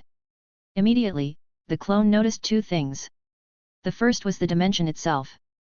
There was nothing in the dimension at all. Even light wasn't present there. The clone couldn't see anything. However, as a ninja, light wasn't something he relied on entirely. His eyes glowed and he focused chakra on his ears and nose as well. However, he still couldn't see, hear, or smell anything. He thought, no wonder Tobirama named this as the dimensional void. There is nothing here. Or at least, there is nothing here that a rank S ninja is capable of sensing. That said, this is indeed a surprise. I thought that we would have to move through this dimension in order to be able to teleport in the Naruto world. I assumed that either I would be able to travel in this dimension at the speed of light, allowing me to move like I am teleporting, or the speed at which time flows in this world would be far faster, creating a similar effect. However, I can't even move my body in this dimension. Instead, I can clearly sense all the markings that are within 1.05 kilometer range from the place I was sitting at. I just have to decide which marking to select and I can teleport there at will. Or rather, I will be able to do so in the future. In other words, these markings act as portals. Or rather, the seal on my body and any marking I choose come together and act as a portal using this dimension as the medium, allowing me to teleport. Can this be called teleportation? Tough to say. Regardless, the effect is indeed similar. The clone focused his mind on the marking on the pillar in front of him and tried leaving the dimensional void through it. Unfortunately, he couldn't do so. Finally, his body couldn't handle the intense pressure and he was dispelled. Though the clone had experienced a lot, he didn't actually spend a lot of time in it. He was in the dimensional void for less than a second. As soon as he was dispelled, his memories were transferred to Fujin and the remaining shadow clones. Chapter 434, Chapter 430, The Complicated Third Step. Fujin quickly analyzed his shadow clone's memories. He let out a sigh at the questions that his clone had wondered about. Unfortunately, he wasn't strong enough yet to resolve those mysteries. Though they weren't as miraculous as his transmigration, they were still concepts beyond his current strength. However, unlike his transmigration, Fujin was hopeful that he would figure out these mysteries in the future. He quickly removed those thoughts from his head and focused on the Flying Thunder God Jutsu. He let out a sigh and muttered, I had a feeling that I would experience a breakthrough only 2 weeks after I began practicing the third step. To think that I would need another month of training to actually achieve that breakthrough. And, that is when I kept training with 15 shadow clones. That is equivalent to training for 16 months. No wonder such a technique didn't exist before Shadow Clone Jutsu was created. Who'd spend so much time on this while your clan was constantly at war? Having analyzed the information, Fujin dispelled his shadow clones. All their experience and analysis poured into Fujin's brain. He spent a few minutes getting his thoughts together. He analyzed, the first 2 steps to learn the Flying Thunder God were straightforward. However, the third step is quite complicated. In fact, it is further divided into 4 more steps. The first step is to sense the dimensional void and send my chakra into it. Sensing my markings from the dimensional void is also a part of this step. It took me a month and a half to complete this step. The second step is to transport a jutsu through the dimensional void. Unfortunately, only the jutsus where chakra is concentrated can be transported through the dimensional void. Jutsus like Infinite Breakthrough Jutsu will directly collapse in the dimensional void. The reason for this should be the intense pressure my clone felt. I will have to add a layer of chakra coating to my jutsus for them to maintain their forms while transporting through the void. Now that I think about it, Rei's Nan and its elemental forms will be perfect for traveling through the dimensional void. They are made purely of chakra and hence don't need any such layer of protection. Once I become comfortable with this step, I'll be able to teleport Rei's Nan with the help of the Flying Thunder God Jutsu. I wonder if this was one of the reasons why Minato created the Rei's Nan. A/N, can the real author on www.patreon.com/devilhex right bracket. A/N, I was just checking online and noticed that this fanfic has been copy-pasted on several other sites, and a few YouTube channels, without any permission been taken from me. Some, like Light Novel World and Novels Online, have even created ids with the same username, display pic as mine. Kinda lost for words. Not sure if I can do anything about them as these sites seem to have a policy of copy-pasting every good book without contacting the author.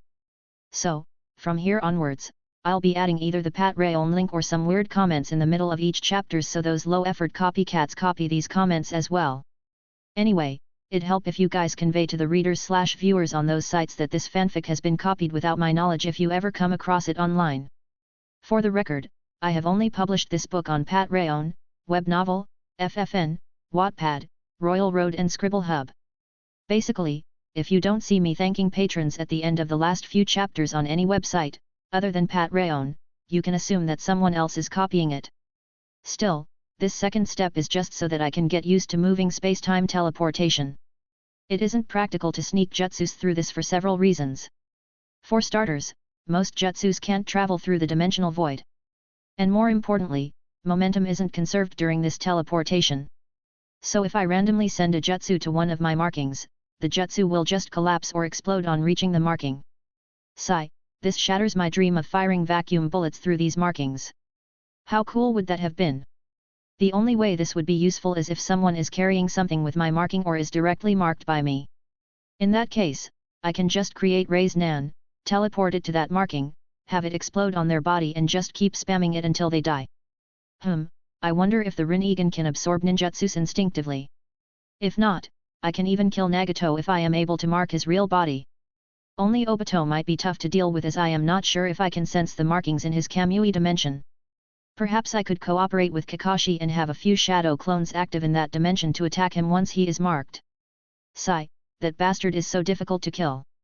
That said, the biggest advantage of this step is probably defense. I can just send any attacks coming at me into the dimensional void. It doesn't matter if those attacks can survive in the dimensional void or not, I will stay safe. Though it takes some chakra to transport attacks here, the chakra needed is just a fraction of what is needed to form jutsus. Unless my opponent is a tailed beast or a Jinchuriki, I won't have to worry about running out of chakra. The best part is that if I have already marked my enemy and he attacks me with a jutsu that I can transport through the dimensional void, then I can hurt or kill them with their own attacks. Hehe, if I become capable of teleporting a tailed beast bomb, it'd be hilarious if I teleport it back to the tailed beast's body. That would be fun to watch, haha.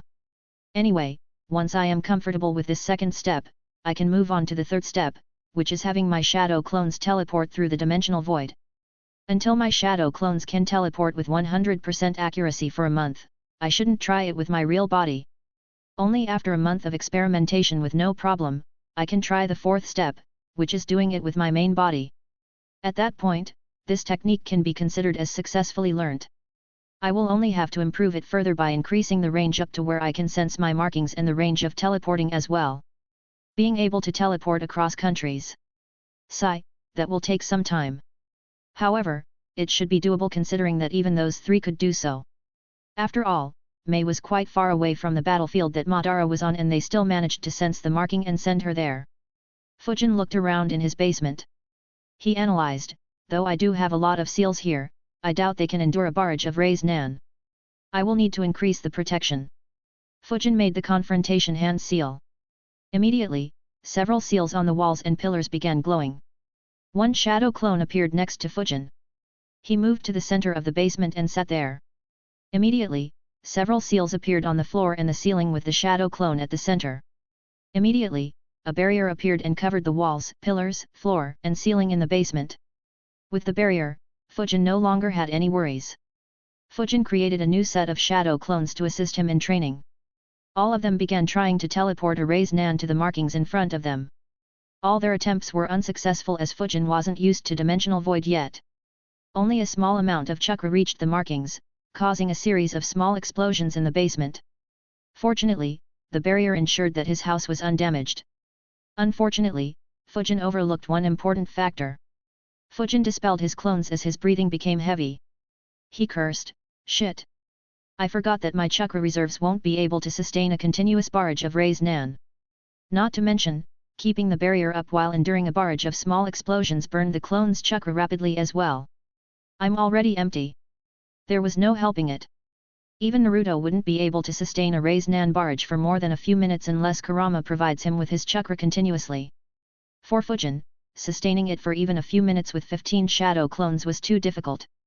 Even more so when the Rei's Nan had to be sent to the dimensional void since that required chakra as well. Fujin sighed and decided, I guess I have to stick to the wind explosion sphere. It'll be a lot harder to do than the Rei's Nan. But it won't be very chakra exhaustive and I won't need to use a barrier as the normal strengthening seals should be sufficient to shrug off the damage due to some winds. Fujin took a break and continued his training once his chakra had recovered. Even though wind explosion sphere consumed just a fraction of the chakra as compared to Rei's Nan, it still burned Fujin's chakra very quickly. As such, his speed of training the Flying Thunder God Jutsu slowed. However, his progress with the Gate of Healing was steady. 3 days later, he managed to open the Gate of Healing for the first time. Chapter 435, Chapter 431, Gate of Healing. A/N, Saturday's bonus chapter. Time passes so quickly. We are almost at the end of this year. Sitting in his basement, Fujin observed his own body with amazement. He analyzed, wow! I only had 75% of my chakra left. In an instant, it recovered completely. In addition, it has also increased further by 50% temporarily. I'm not sure how much, but I can feel that my physical strength has increased as well. Fujin closed both the inner gates and took a few breaths. Soon, he felt a wave of exhaustion and an intense hunger. He thought, no wonder Guy said that we need to eat a lot after opening the Gate of Healing. It feels like every cell in my body is exhausted. Getting used to this gate will take some time as well if I have to wait for my body to recover properly every time I open this gate. It looks like I should open the gate of healing only when my chakra reserves are full and I'm properly rested. That way, no energy would be required to recover my stamina and chakra and the backlash would be reduced greatly. So, I can recover quickly. Still, the 8 inner gates is far more sophisticated than I thought. The first inner gate allows our body to function at 100%. The second inner gate recovers chakra and stamina. During a fight, if higher level inner gates are opened, the lower ones stay open as well. It implies that while fighting, the chakra level and stamina will always be preserved at the highest levels. As long as the body can keep the inner gates open, I will have limitless chakra and stamina. In a way, the first and the second inner gates provide the perfect base for fighting. Even my minor injuries will be healed so that I don't face any obstacles in fighting. So as long as my body doesn't crumble or I don't take any major injuries, I will be able to fight at my strongest level. Of course, the backlash of doing so would be crazy as well. Instead of doing that, it would be better to just teleport away. Fujin was very tempted by the possible advantages gained by using the gate of opening and gate of healing. Unfortunately, the backlash was just as bad. As such, Fujin was in no hurry to try it out. He analyzed, regardless, the buffs from these 2 inner gates are sufficient to raise a normal ninja and put him on an equal or even higher footing than the ones who have Kekkei Genkai. Only something ridiculous like the Mangekyo Sharingan is stronger, but how many ninjas unlock the Mangekyo Sharingan in every generation? By comparison, anyone who is willing to put in the hard work can learn how to open the first 2 inner gates. If Hiruzen can find children who are willing to work hard and influence them to keep training hard enough, then it might be possible to raise several dozen ninjas who can open the gates of opening and healing. Still, why didn't someone like Danzo implement this in Root? Could it be just because Root prefers to hide in the darkness? Despite being strong, the 8 inner gates isn't very helpful in that regard. Still, that reason isn't good enough to reject this idea. Especially considering that Might-Do was able to kill 4 of the 7 ninja swordsmen of the mist. I wonder if there are any more issues in training such a force. Anyway, I needed just a couple of minutes to open the gate of opening. The gate of healing needed only 6 days. I wonder how much time the gate of life will take. I have a feeling that it will take more than just having a strong body to open more inner gates. Otherwise, there would have been a lot of other ninjas who practiced the 8 inner gates technique. Well, whatever. I'll get used to the gate of healing first and then see. After all, the gate of healing is why I wanted to learn the 8 inner gates in the first place. From the gate of life, the backlash is very intense. Even if I manage to learn them, I'm better off never using them in battle. Perhaps I should improve my healing skills first. I wonder if Tsunade's mitotic regeneration can heal the damage from the backlash. Fujin thought for a bit before he shook his head. He thought, on second thought, that technique forcibly creates new cells, shortening the lifespan of the user. While it might heal the damage, it isn't without its backlashes either. And there is no guarantee that all the damage will be healed. Leave it. I'll focus on getting accustomed to the gate of healing and then try whether that idea is possible. If it is, then my 8 inner gates would be a lot scarier than Guy's. Fujin stopped analyzing and began resting. For the next 4 days, Fujin didn't try opening any of the inner gates. His body needed rest due to having extracted a lot of energy from his cells. Forcibly opening the inner gates would have resulted in the backlash that Guy had stated. Fujin focused entirely on training his body and the Flying Thunder God Jutsu on these 4 days. On the 5th day, Fujin's body finally felt energetic. However, as a precaution, he didn't open the inner gates for 1 whole week. As soon as the week was up, Fujin began opening the inner gates and getting his body accustomed to it. He ensured that his chakra reserves were full and his body was properly rested before opening the gates to avoid triggering the backlash of the gate of healing. As a result, he could open the 2 inner gates twice every day. 5 days later, Fujin became capable of keeping the gate of healing open for 5 minutes while he meditated and 2 minutes while he fought and reached the conditions set by Guy. However, he wasn't in a hurry to go to Guy and work on opening the gate of life. Instead, he took the day off and returned to his training ground the next day. Instead of training his body, Fujin stood still on the training ground. He thought, though Guy is ridiculously strong when he uses the 8 inner gates, he only uses taijutsu. Opening the inner gates not only improves the body, it also increases the chakra levels temporarily. We can supercharge jutsus with far more chakra than normal. Though Guy isn't completely without talent and can use elemental ninjutsus, his level of ninjutsu is obviously nowhere near his taijutsu level. So, it is understandable why he never uses ninjutsu after opening the inner gates. However, my situation is the opposite. I am far better at ninjutsu than taijutsu. If I can use ninjutsu while having my inner gates open, my strength will be in an entirely different league. Fujin was very excited just by the possibility of doing that. He immediately opened the gate of opening. Just like he had experienced dozens of times, Fujin's chakra reserves increased and chakra began surging around him. His body began performing at 100% of its capability. He took a deep breath. Wind release, infinite breakthrough jutsu.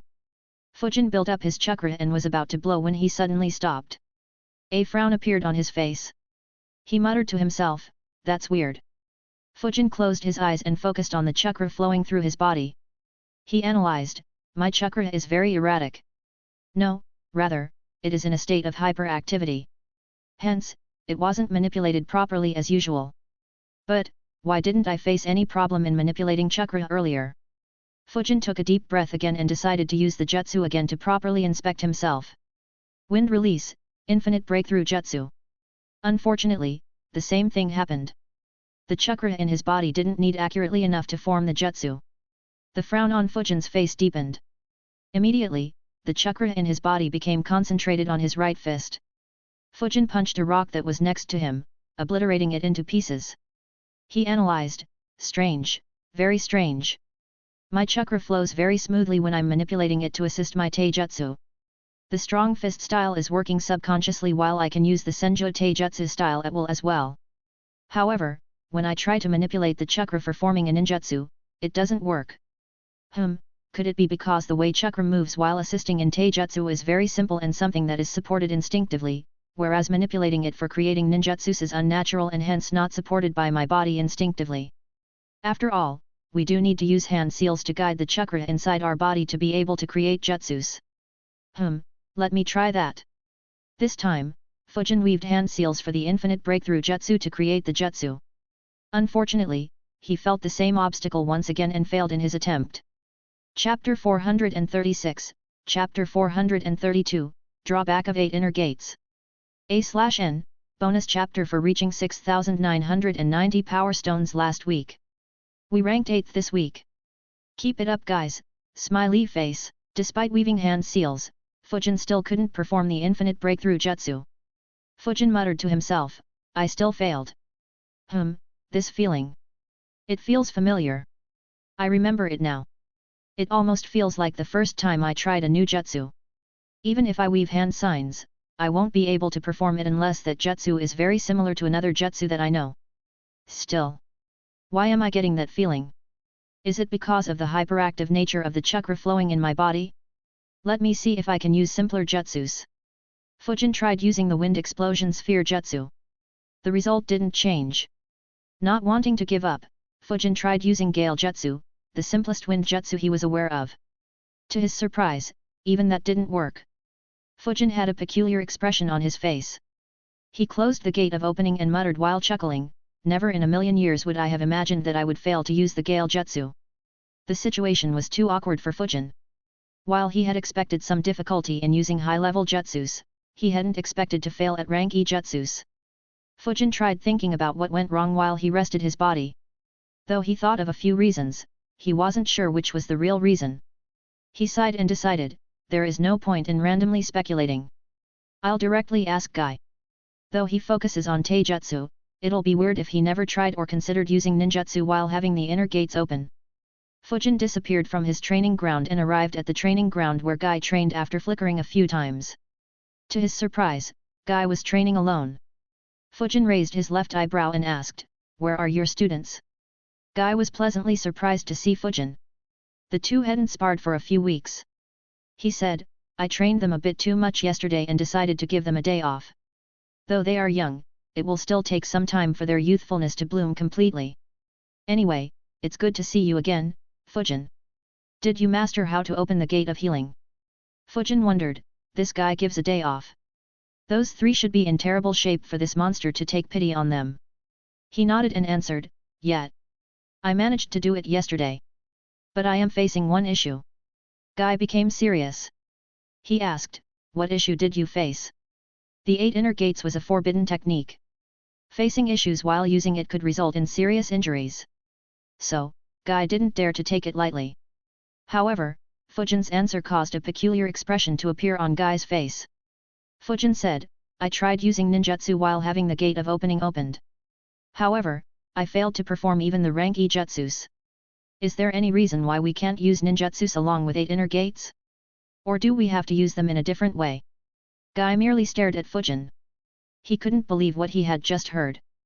This was his first time facing someone who was learning a forbidden jutsu and wasn't satisfied with it even before he had actually learned it completely. He wondered aloud, you want to use ninjutsu while using the 8 inner gates? Fujin ignored his surprise and nodded. He answered, yes. Our chakra surges considerably on opening the inner gates. I was planning to use that excess chakra to supercharge my jutsus. Guy shook his head and said, that's impossible. No, that won't be correct. Even though it is possible, it will be very difficult to do so. The difficulty is so high that it can be considered impossible. Fujin asked, why? Guy answered, your body and mind aren't used to controlling the flow of chakra in your body when the gate of opening is opened. Trying to mold chakra in that state is the same as trying to learn how to mold your chakra when you tried it for the first time. You would have required several weeks, if not months, to learn your first jutsu.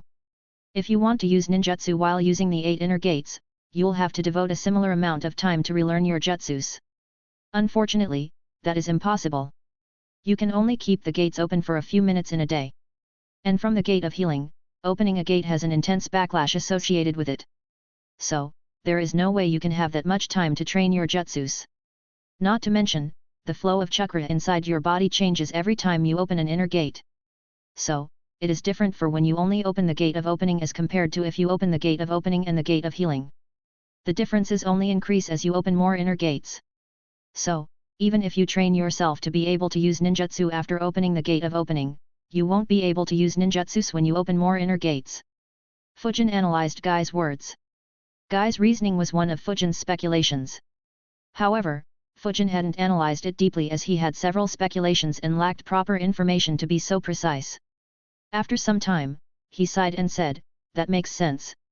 I had a feeling that I was molding my chakra for the first time as well. He thought, that sucks. I guess using ninjutsu along with 8 inner gates won't be possible. Fujin looked at Guy and asked, but why is it that we are able to use strong fist styles so easily then? Guy answered, I already told you, the strong fist style is just training hard enough for your chakra to fuse with your body naturally. So, it is something your body does instinctively. This is amplified further when your body becomes able to function at 100% of its capability. However, you can't use ninjutsu instinctively. As you know, ninjutsu requires you to carefully and properly mold the chakra inside your body in a certain way for those jutsus to form. It is so unnatural that we have to use hand seals to guide the chakra inside our body to create the jutsus. Though opening the inner gates increases your chakra temporarily, you can only use that chakra in the rudimentary form. You can use chakra control to create attacks that improve your taijutsu, like say using stronger punches and kicks or strengthening your body. As for ninjutsu, unless there is a jutsu that doesn't require you to mold your chakra inside your body, you won't be able to use any ninjutsu. Unfortunately, I'm not aware of any such jutsu. Fujin immediately memorized his words. He thought, a jutsu that doesn't require molding chakra inside my body. I think I might just know a few. That said, all of them are very complicated. It is difficult to say whether I would be able to use them while having inner gates opened. He replied, all right. Thanks, Guy. Can I start opening the gate of life right away? Or do I need to do something before it? Guy replied, your body should be strong enough to open the gate of life. However, I should warn you one thing. Fujin became serious and asked, what is it? Guy answered, opening the gate of healing and the gate of opening isn't very difficult and only depends on whether your body is strong enough. But, from the gate of life, just having a strong body isn't enough. You need the will and determination of wanting to surpass yourself and be willing to subject your body to intense pain and pressure. That is why ninjas who specialize in ninjutsu and are geniuses at it don't succeed at 8 inner gates. They have already reached the top with merely their ninjutsu skills. So, they don't have the same determination as someone who depends only on taijutsu. You may fall in that category too, Fujin. Guy's words made Fujin think once again. Guy was right. Fujin had reached a very high level with the help of his speed and wind jutsus. Once the wind domain reached an appropriate level, Fujin would be even more fearsome on the battlefield. With the flying thunder god, he'd more or less become invincible on the battlefield. As such, he didn't desire the higher levels of the 8 inner gates technique as much as the likes of Guy and Li. In a few years, Fujin would become capable of fighting against Guy even if Guy opened the 6th inner gate. With the flying thunder god, he didn't even need to fear the gate of death. He could just escape and wait for Guy to die by himself. Of course, even though he didn't desire it as much as Guy, he didn't have any excuse for not learning the technique. As such, Fujin would give his all. He grinned and said, "Don't worry, Guy. I'll be opening it. Just tell me what to do." Chapter 437, Chapter 433, A Desire to Kill. A/N, Merry Christmas everyone. I hope everyone had a great weekend, smiley face. Guy grinned and gave Fujin a thumbs up. He said, "Good. I'm impressed by the power of youth in you, Fujin. The process of opening the gate of life is the same. You just have to bombard the chakra point until you can open it. The only difference is that the blockade is much stronger. It'll require a great deal of determination and will also be a painful process. The way to make this process easier is by increasing the intensity of your training by several times. So focus on doing that. You can come and find me to spar as well to push yourself more. Only when you constantly push your body beyond your limits, can you open the gate of life." Fujin sighed internally and thought, "I had a feeling that just having a strong body wouldn't be sufficient. Surpassing my limits. That would have been easier to do when my body was still quite weak. It looks like opening the inner gates would be easier when the body is just barely strong enough to allow the respective inner gates to be opened. It'll be much harder for me." No wonder Li progressed so rapidly. The body requirements for the initial 5 inner gates shouldn't be too high. From the 6th gate onwards, it will become very difficult. Oh well, even if I don't open a lot of the remaining inner gates, just this training should make my body much stronger. So there isn't any loss. Fujin nodded and said, "All right, Guy. I'll keep working towards it. I had just opened the gate of opening though. So I'll find you tomorrow to spar." Guy nodded and said, "All right. Get good rest and let your youth explode tomorrow." He gave Fujin his trademark grin and the thumbs up. Fujin smiled and took his leave. After returning home, Fujin wondered, a jutsu that doesn't require chakra to be manipulated carefully inside our body. Fortunately, I do know a few of them and can learn a few more. Raise Nan, Wind Domain and Wind Style Genjutsu all work by first releasing the chakra outside my body and then manipulating it. The elemental forms of Raise Nan are also the same. Does that mean that I can use those jutsus even after opening the inner gates? I need to test it out. It will be very beneficial to be able to perform them. Raise Nan will give me a very strong frontal attack. While punching and kicking is good, having an attack like Raise Nan would be more helpful, at least until I can open the last 3 inner gates. Though Raise Nan has the disadvantage of needing to slam it into the enemy, punches and kicks have the same issue as well. Not to mention, thanks to my speed buffs from opening the inner gates, there wouldn't be many ninjas who are faster than me. So that disadvantage won't matter much. Wind Domain will add variety to my attack and make me more unpredictable. And, Wind Style Genjutsu can help me catch my opponent off guard. After all, who'd have time to consider Genjutsu when your opponent is opening the inner gates? Fujin began resting his body. Since he hadn't kept the gate of opening open till he reached his limit the previous time when he experimented, he didn't need to wait half a day. After a few hours, he had rested enough to open the gate of opening once again. Fujin entered his basement and opened the gate of opening. Immediately, he raised his right palm and released chakra from the chakra points on his right palm. He controlled the chakra to rotate at a very high speed. Soon, a shape similar to the Raise Nan formed. However, it wasn't a proper sphere. The chakra ball in Fujin's right hand was still very unstable. Fujin observed, my control over it isn't perfect. It looks like it'll explode at any point. Still, this is far better than wind jutsus. With some practice, I should be able to use the Raise Nan while having the inner gates opened. The only question is whether it'll change when I open more gates. Oh well, time to test out the wind domain. The Raise Nan dispersed. Fujin began emitting chakra into the basement. As it left his body, Fujin's chakra transformed into wind and mixed into the air in the basement. The process happened too smoothly, surprising Fujin. Fujin muttered, "This is just too smooth. Fujin immediately focused on the winds flowing in front of him. Soon, a claw made of wind appeared in front of him. It grabbed one of the pillars and sharp winds began hitting the pillar. Fortunately, the pillar was strengthened and protected by too many seals.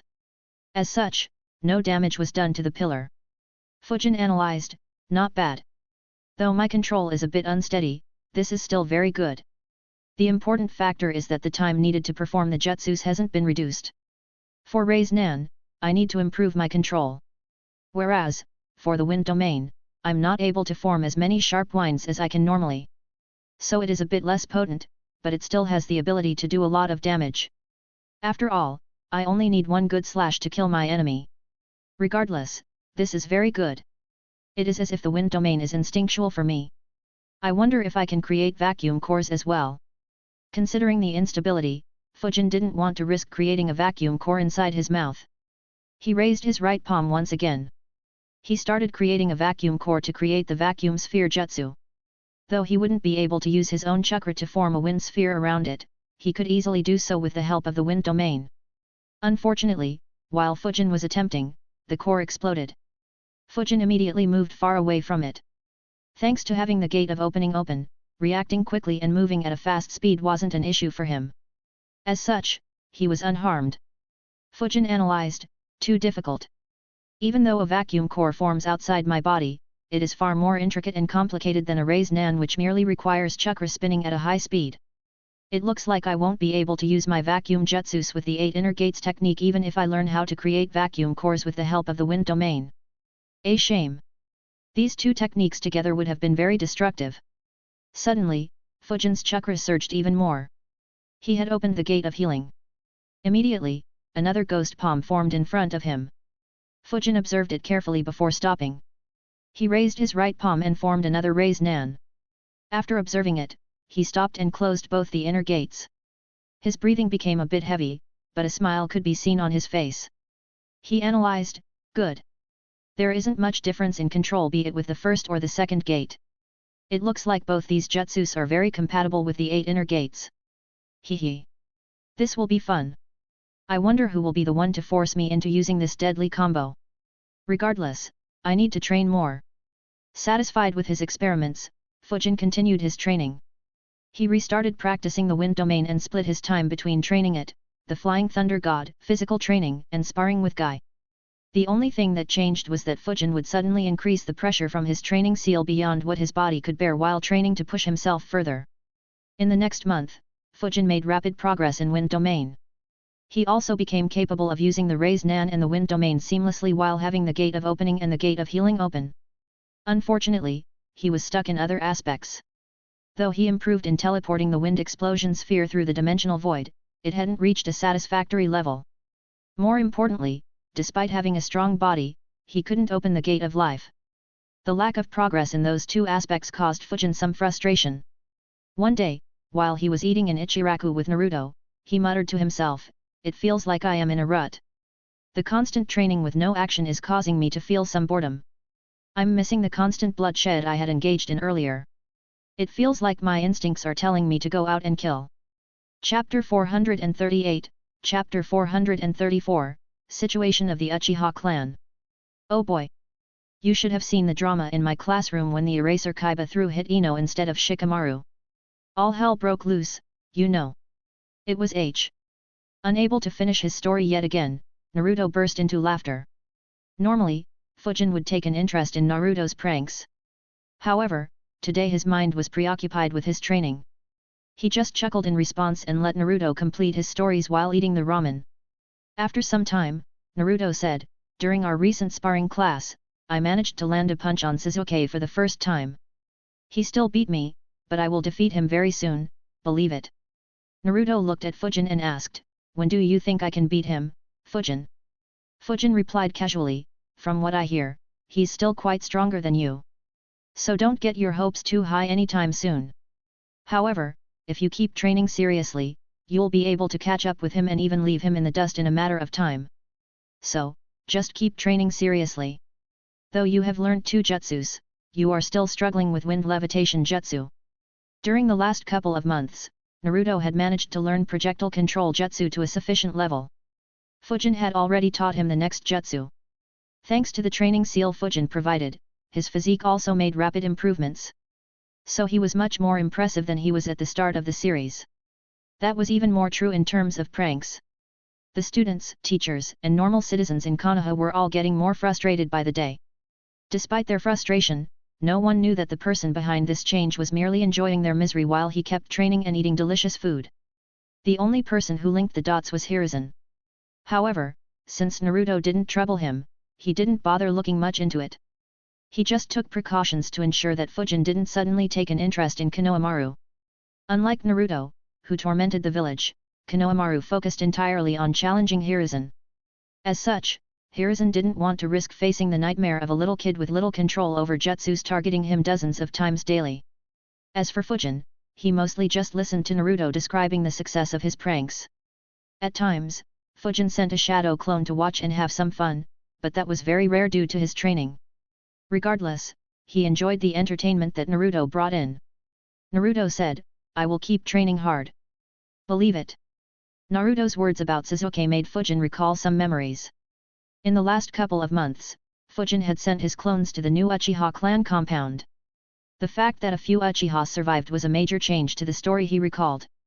While the kids who survived were unlikely to make an impact with their strength in the Fourth Great Ninja War, they could cause some changes to the future due to their influence on a critical person like Sasuke.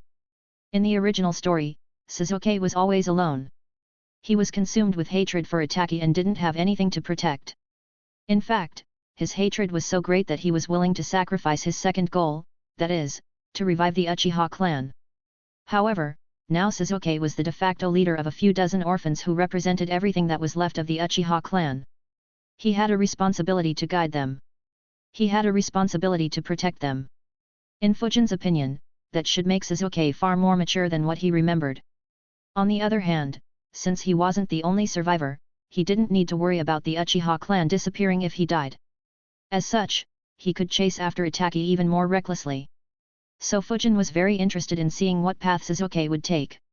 Would he focus on being a good leader or would he focus entirely on avenging his clan? It was a decision that would impact the plans that Fujin would make. To understand Sasuke better, Fujin sent his clones to check on the Uchiha clan several times. He initially intended to sneak in and check, but the security around the compound was just too good. The compound was protected by a wall which was covered in Fuinjutsu inscribed by a grandmaster. 4 squads of Anbu always kept an eye on the compounds to ensure the safety of the Uchiha orphans. In addition, there were 2 Hyagas keeping an eye out for any trespassers. These 3 factors working together made it very hard for anyone to sneak in. Even when they changed their shifts, they didn't let their guard down.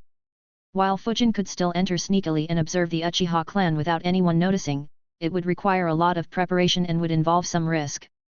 So, he didn't bother and just showed up openly. He claimed that he was interested in seeing the students from the Uchiha clan. Since he was a council member and had a good reputation in the village and the Anbu, no one turned him away. They allowed his clones to observe and only reported it to Hiruzen, who took no action.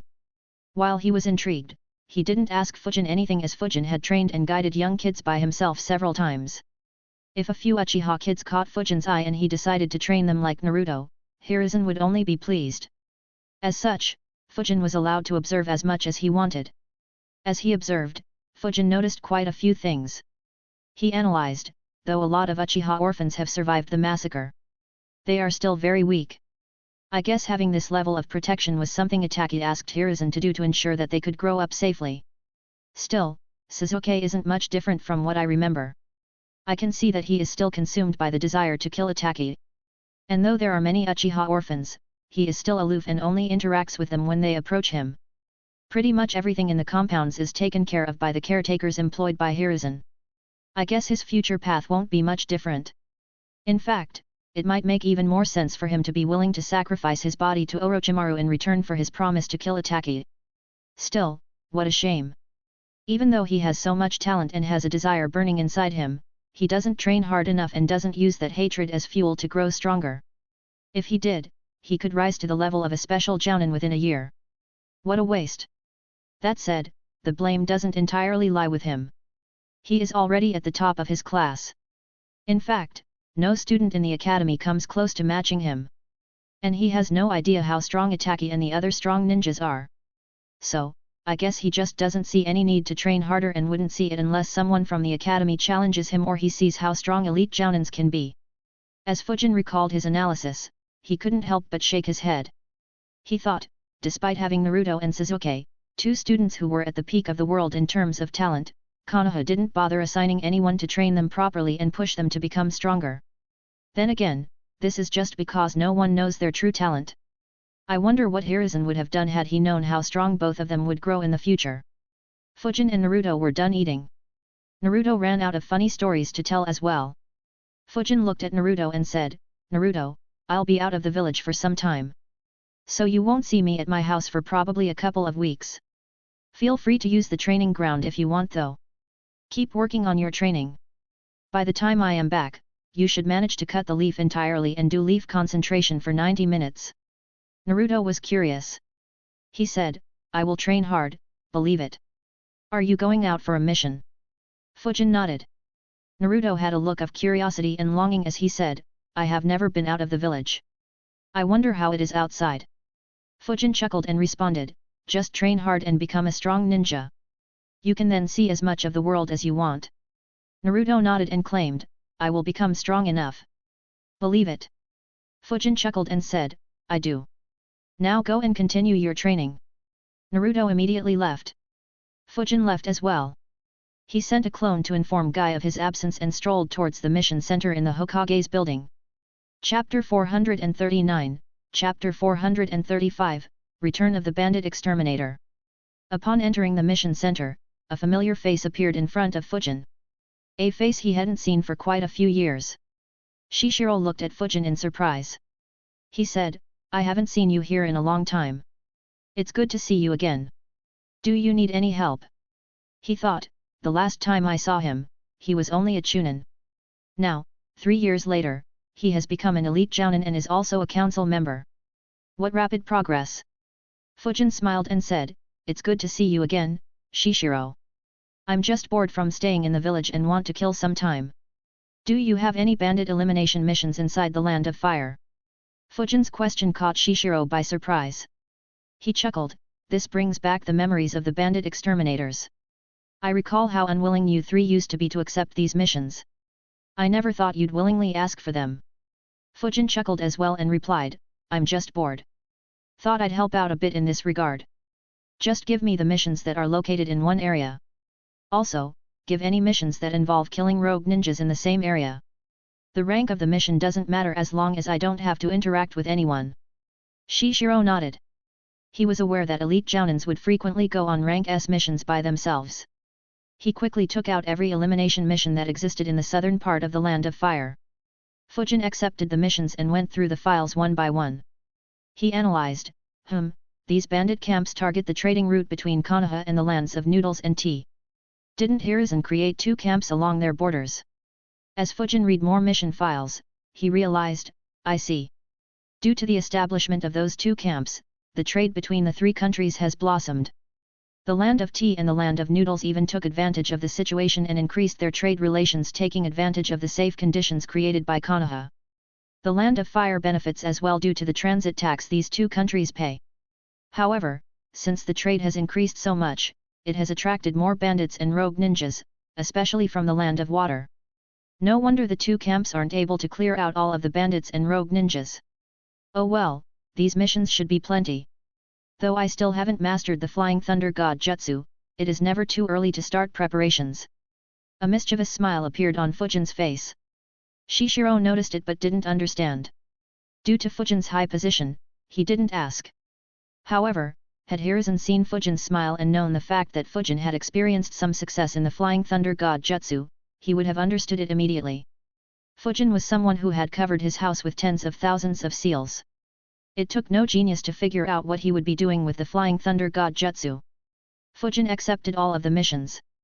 There were a couple of rank S missions that involved a few rogue jounins. However, most of the missions were rank C and B. Shishiro had properly arranged the missions in order so that Fujin could target them one by one on his way with the least amount of travel. Fujin stored the missions in a scroll and left the Hokage building. He leisurely walked towards the gates in Konoha and left the village. On leaving, he muttered to himself, "All right, I have taken my sweet time in going to the mission center and leaving the village. Now let me see how many snakes will crawl out." Fujin didn't have a lot of expectations from the missions to provide him with a challenge. Encountering elite jounins during a rank S mission was rare. As for rank S ninjas, encountering them was even more unlikely. If not for an organization like Akatsuki, Fujin wouldn't have seen many rank S ninjas either. So Fujin decided to expose his movements and bait anyone scheming against him.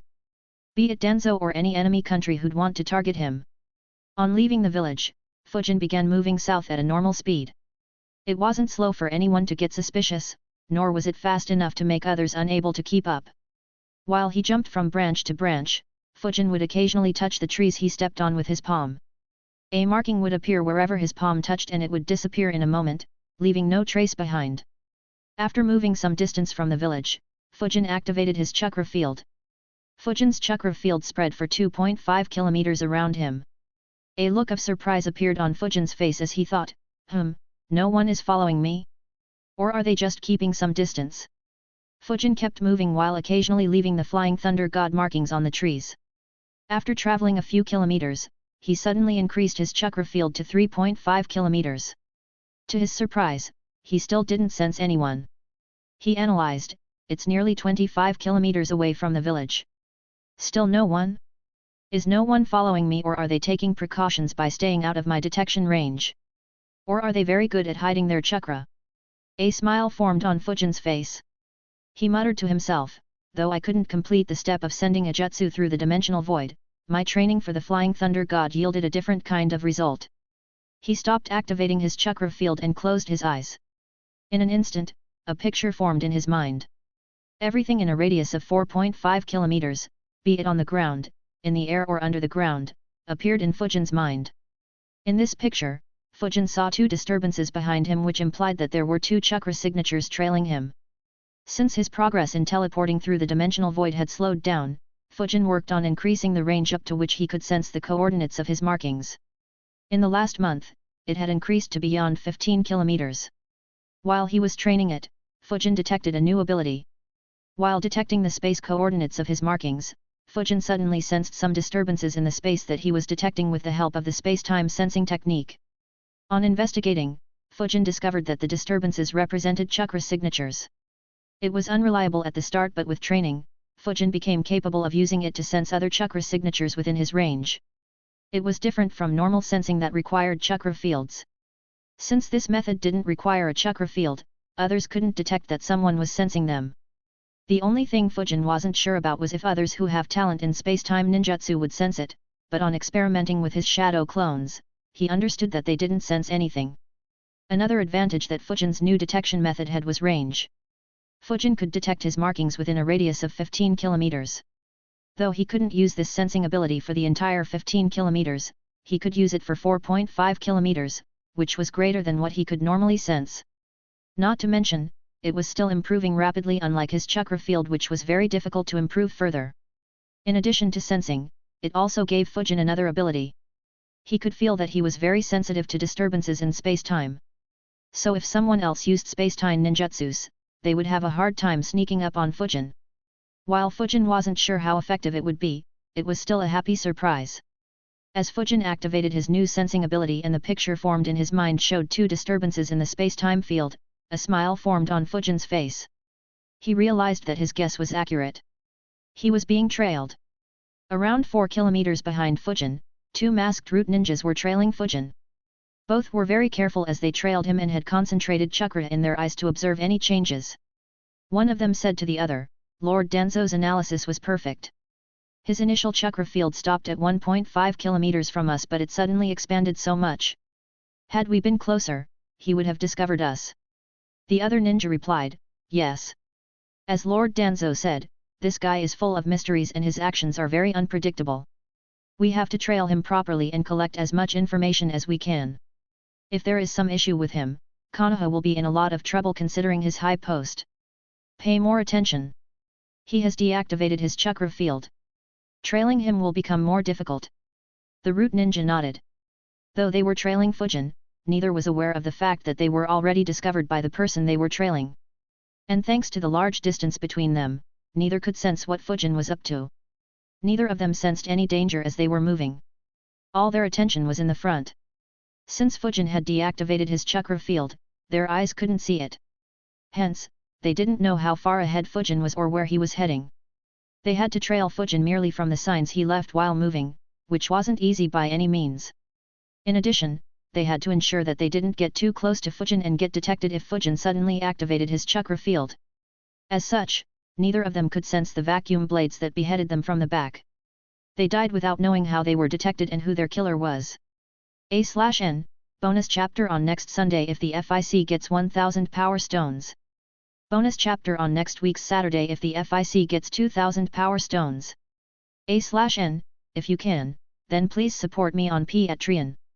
Link, www.patreon.com/devilhex. No space. Can read up to 50 chapters ahead on Patreon. Thank you Stefan, Gil, Rohit, Alex, Kenny, Zukamime, J.R. Wolf, Moritz, Wolfsofts Demons, Lercibo, and for supporting me on Patreon. Comment. 28 Comment. Vote. Chapter 440, Chapter 436, Finally Mastering the Technique. The bodies of the two beheaded root ninjas fell while their heads rolled on the ground. A few meters behind them, Fujin's figure appeared as he coldly watched the two dead bodies. A few minutes ago, Fujin had created a shadow clone and had it move straight forward.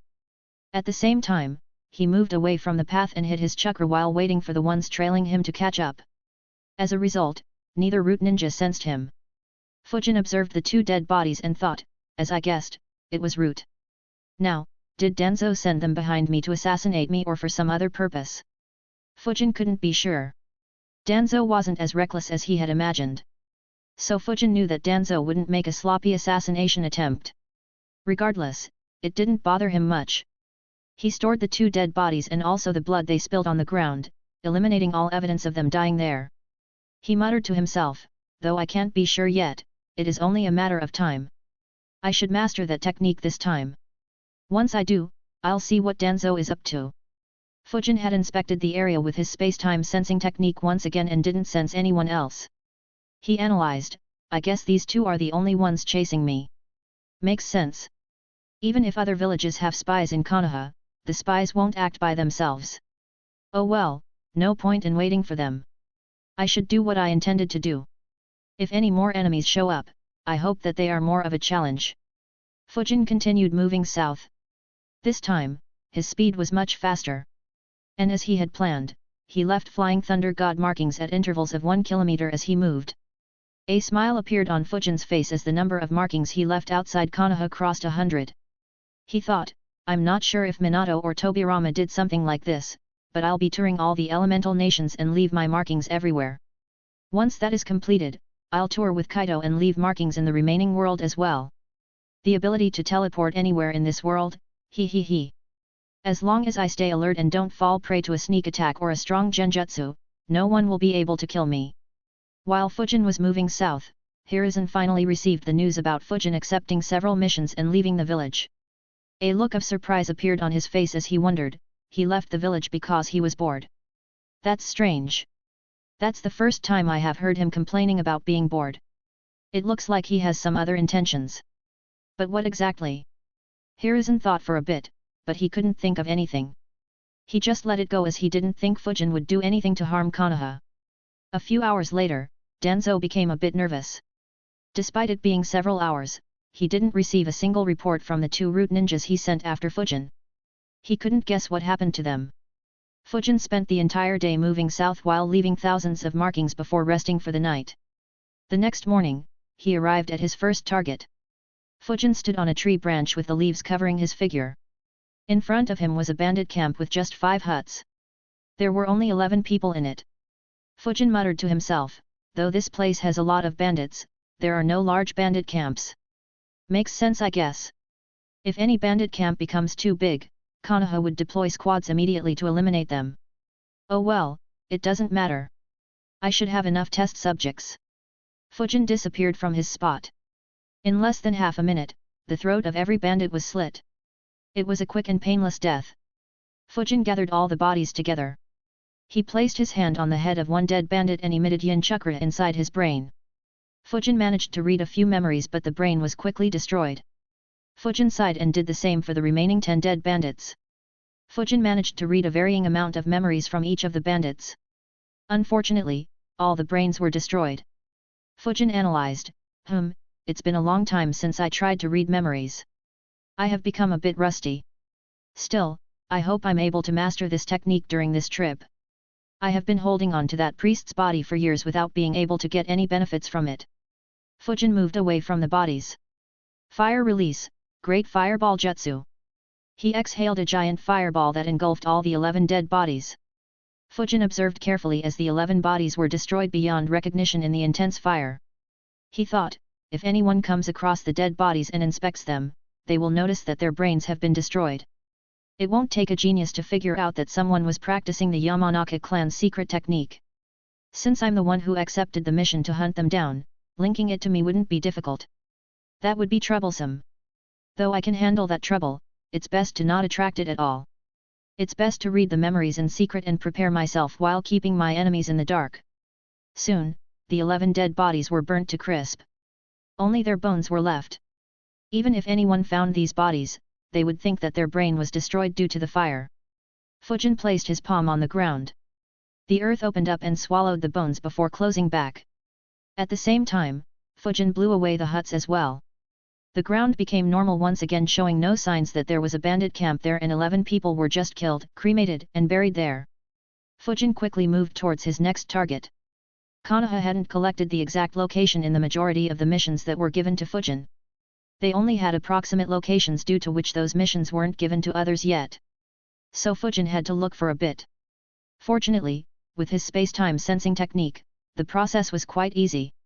He didn't have to worry about enemy ninjas sensing his chakra field and trying to run away. However, despite the ease, Fujin didn't hurry. He took his time and focused on mastering the mind-reading technique. Over the next 2 weeks, Fujin eliminated every single bandit group and rogue ninja that the missions required. He also eliminated several other groups in the area that were still unknown but had the misfortune of getting within the range of Fujin's sensing technique. Fujin tried reading the memories of almost every person he killed. The only memories he didn't read were of the ninjas whose bodies had to be brought back to Konoha. As Fujin had guessed, none of his targets was able to put up a fight against him. Pretty much everyone was assassinated in one strike. Fortunately for Fujin, he completed his original goal. On the 9th day, Fujin managed to read all the memories of one dead ninja without destroying his brain. From that day onwards, he managed to do it several times. On the 13th day, he managed to read all the memories of every person he killed without destroying any brain. He managed to do the same on the 14th day as well. A smile appeared on Fujin's face as he read the memories of the last person he killed. He thought, great, no failures at all. I guess this technique can be considered mastered now. Should I try to read the memories of the Jashin Grand Priest? Fujin thought for a bit before shaking his head. He decided, no. I'll wait a few days and experiment more. If I don't fail even once, then I will try to read his memories. I only have one chance to read his memories properly. If I mess up, then it will be a huge loss. Besides, I'm interested in seeing who or what this Jashin is. How can rituals allow someone to control their blood or become undying? Oh well, just a few more days. I'll understand everything that the Grand Priest knew. For now, it's time to check those 2 memories. Fujin opened a scroll and made a hand seal. Immediately, the heads of the 2 root ninjas appeared. He placed his hand on one of the heads and inserted yin chakra into his brain. He muttered, now, let me see what scheme you are cooking, Danzo. Immediately, Fujin's yin chakra rushed into the dead ninja's brain. Fujin followed the same process as always and tried to read his memories. Suddenly, Fujin's eyes widened in shock. Thanks for listening.